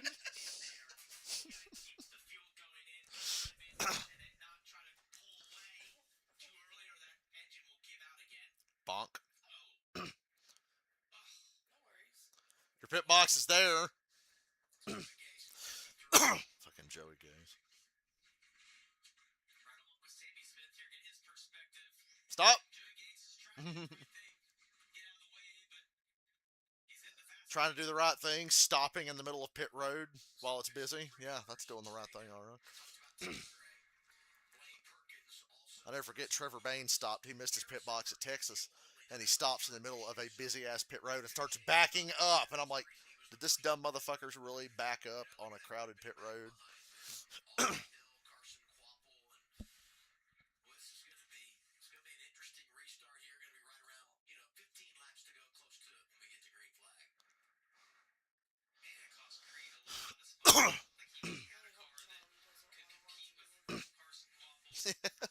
You don't have the energy for it.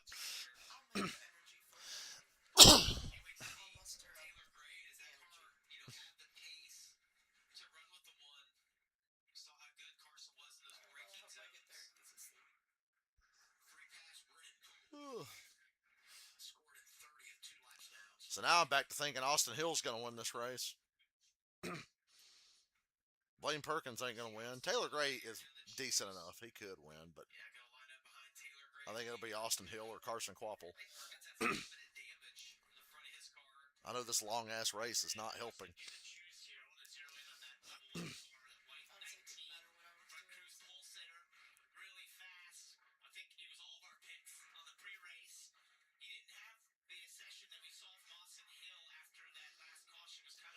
Frank Cruz on his damn Casey Kane arc with all them second place finishes with no wins.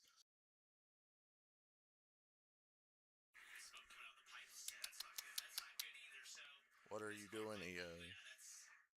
That's not good. That's probably could be. That might not survive most of the day. I think the favorite here today, coming into this race, obviously really damaged, possibly have an engine issue.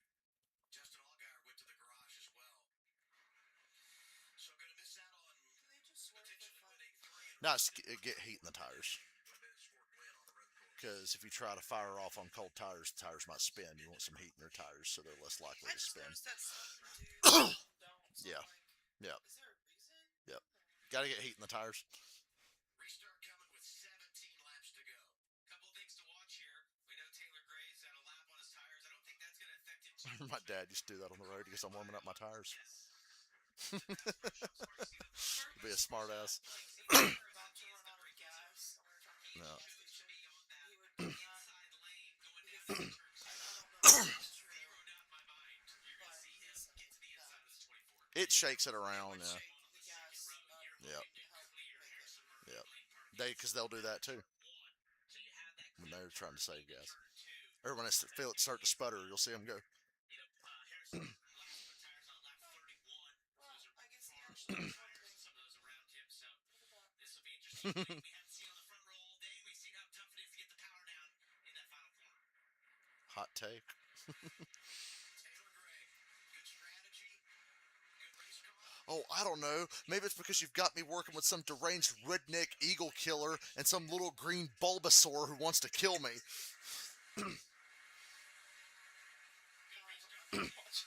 Outside row had a great restart. But was really conservative into turn one. Exactly what we talked about. Austin Hill's able to clear him. Boy, Austin Hill's in second. I hope Quapple makes this 4-wide pass work. He did. Good shit. Yeah, that was a big moment there if he's able to win this race. If he's able to catch Austin Hill before Hill gets by Taylor Gray. Austin Green riding 7th, trying to make something out of what's been a challenging day, been beaten around a little bit. This is going to be a great race for the lead as well. We got three We went to school with Taylor Gray. Really? all with great track position. Well, and I think this, go back to the end of stage 2, and the way that stage finished and how competitive the racing was. Got 3 really good cars up there getting after it. Austin Green, 3 wide down there into turn 6. Now, outside of Harrison Burton, he was super fast in practice yesterday. Harrison struggling just being on those old tires. Who's locking it up? Oh, Star Poli. He's fucking worthless. I can't believe he hasn't wrecked 15 times today. Oh, damn. Who the hell was doing that? Oh, it was Austin Green. Oh, Jesse Love hit Jeb Burton at the same time, too. Jeb will wreck your ass, by the way, if you piss him off. Oh! Now, if you piss Austin Hill off, he'll do the same.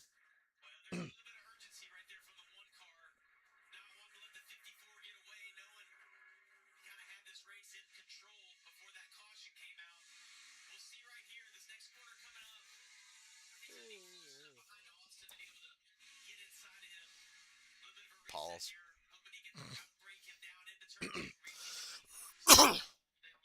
Hill's way better than him on corner exit, though. Gray is hoping that Austin Hill continues to play really good defense. Has a massive lockup right there from Star Poli. Looks like the front's actually locked up, not the rear, which you don't see very often. Here's Jesse Love. Spinning into that corner. Offered him. So Carson wasn't able to outbreak Austin Hill down into that corner, but we've also seen him make some really good passes as they exit this turn 2. Took a look. Yeah, Austin Hill, if he swings out right here, we saw Carson be able to fill that gap.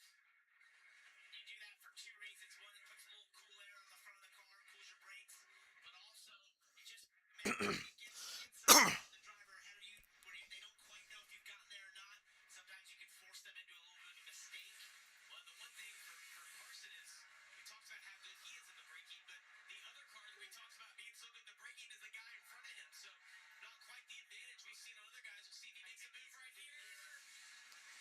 Big dive.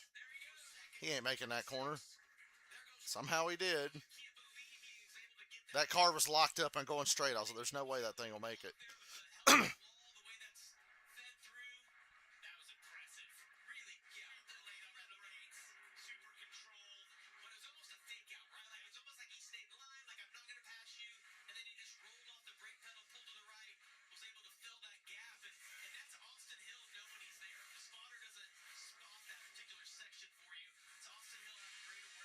I literally told you today, this race will only be 2.5 hours tops. Fucking hell.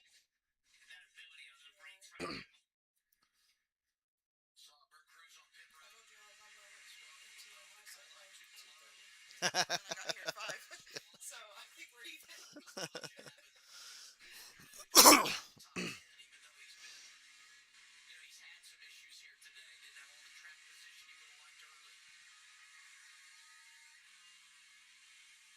Plus 32 for Retzloff, who's taking advantage. Yeah, fastest lap of the race was run by our leader, Taylor Gray, last time by. I can't wait to see what Carson can do now that he's got a little bit of track position. These guys is dogfighting out here. Jesse Love, what a day for him. The penalty. The Quapple just ran the fastest lap of the race. And now he's inside the top 10. Why are we showing this when Quapple's in second, running the fastest lap of the fucking race? He's going to catch Taylor Gray.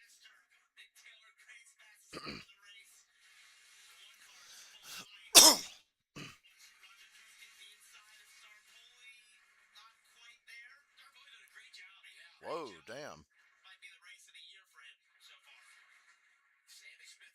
Don't jinx it. There we go.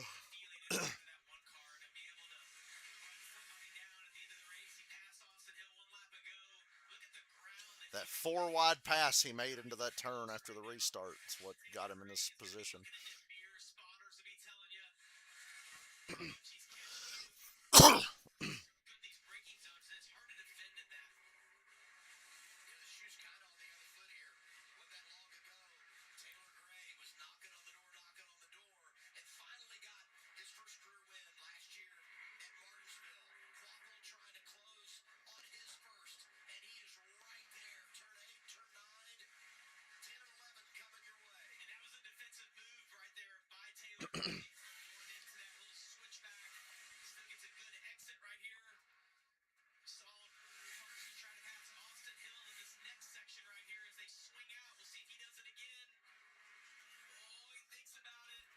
Close.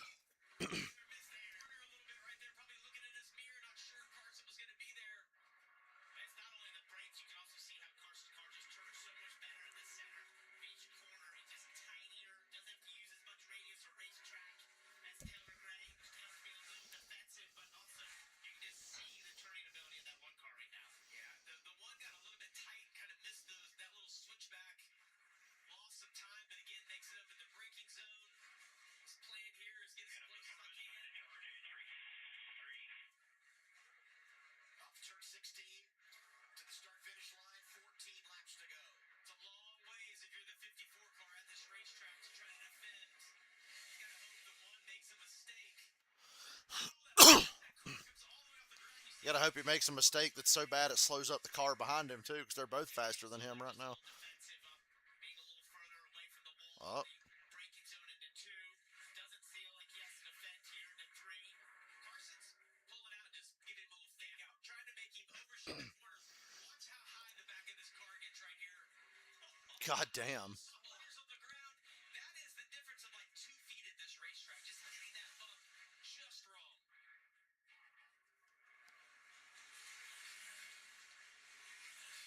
This is where he passed Austin Hill right here going into 6. Just don't know if he's close enough. Didn't quite get the run there out of 5. Not getting the exit that he needs. A little too far back. See him probably make up some ground on him, but Taylor doing an awesome job. A lot of pressure on the 54 car, knowing that Carson's quicker than him behind. It gets tougher the longer you just sit there behind the 54. You're running in that hot air coming off that 54 car. Heats up the brakes, heats up your tires. Here's your little inside to 9. 54 got scared and gave him a lot of room.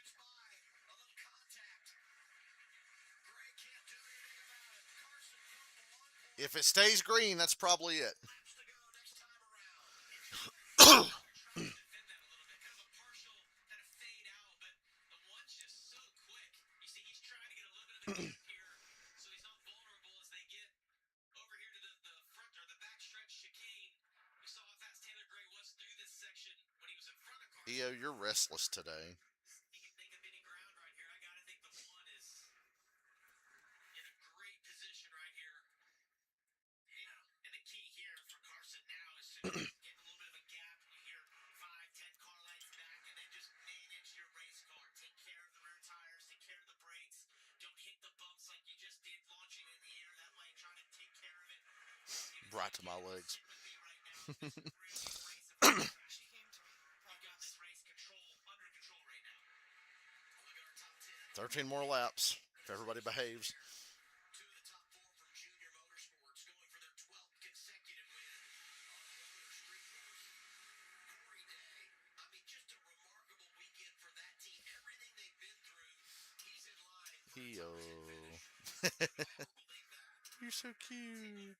54 actually made up a little ground right there from the start of the season where we are right now. It's either that the one is just managing, like you said, not being overly aggressive and not making mistakes, or maybe the 54 has a little left in the tank. You can get on to bed, dummy. What's he got up his sleeve right now? Maybe taking care of the tires a little bit on this run.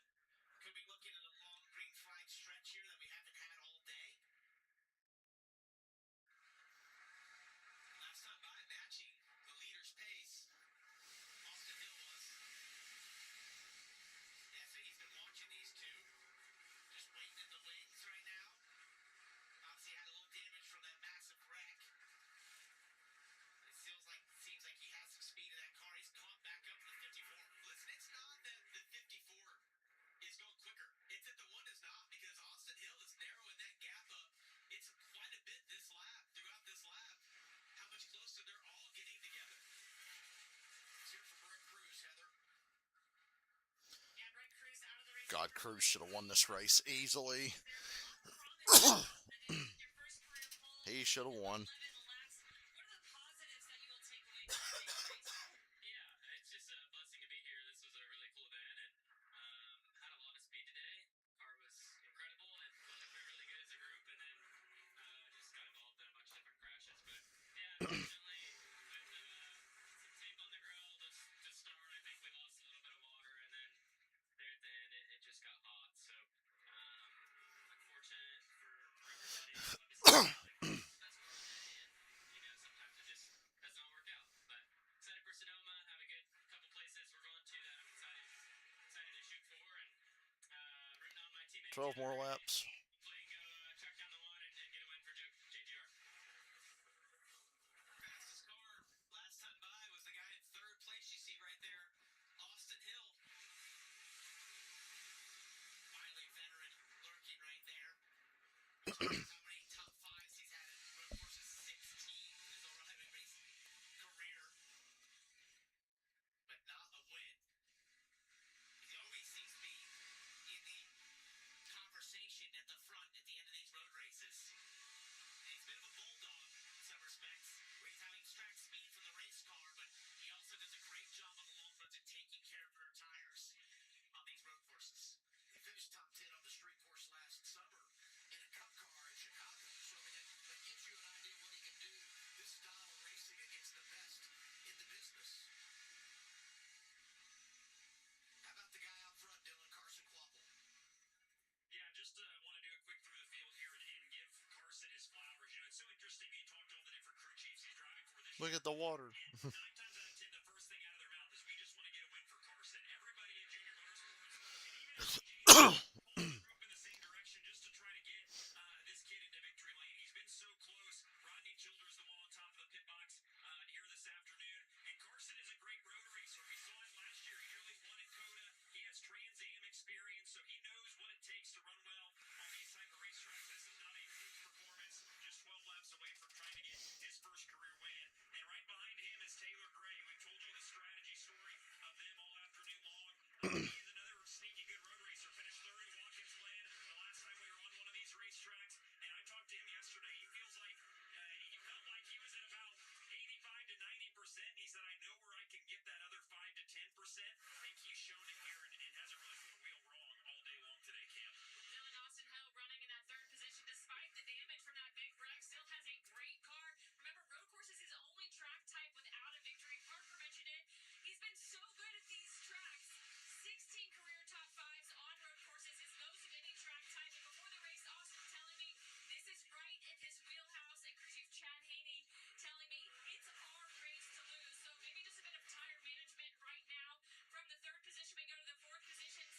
Oh, if it stays green.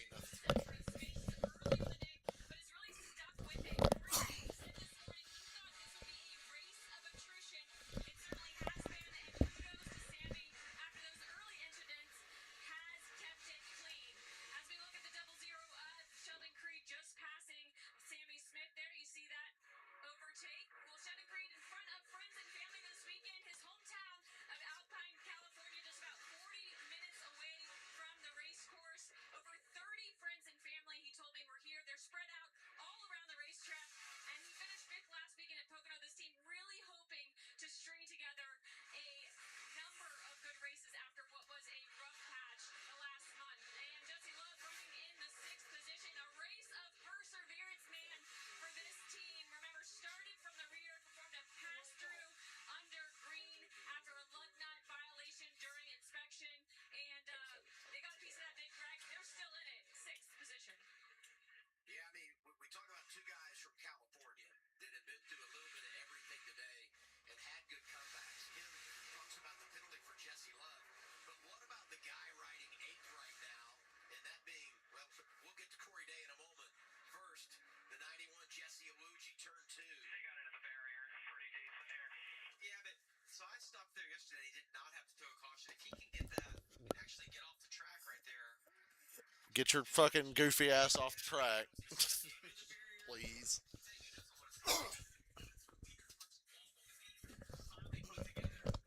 Guys, we finally had our Jesse Awuji wreck. We were due. You think somebody going that slow wouldn't be able to wreck, but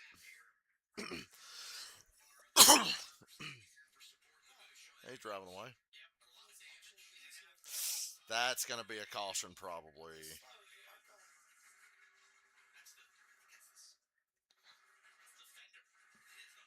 He could have got the fuck off the track, but he stayed on the track now. So he can drop debris everywhere and cut somebody's tire down.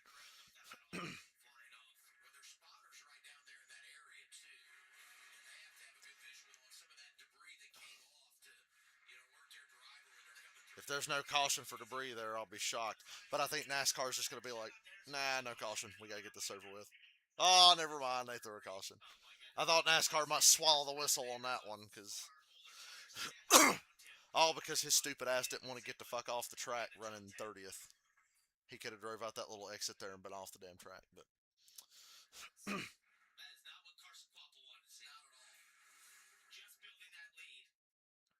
Oh, I mean, oh boy, not even close. by himself. He was going the wrong direction. By himself. We started spinning a lot earlier than that. And then doesn't get off the track and goes out and drops a bunch of shit, and they have to throw a caution. That's the debris that we probably had a caution thrown for right here. Genius. That and a bit more that started to come apart. Jesse Awuji. Debris. Yeah. But he was like in the Navy or Army or something. I don't fucking know or give a shit, but Between turn 5 and 6. That little piece, I think they would have let it. It was off line, could have gotten away with a little bit, but that larger fender. When you shoot that, you look 10 to go in the bottom left-hand corner. You feel like it's over. Yeah, we're only 25 minutes from it being over. With a long ways to go in this race. We're probably going to get a restart with 8 laps to go. The armed forces, you need to have endurance and determination. Right. It's the same thing if you're going to come race at the Coronado Naval Base. You need to have serious endurance. longest fucking race ever. You know, this is, yeah, that's a long road race. Well, and yesterday's truck race was the longest ever, so we're breaking records this weekend. Let's go downstairs. And let's talk about Harrison Burton in that 8th position. They did not take tires the last 2 stops on lap 35 and 42. That was strictly a gamble by crew chief Brian Gainey. Did not think they needed tires and wanted to save themselves a set. So they have a set of sticker tires laying. They plan to bring Harrison down, put those on, also make an adjustment. My heart's beating. Is your heart beating? No, my heart stopped beating. Old tires, but now maybe paying off a little bit. He's not driving away? No, he's not fucking here yet. 25 cars on the lead lap. Probably going to be about 8 laps to go when we return to the green flag.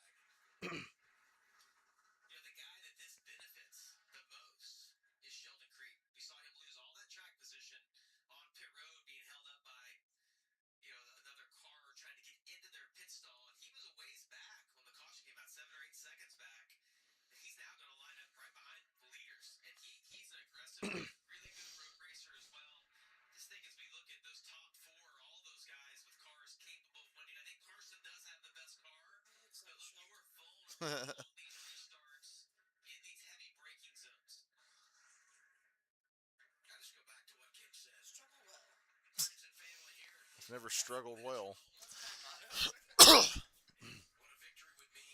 Mine is struggle slightly less bad.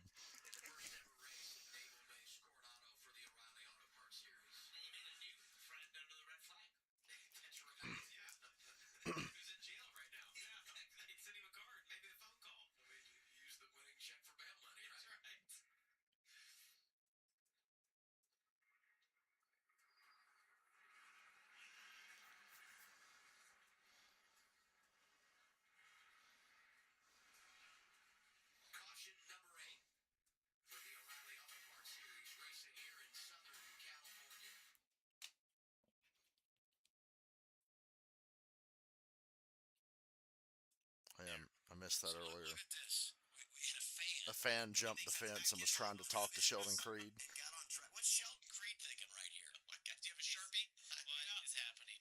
He didn't even get a selfie. I mean, you talk about a missed opportunity. Well, I'm going to tell you, if they find military base, they will find you. Sheldon's like, you got to get out of here, man. How did he get I tell that guy's been drinking. Look how he gets off. Look at him. Yeah, I wasn't even paying attention much. Now watch this. He loses one. He's going to lose a But I didn't flip-flop. see where he was talking to anyone. I just saw. Watch his shoe. That's clean. He climbed the fence pretty good. I just saw him hop that second fence.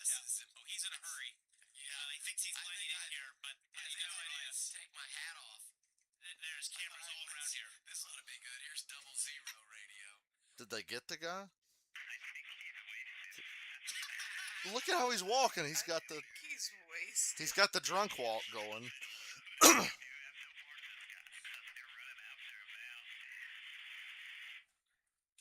His picture will be in the paper in the morning. Yeah. I know if you go to That's funny.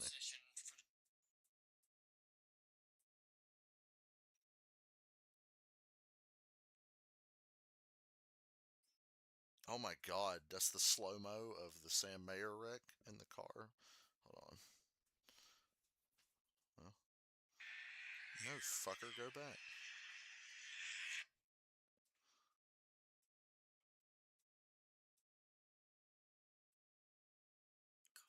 God damn, it moved the steering column and everything. It was bad. Slow motion made it look even worse.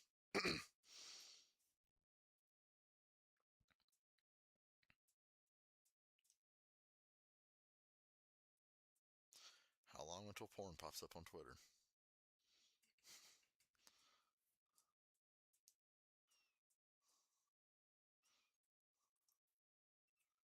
It's the best cameo in the history of any movie.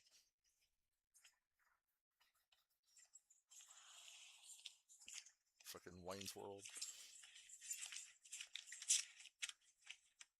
Yes, officers, there's something wrong? Have you seen this boy?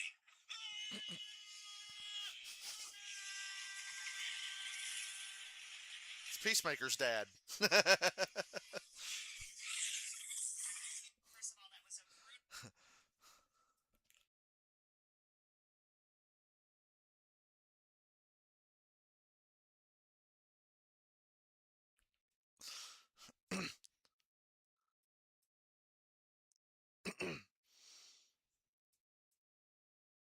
Let's stop and look at Roxanne Perez.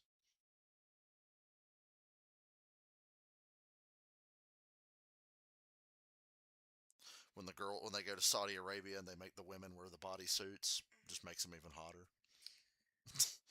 Because you can't hide that. I always liked when Rhea had to wear her fucking black suit.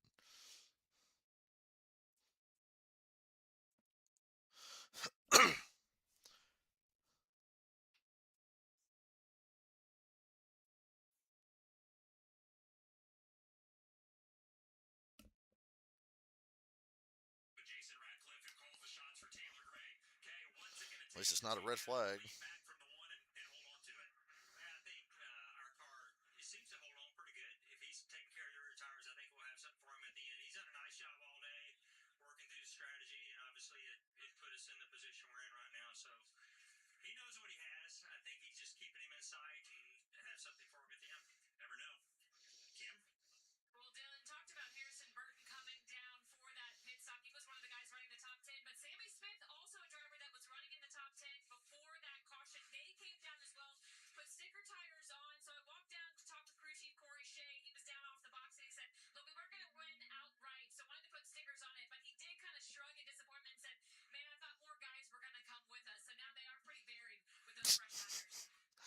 She's an 11 out of 10, man. Shit, if you're calling her chop, you're legally blind.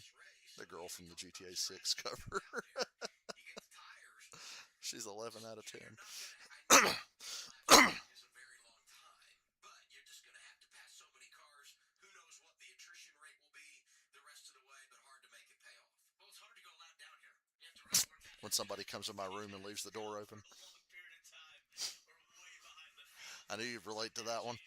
So many cars on the lead lap. But we did crash half the field I woke up one night one caution. and my door was 23 forcefully guys like involved in propped that one. open a little bit by Christian. for Corey some Day. reason.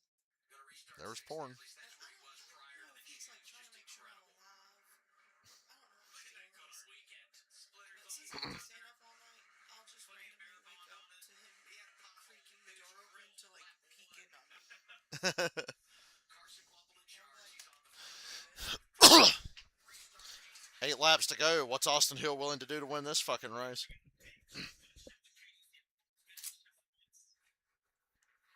I'm glad Quapple got clear of this nonsense.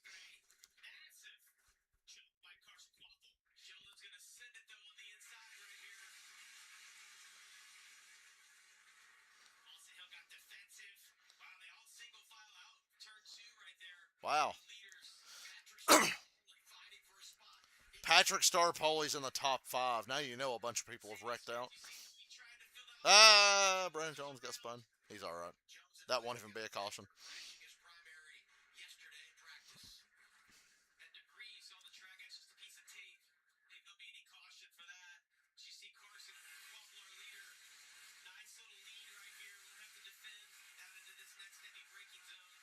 Corey Davis looking the inside. Star Pulley. See if he has a run down into 6. I have to think Corey Davis' car is terrible. Maybe anything over about 80 miles an hour. See a look right here. Sammy Smith trying to get to the inside. Jones is 3 wide. A little bit of contact from Austin Green. That's more cars that can fit in that corner. That's how you equal the Randy Jones speed around. And being on the outside gives you a little momentum and kind of being And now the 0 car is stopped on track somewhere. It was a funnel. I think he got off track. In the 0. Yeah, has he pulled around the tire barriers at the end of the straightaway there? It looks like he has. Yeah, he's off track. Completely out of the he saved the Good man. for that. Austin Hill all over the back. Taylor Gray right here. This race literally feels like the I did not hit her, it's not true, it's bullshit, I did not hit her, oh hi Mark scene from Disaster Artist. Can't stay tucked up tight enough. This is the heavy braking zone coming up, which is a great passing zone. As you see, You are a villain, fucking Frankenstein, motherfucker! it's hard to stay close to the last section. Really want to try and size them up, stay close here to the final quarter, try and have positive momentum out of the first quarter, and then be able to outbreak them down into turn 2. 7 laps to go. She letting you pet her? They're 1.2 seconds faster. Taylor Gray did the last time by, just setting a blistering pace. It's actually the fastest lap of the race, possibly that last time by. Just a tenth off. Just a tenth off the fastest lap of the race, but he holds right now at a 2:16.0. So he has a lot of pace, that one car. I'd be curious if Austin Hill can get by Taylor Gray, if he has something left to go up there and challenge Carson Quapple. Well, if it wasn't for the pace that Carson was setting right now, I would agree with you, but he just keeps getting faster as this race runs on. Looks to me like Taylor Gray is actually holding these guys up a little bit. Normally you see 2 or 3 of them lined up behind you. That's She what I like was thinking a little leaned bit, into you know, it. just that hotter air behind him. Can Austin find and move here? Not quite close enough into 6. Almost going to have to surprise him a little bit like we saw Carson do earlier in this next set of corners coming up. You have to stay way to the left to get the right entry point right here. Shoot to the right, try to fill this gap. He just can't get to the throttle.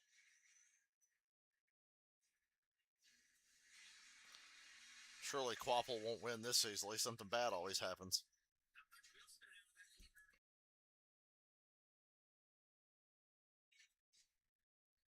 And one of the things is when you're not quite good enough in the slower sections, back to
That's just about not going to work, but it somehow worked.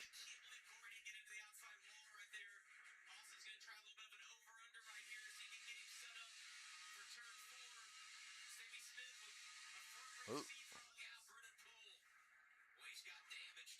He'll be all right.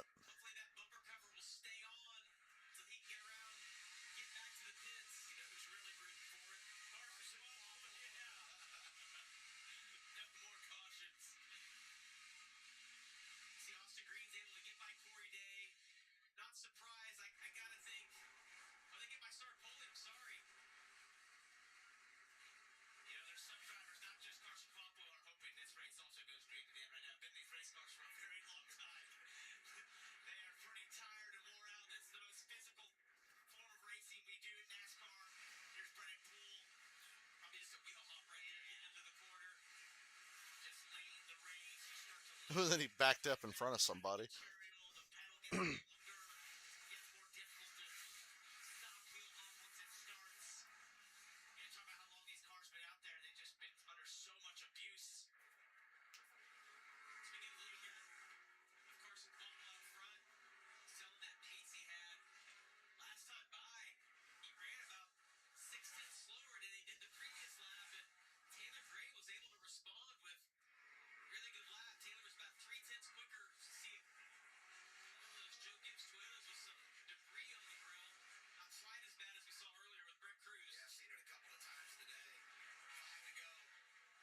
Five more fucking laps.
My chair in the way. My chair, like, hitting your leg. Oh. Oh, okay.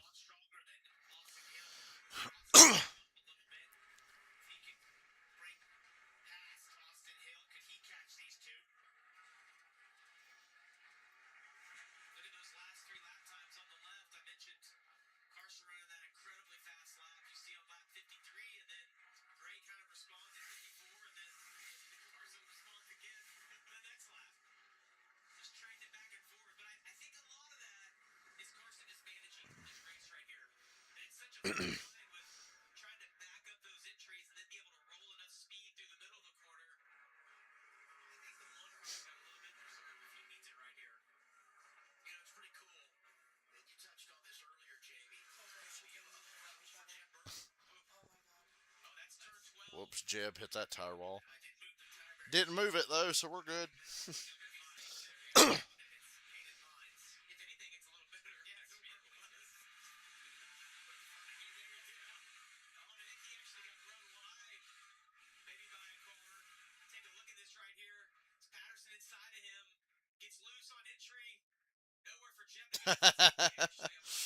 That sucks. Yeah, Jeb will fight too after a race. He's not afraid.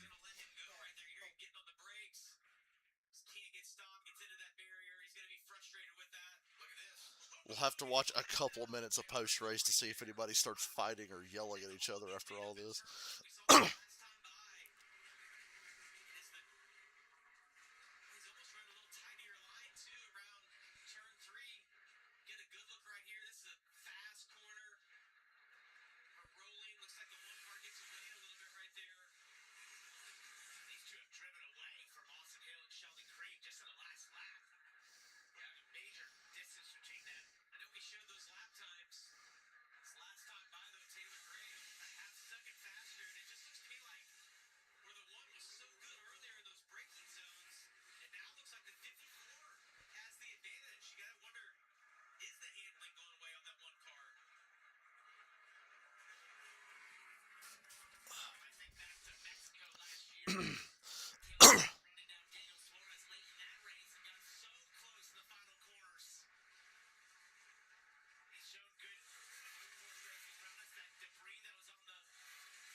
Again.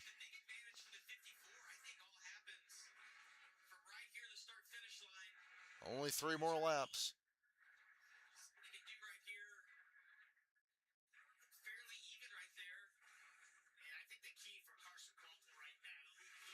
Just don't make a mistake.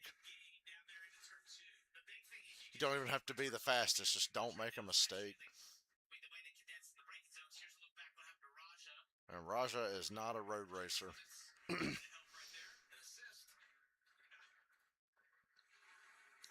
Road courses are not his specialty.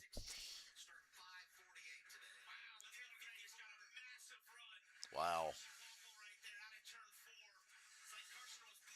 I'm kind of not saying anything, just waiting to see what happens here because I don't think he'll get by him unless he wants to wreck him, but that's not like him. He doesn't. Taylor Gray doesn't do that kind of shit usually. Unless he just locks it up trying to catch him and then accidentally hits him.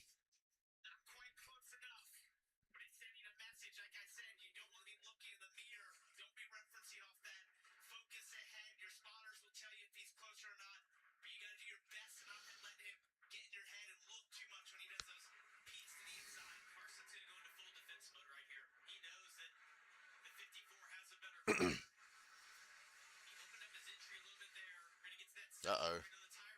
Oh, you let him get there. This is crazy.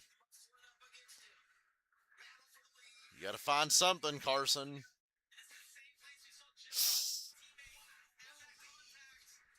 Oh! He wrecked him. I don't think he meant to, but he did. I think he just locked it up. What did I just say? He's going to lock it up and get into it. Fucking Austin Hill. And I said 5 laps ago, Quapple can't win, right? It's too easy. Something always dumb happens when he's about to win, which is why he's never won. Wow. And Austin Hill's the kind of guy to go, hey, I saw you do that, so I'm going to wreck you too. Guys will do that shit. They'll say, oh, well, you wrecked him, so now I'll just go ahead and wreck you. And use that as justification.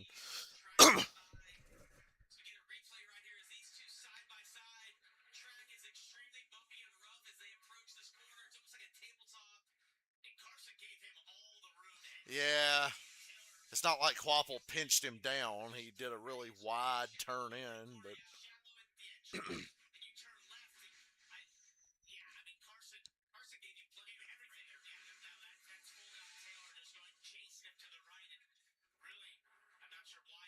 It's sad that I'm kind of rooting for Austin Hill to win now, and I hate Austin Hill.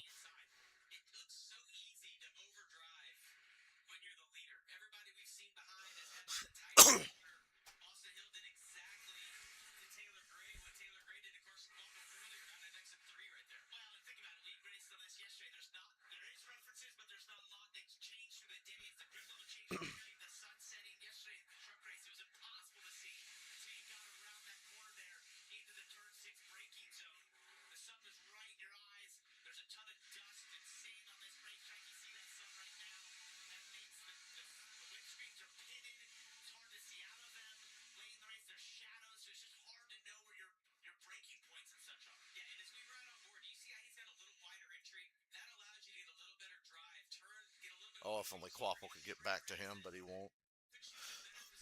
Nowhere near enough time for that.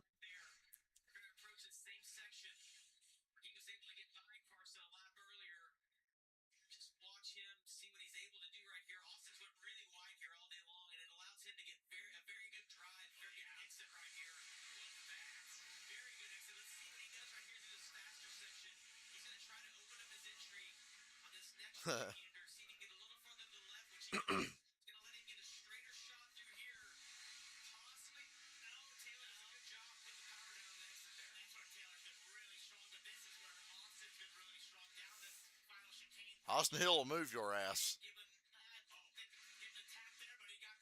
Just stay with him. You got one more whole lap.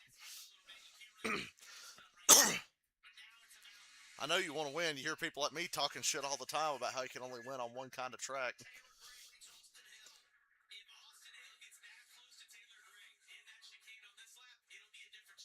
Yeah, he was pretty nice to him that previous lap.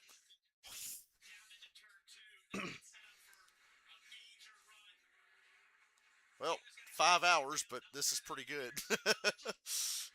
Oh, he got it. He got it. He got it. Got him. Didn't even need to really wreck him. Now can the 54 get back to him? Sliding the rear tires. Slamming the gas.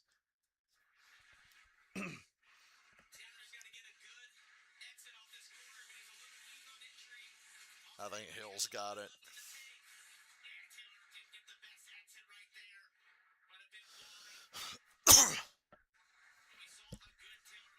It's a last lap pass. Missed the corner. He's lucky he didn't hit the wall. Game over.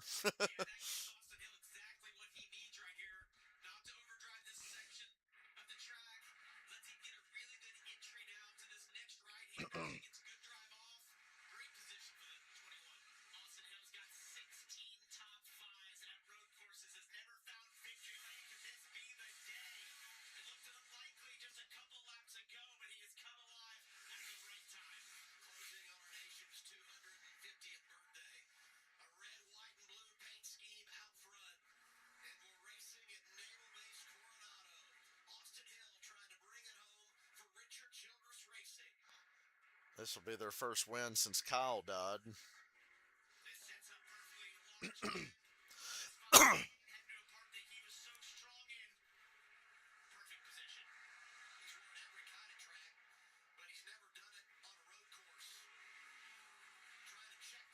Asterisk, only because Vangus Bergen and Connor Zillits weren't in this race. I'm going to be that guy. I'm that kind of hater. Austin Hill only won because SVG and Connor Zillits were not allowed to be in this. I'm that big of a hater. But I was saying earlier today, he's pretty good on road courses. Oh my god, he finally won an actual race that requires skill. It's a miracle. Uh-oh. Yeah, didn't spill. Guys, Austin Hill won a race on skill.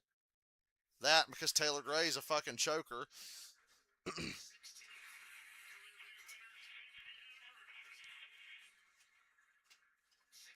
And it is good to see something happen for RCR after Kyle died. Now I just got to see if anybody's going to swing on each other or something. This is one of those races where it's like you watch post-race for a minute and you're like...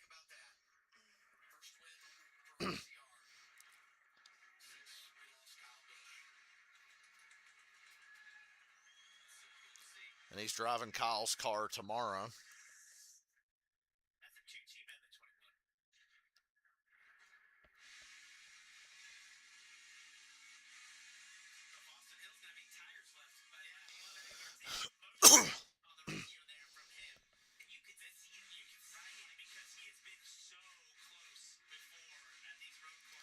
The only thing Austin Hill ever did that I liked, he had the cleanest knockout punch in a fight in the history of NASCAR. And it was at Martinsville, and he and this guy Mike Snyder were arguing after a race, and Mike Snyder must have said something because you can see Austin Hill just go BAM, just right in the fucking face. Down goes Mike Snyder, knocked the fuck out.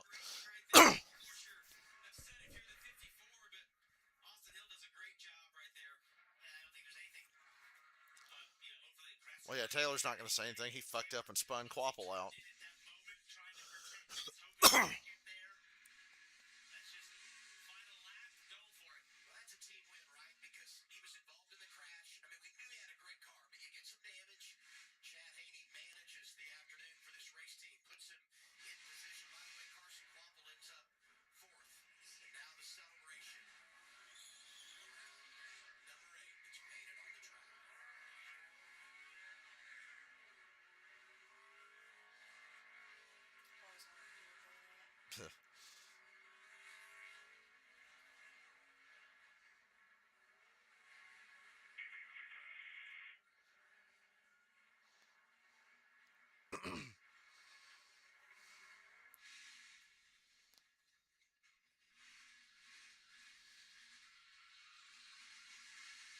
It's not an easy thing what Hill's been having to do because he has to drive Kyle Busch's car on Sundays. but I see why they put him in it. Could be a summertime heater for Austin Hill. The rear tires are gone. He's not making it back. About how good he is on the mileage. I guess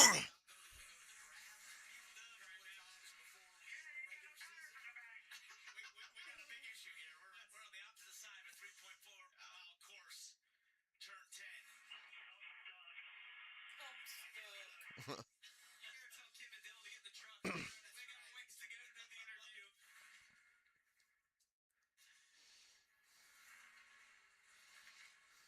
Well, if we thought this race couldn't be extended the broadcast any further, we'll go ahead and extend it a little bit. We'll extend it here. Wait. I get the feeling that Jamie and Parker want to go back to their fucking hotel the way they're talking. But their win streak on road courses ends at 11. Chevy extends the win streak on the road. We're gonna hang around for a minute. Got to see if anybody gets punched after this. Who gets his second win of 2026. I love the emotion. It never gets old. Yes. Last lap pass of Taylor Gray. Post-race reaction on the way. So in conclusion, that was a near 5-hour race. Bro, where you at? Tell them just a couple more minutes. And we'll be there.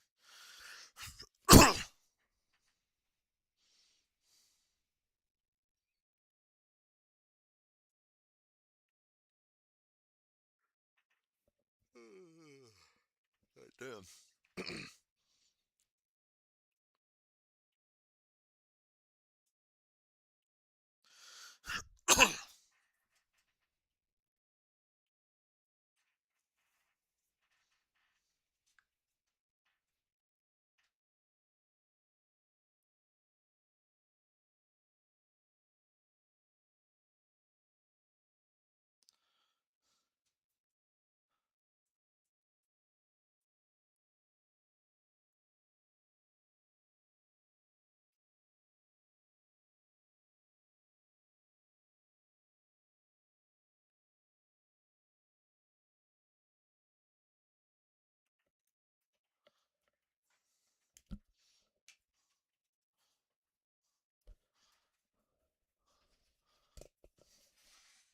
Be right back. Got to mute for a second.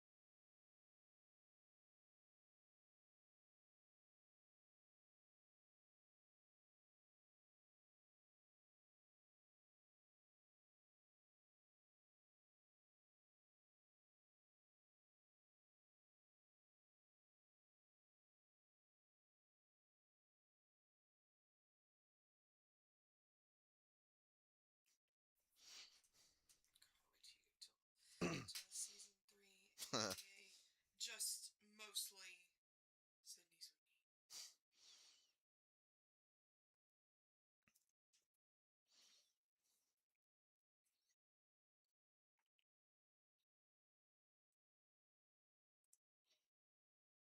Charlie's gonna kick my ass.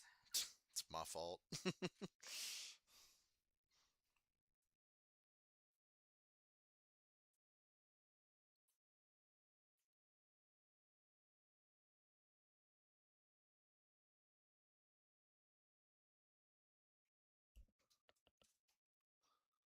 Brought to you by Pala Casino. Hill hit the jackpot today. Cool moment for him. Cool moment for this race team. Hearing Richard Childress on the radio.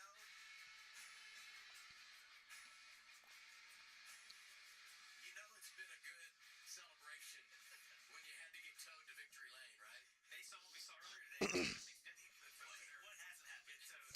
Jeff Gluck put the cup race tomorrow is going to take 5 hours, guys. This has been an experience. Let's go down to Heather.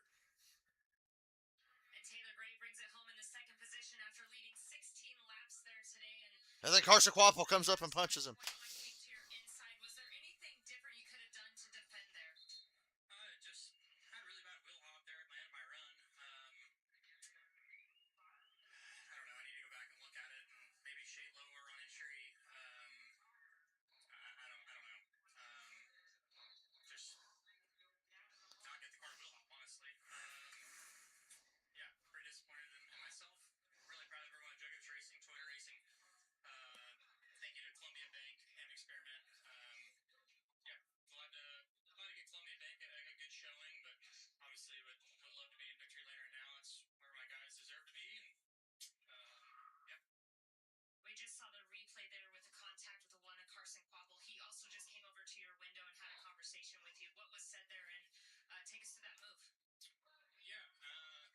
He will hopped. Just wheel hop underneath him, right? Got really bad wheel hop at the end of my run, and kind of thought that I don't think anybody's gonna get punched.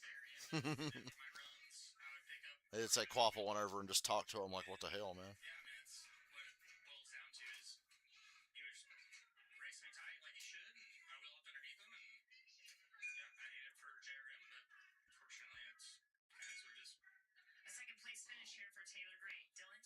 Carson Quapple ultimately going to have to settle for fourth. I want to get your thoughts on the conversation you and Taylor had, and also just how you make your peace ultimately with the result when it looks so promising there late in the going. It's really hard to make peace with that. Obviously, I think Rodney and everyone in this Bass Pro Shop Chevrolet brought us a really fast car and gave us a position to win a race, and obviously we didn't. So that one really hurts. But I feel like he was probably a little better than us right at the end there. I feel like we were kind of better, kind of throughout the run. But I feel like at the end he probably saved a little bit. Yeah. And was And able to get we'll back leave to in a me. minute. Honestly, Ugh. it's hard racing. I don't know. I haven't seen the video, right? I know it's tight to there and it's easy to wheel hop, and that's what he said is what happened. But I don't know. We've had a little bit of a pass this year, and it's never been racing for wins. It's always just been racing for 10th, right? So I don't know. Let's see. Taking a look at it here. Yeah, it just sucks. I mean, I feel like when you're racing for the win like that, you gotta kind of put everything out on the racetrack, and I'm sure that's what he was doing, and I was too. It's just hate being the wrong end of it for sure. Thanks, Carson. Maybe one of the best interviews of the year. It's a Yeah, that was a pretty fair interview. Well, I hate to rush off before they interview the winner, but I got to get going. So I guess I'll see y'all tomorrow. the wheel hop.